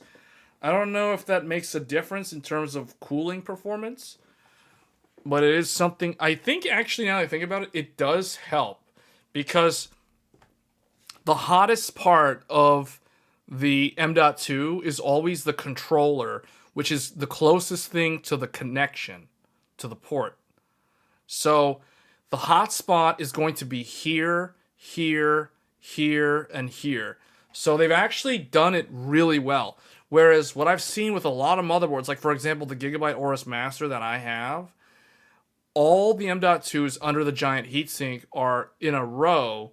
So what that means, and here we can do paint time. This brings us to paint time, although I actually was going to try to draw some of the Intel chipsets, but I think that's going to take too long.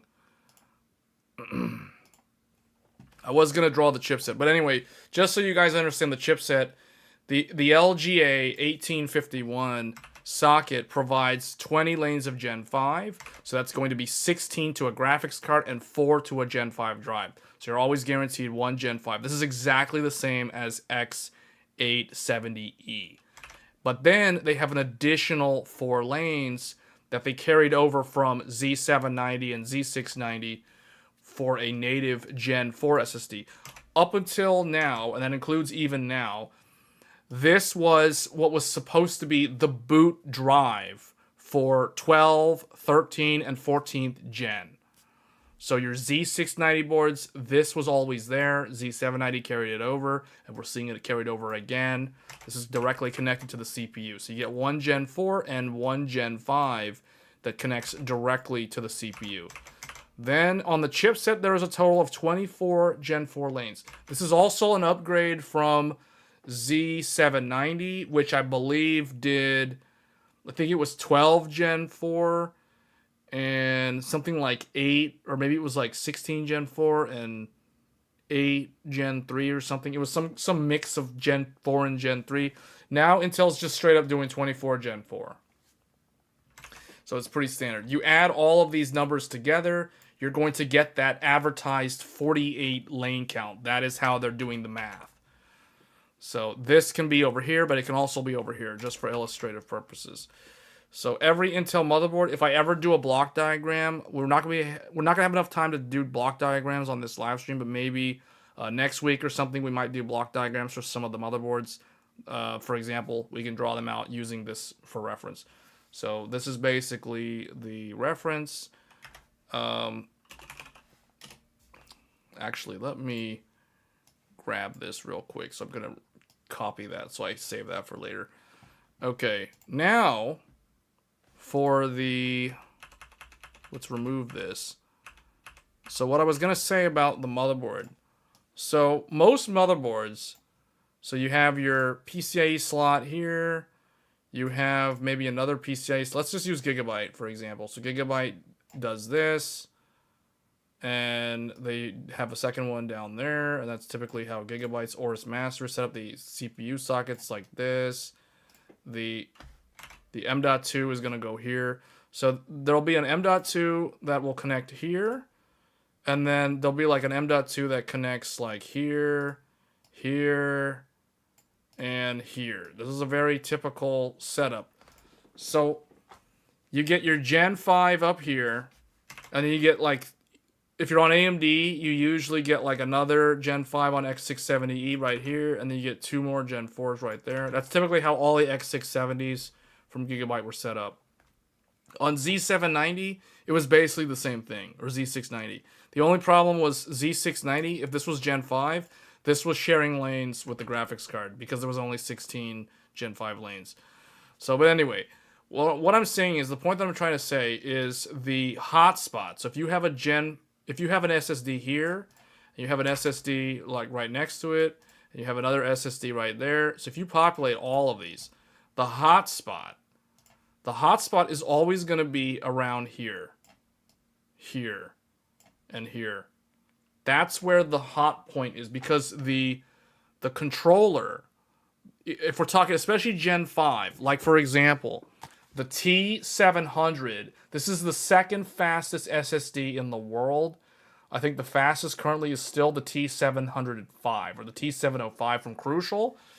So this is a Gen 5 SSD. I actually have this physically installed in this X670 Aorus Master in the top slot. So I've got this up here. And I can tell you the hottest part is that Phison E23 controller. So if you have all 3 of them in a row like this, your hotspot, so your heatsink, is typically going to be placed over it, and it's going to run over the chipset like this. So what that means is the heatsink is going to run real hot in this area. There's going to be a lot of heat concentrated right there.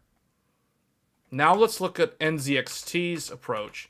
So NZXT, what they did was, we're going to have to redraw some of this stuff. So they did the top slot like this for the graphics card. They did a bottom slot all the way down here. And then what they did your traditional SSD right here. And I think, where was that? That was, okay, that was in the same spot. So that was here. This, and then they alternated them. They did this,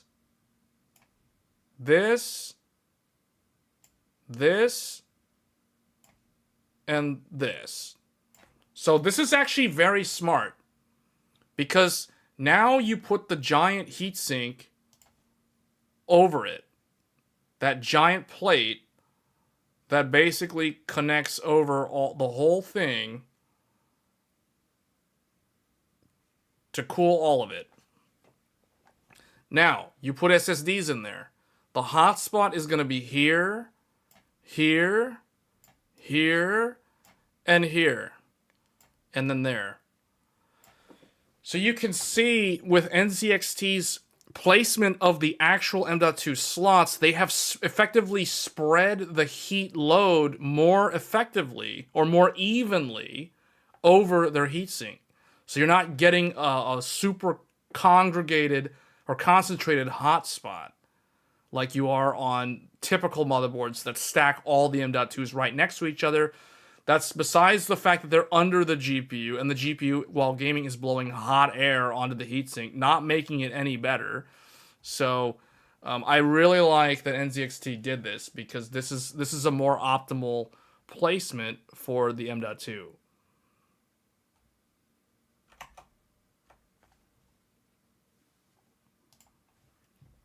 So that is actually really nice.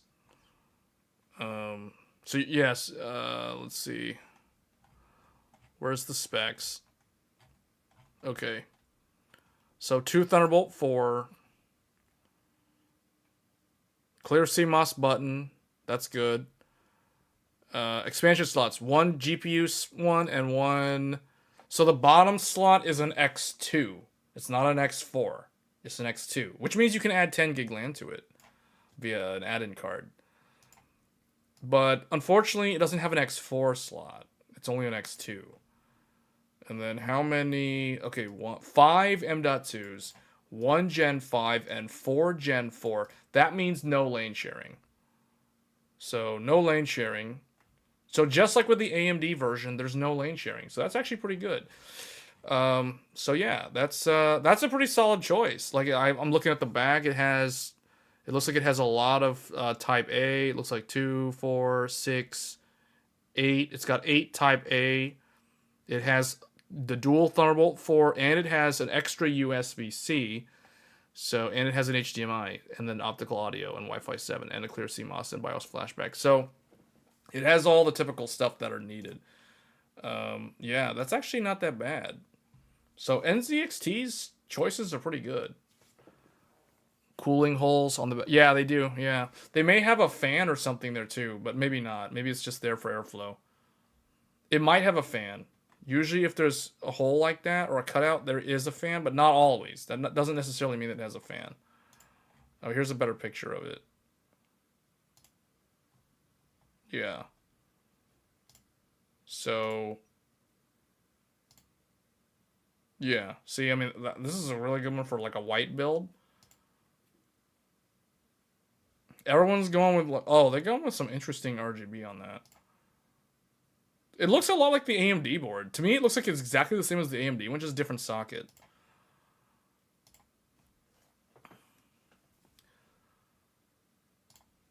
Yeah, this is a good choice for no lane sharing. Yeah, this is a pretty solid one. Now, I don't know how many of these NZXT makes. NZXT, as far as I know, they're definitely on the smaller side when it comes to motherboards. In fact, they might be using one of... well, I don't know. We won't say that. I won't assume that. I was going to say that maybe like one of the other 4 are manufacturing the board for them. Maybe, but I don't think so. At least the design, I think they're doing it themselves in-house. But yeah, this is actually pretty good. Just like the AMD board, I feel like the NZXT option is a solid choice. If you're someone who doesn't want any lane sharing. What was... actually, now I'm curious. What was the difference between that?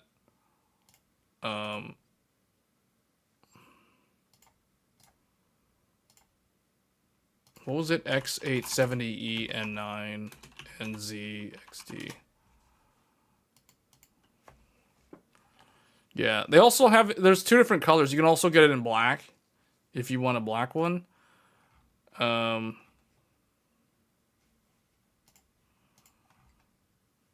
2, 4, 6, 8, 10. Oh, 10. 10 USB. What was the LAN on the Intel one? Was it 5 gig?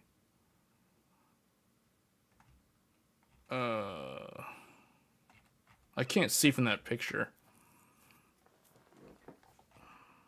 5 gig. Okay, so they're both pretty much the same.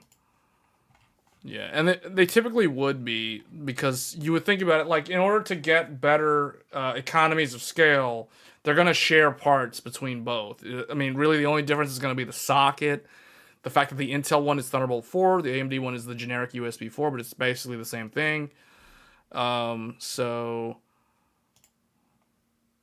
okay, see, so the AMD one... hold on, does the Intel one not have the underside? Oh... that's interesting. So the AMD version has an underside cooling for the Gen 5. See, they have thermal pads on the top and the bottom. The Intel one only has a thermal pad on the heatsink side. It doesn't have one on the board. That's weird. The Intel one does do better placement for the M.2 that are under the big heatsink here, because it, like I said, it spreads them out so the heat load is more distributed. The AMD one has that generic, like they're all in a row like that. Obviously, because the Intel one has 4 more lanes off of the chipset, Intel's going to be able to do that 5th M.2. So you're able to do 4 plus that 1, so that's 5 M.2s. The AMD one's going to max out at 4. Unless they do some interesting things like what ASRock did with the Nova, or what MSI did with the Godlike and the Tomahawk, for example. So there are ways around it to get more, but strictly speaking, at the end of the day, most of the AMD boards top out Without any lane sharing, they're going to top out around 4 M.2s. The Intel ones can go up to 5 without lane sharing because of the extra 4 lanes. Those 4 lanes make a big difference. So, but that is kind of strange that the Intel version, because this is a Gen 5 slot, not having cooling on the underside is kind of a bummer. The Intel one also does have different, like the heatsink. See how they've got finned heatsinks like on the Gigabyte boards for the Intel version? That indicates to me that the Intel one probably runs, it runs at a higher power limit. It probably pulls more electricity. So it uses more power. So NZXT is putting a beefier cooling on the VRM versus the AMD one. Which is okay. I mean, because the AMD one, like your 9950X typically, at stock, that doesn't max out above 200 watts. Whereas the PL2 on the Intel Ultra 9 is going to be 250 watts. So, and we don't really know what the upper limit is. Like, if you overclock the AMD, you can overclock it to pull like 230 watts at full load max. The Intel one, we won't know. We won't know until we see reviews. But I would imagine just by looking at the VRM that the Intel one's going to use more power. Just because of how NZXT did the heatsink on there. But that is really weird that they did not put a bottom side heatsink. Oh, you're getting the white 5080 with it? Yeah. Yeah. The NZXT boards, these are definitely like no-nonsense boards. Like, these are good for people that they don't want lane sharing. They want solid cooling. They want solid performance. It's got the postcode. It has all the stuff. Like, basically everything's there. So it has a nice, clean look.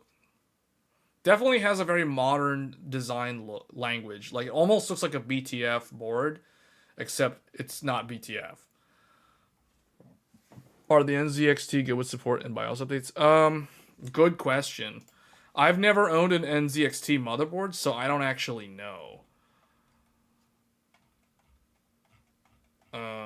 Yeah, maybe somebody else in the chat who, if anyone's had an NZXT product, like whether it's if you've ever had to go through NZXT support, like maybe they can shed some light on that, but I don't know.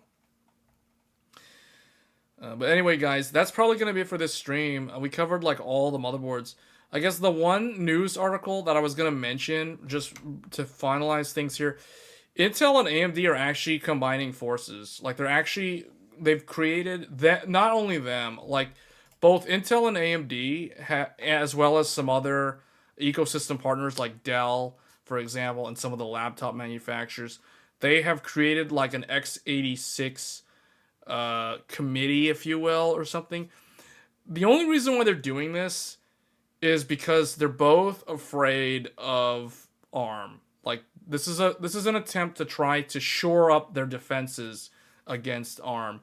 It makes me think of like Beast Wars, when the aliens were coming to invade and the Maximals and the Predacons had to join forces. They formed a truce. If people have no idea what I just said, just ignore that.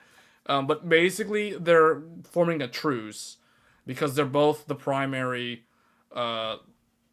benefactors of X86. They're the only ones that really design X86 chips, and everybody else is going ARM. So they're kind of afraid of their future prospects if ARM really, really takes off in data center and in consumer desktop and laptop. Well, at least laptop. It could be a huge problem for both of them. So they're like, you know what? Yeah, no, we have to join forces. So yeah, here it is. This is probably the weirdest picture. Like Pat Gelsinger, the CEO of Intel, and Lisa Su, the CEO of AMD, like in the same room. There's literally videos on YouTube. If we had more time, I would have probably like gone through some of these video clips of them actually talking in the interview. But it's like, is the world ending? Like, is the world on fire? Like, what's going on? Like, why is AMD and Intel actually teaming up? This is really weird. But it's actually happening, guys. Like, this tells you that there is a much greater enemy that both of them are afraid of. And that enemy is the ARM architecture. It is coming like the Mongols invading China and Persia to conquer both of them. That is literally what is happening here. ARM has declared war. They're using Qualcomm as the first wave of invasions. And now we're going to see a massive war kick off next year because NVIDIA and MediaTek are teaming up to go with ARM and bring NVIDIA CPUs to the market. And these two are dead scared when it comes to Jensen Huang wanting to go into the PC space and bring ARM CPUs with NVIDIA branding on them. Can you imagine buying an NVIDIA CPU to pair up with your NVIDIA GPU? Intel will be the first to fall because, like, what else do they have? You know, like, what do they have? Like, what? They're super big and they have a lot of overhead. They have a lot of employees that they have to pay salaries to. So if their market evaporates, that means massive layoffs. That means selling off their fabs. They are like in critical danger here of going extinct. So that's why they're like, hey AMD, hey Lisa Su, we need to team up because there's some serious bad things that are going to happen next year. So, and she knows too. Like AMD is not immune to this, guys. Like AMD is also at risk of being threatened directly by ARM architecture. Now, AMD and Intel, I'm pretty sure, I've said this in a previous stream, both of them could be working in secret. They could both be developing their own ARM designs, but they're so behind the likes of Qualcomm and NVIDIA when it comes to working with ARM architecture. At least Intel is way, way behind. AMD like 10 years ago, they were like, yeah, we'll consider making like a hybrid chip, and they never really did that. And then Jim Keller left after Zen took off. So it's like AMD kind of dabbled in ARM in the past, but this was like a decade ago at this point. So, but yeah, it's very interesting to see this because this is basically the signs of the times. The writing is on the wall. Intel is especially concerned, guys. Like, you don't believe me? Go look at the stock price of Intel. Then go look at the stock price of NVIDIA. I mean, you can go look at the AMD one too. AMD's doing pretty good, but, you know, like for their size, they're doing pretty good. But Intel, man, they've got some serious, like, there's danger zones everywhere. You know, danger, Will Robinson. I mean, there's some bad things happening here on the horizon. So they had to team up with their enemy. Basically, somebody in the chat said it. The enemy of my... What is it? The enemy of your enemy is your friend. Wait, the enemy of your enemy? The enemy of your enemy. What? The enemy of my enemy is my friend, right? Like, isn't that how it goes? The enemy of my enemy is my friend. Well, okay. Because, see, both companies see NVIDIA as the enemy. I mean, obviously Qualcomm is the enemy. Like, they're kind of the puppet enemy right now at the front. But behind the scenes, there's NVIDIA, and there's another company called MediaTek that did team up with AMD to bring like AMD branded Wi-Fi and AMD branded network interfaces. But AMD did purchase a company called Pensando, I believe. So AMD is kind of diversifying their portfolio in all the right ways. You know, like their acquisition of Xilinx was very strategic. That gives them access to the AI ASICs. So that's why, you know, I feel like AMD has made a lot of really good moves to diversify in the event where things go south for X86. Whereas Intel's the one that has some serious problems right now because they're all in on X86 and they've been just losing battles everywhere. Like they've been losing to AMD in data center for a while now because of Epic. They've been losing to NVIDIA and AMD in GPU. Like they tried to launch the Alchemist, it crashed and burned. They had to kind of like put Battlemage on life support, and they were able to bring it into mobile and Lunar Lake launch and all this stuff. But then there was the whole, everybody needs to have AI. So like, okay, well we need to also do AI now. So it's like, forget about Battlemage, just do AI. So everybody, they're just kind of like following rather than leading. And that is the biggest problem with it for Intel, because Intel, as a very large company, should be a leader. They should not be following. They should be leading. Instead, they're following. Like, they're following this AI hype train because they feel like they have to, because the shareholders expect them to, and all this stuff, and the public image, and blah, blah, blah, and all this stuff. So it's like, okay, we're going to bring our laptop product, Arrow Lake, to desktop because it has the NPU. So now we can advertise 13 tops. Yes, it's not Copilot certified, but who cares? At least we can claim we have an NPU. Check mark. We have it. Check mark. Like, that's kind of what's going on right now. Why exactly is ARM a threat? Isn't it still inferior? It's happening. The threat is in the data center. See, when I get comments like that, it shows that people are very unaware of what's happening behind the scenes in the industry, in the area where Intel makes the vast majority of its money. And that's mostly the data center. So that's the server world. Xeon has been losing share to AMD's EPYC, but at the same time, the greater threat is not so much them losing share to AMD, because AMD is actually the lesser evil in the grand scheme of things. Where they're scared is the fact that Amazon, Google, Meta, Apple, all the big money companies that have massive stock prices, all of these guys are hiring legions of engineers to create ARM-based CPUs for their own data centers. Why? So they don't have to buy Intel anymore. And they don't have to buy AMD anymore. So AMD basically gets hit as collateral damage. You know what I'm saying? So that is the great war that is happening behind the scenes in the tech world. And a lot of consumers that only pay attention to Core i9 versus Ryzen 9, those sort of people, they have no idea what's going on. I guess the analogy that I'll give you is think of it like you have two tiny little tribal people, you have two tribes of islanders, fighting against each other over some trivial thing, some food or something on the island. They're fighting for limited resources on the island. So you have these two fighting. You have Team A and you have Team B. They're fighting on this little island. They're these tribal, it's ancient caveman style battling.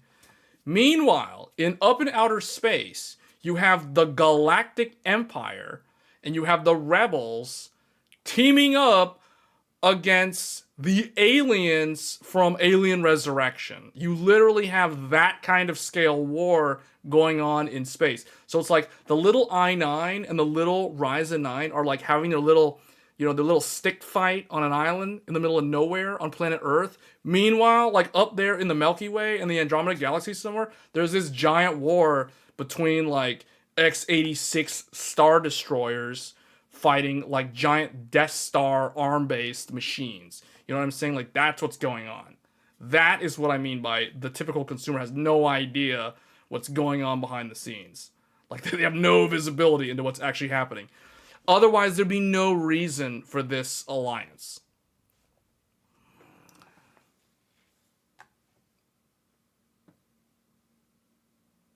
They have so much assets, but did you read about Qualcomm thinking of purchasing them? Did anybody see that?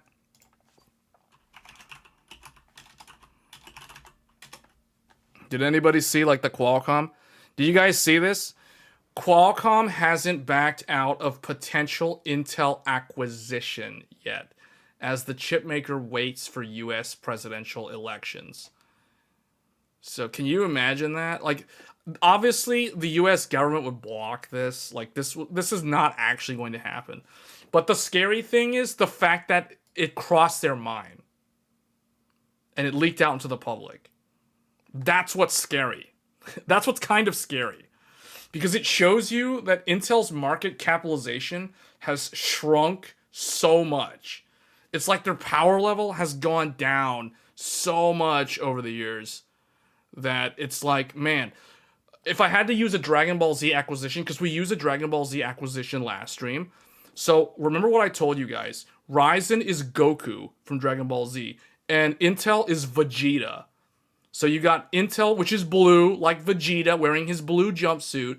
So he's Intel. Then you have Goku wearing orange, aka the Ryzen color scheme. So you have Goku equal Ryzen. You have Intel equals Vegeta. And you know who Qualcomm and Nvidia is? Majin Buu. Majin Buu is ARM and Qualcomm. That's basically what it is.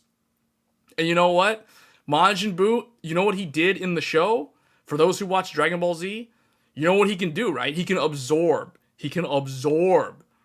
Majin Buu can absorb and become more powerful. So, to me, when I read this, I'm like, okay, this is like Majin Buu thinking of absorbing Vegeta. That's basically what that is.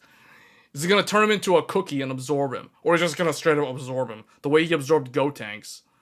Like, that's basically what this is. So, at the end of the day, you're going to end up with, like... You're going to end up with Goku and Vegeta having to, like, stave off this, like, ARM invasion, depending on what ends up happening, like, in the next couple of years. Because Nvidia wants in. Nvidia has wanted to get into the CPU market for a very long time. If you guys remember, a few years ago, Nvidia tried to buy ARM, and they failed. The EU blocked it. They didn't let them do it. So, the same thing would happen here. Like, if Qualcomm tried to buy Intel, the US government would block it. Maybe the EU would also try to block it. So, it's like, it's not going to happen. But, you know, Nvidia is like, okay, if you strike me down, I will grow more powerful than you can possibly imagine. So, it's like, okay, now we can't buy ARM, so what are we going to do? We're just going to make our own ARM. Like, okay, we'll just do that. So that's basically what's going to happen within the next couple of years here. So we'll see how it plays out. The other thing, too, the other reason why I think they needed to team up is because we are hitting the limit on what X86 is capable of. We're starting to see, this is especially true if you look at the Zen 5 launch and you look at the upcoming Intel Ultra Arrow Lake launch. Like, both of them are having trouble with achieving those generational performance uplifts. So we're hitting like a limit in terms of what to expect from new generations. So part of what this alliance is trying to do is they're trying to standardize the industry on how to write applications for x86 architectures. That way they can get better optimization and better software performance in an x86 machine. And that way they can rely more on software giving you performance uplifts versus having to rely on hardware-based generational uplifts every single time. So that is the other reason why I think AMD and Intel are combining forces now, or they're forming this kind of committee on x86 alongside their partners. It's not just them. Like, there's a full list. There's like a whole bunch of ecosystem partners.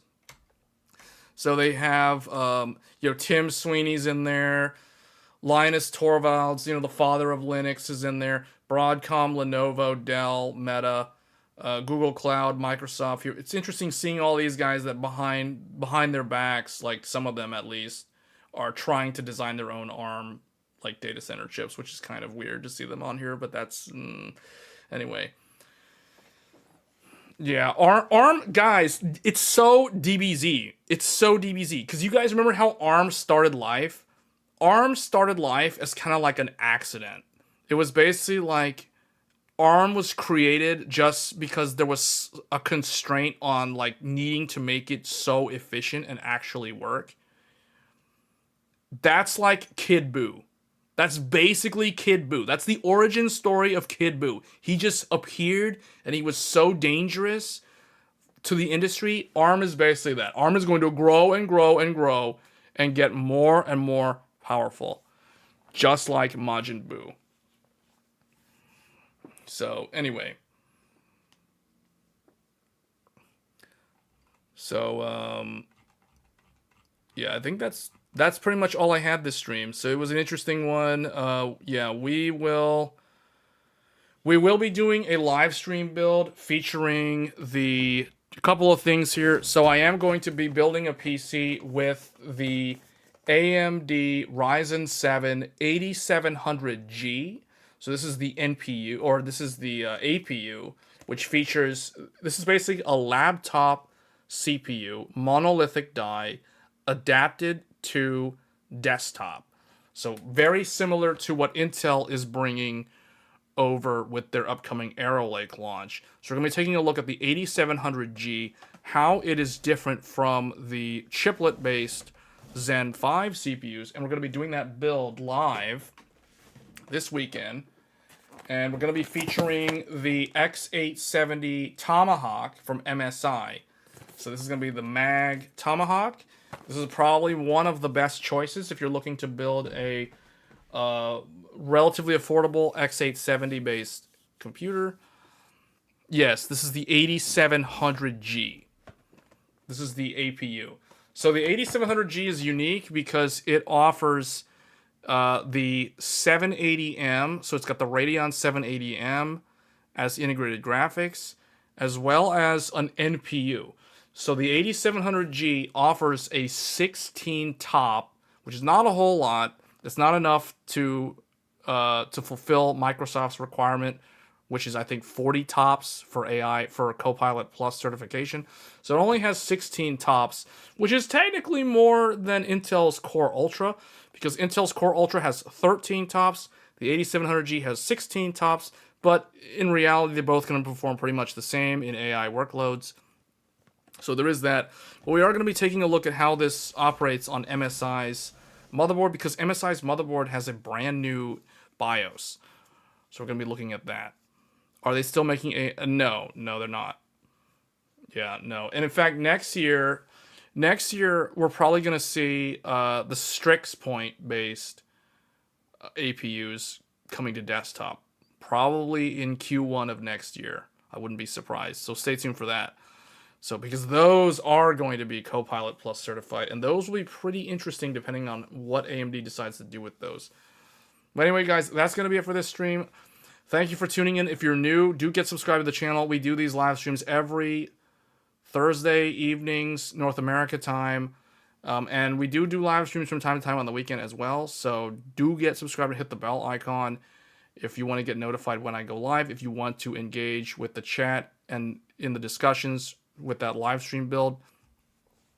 Otherwise, I'll see you guys on the next episode of Tech Thursdays. Until then, take care, and I'll see you then. Thanks.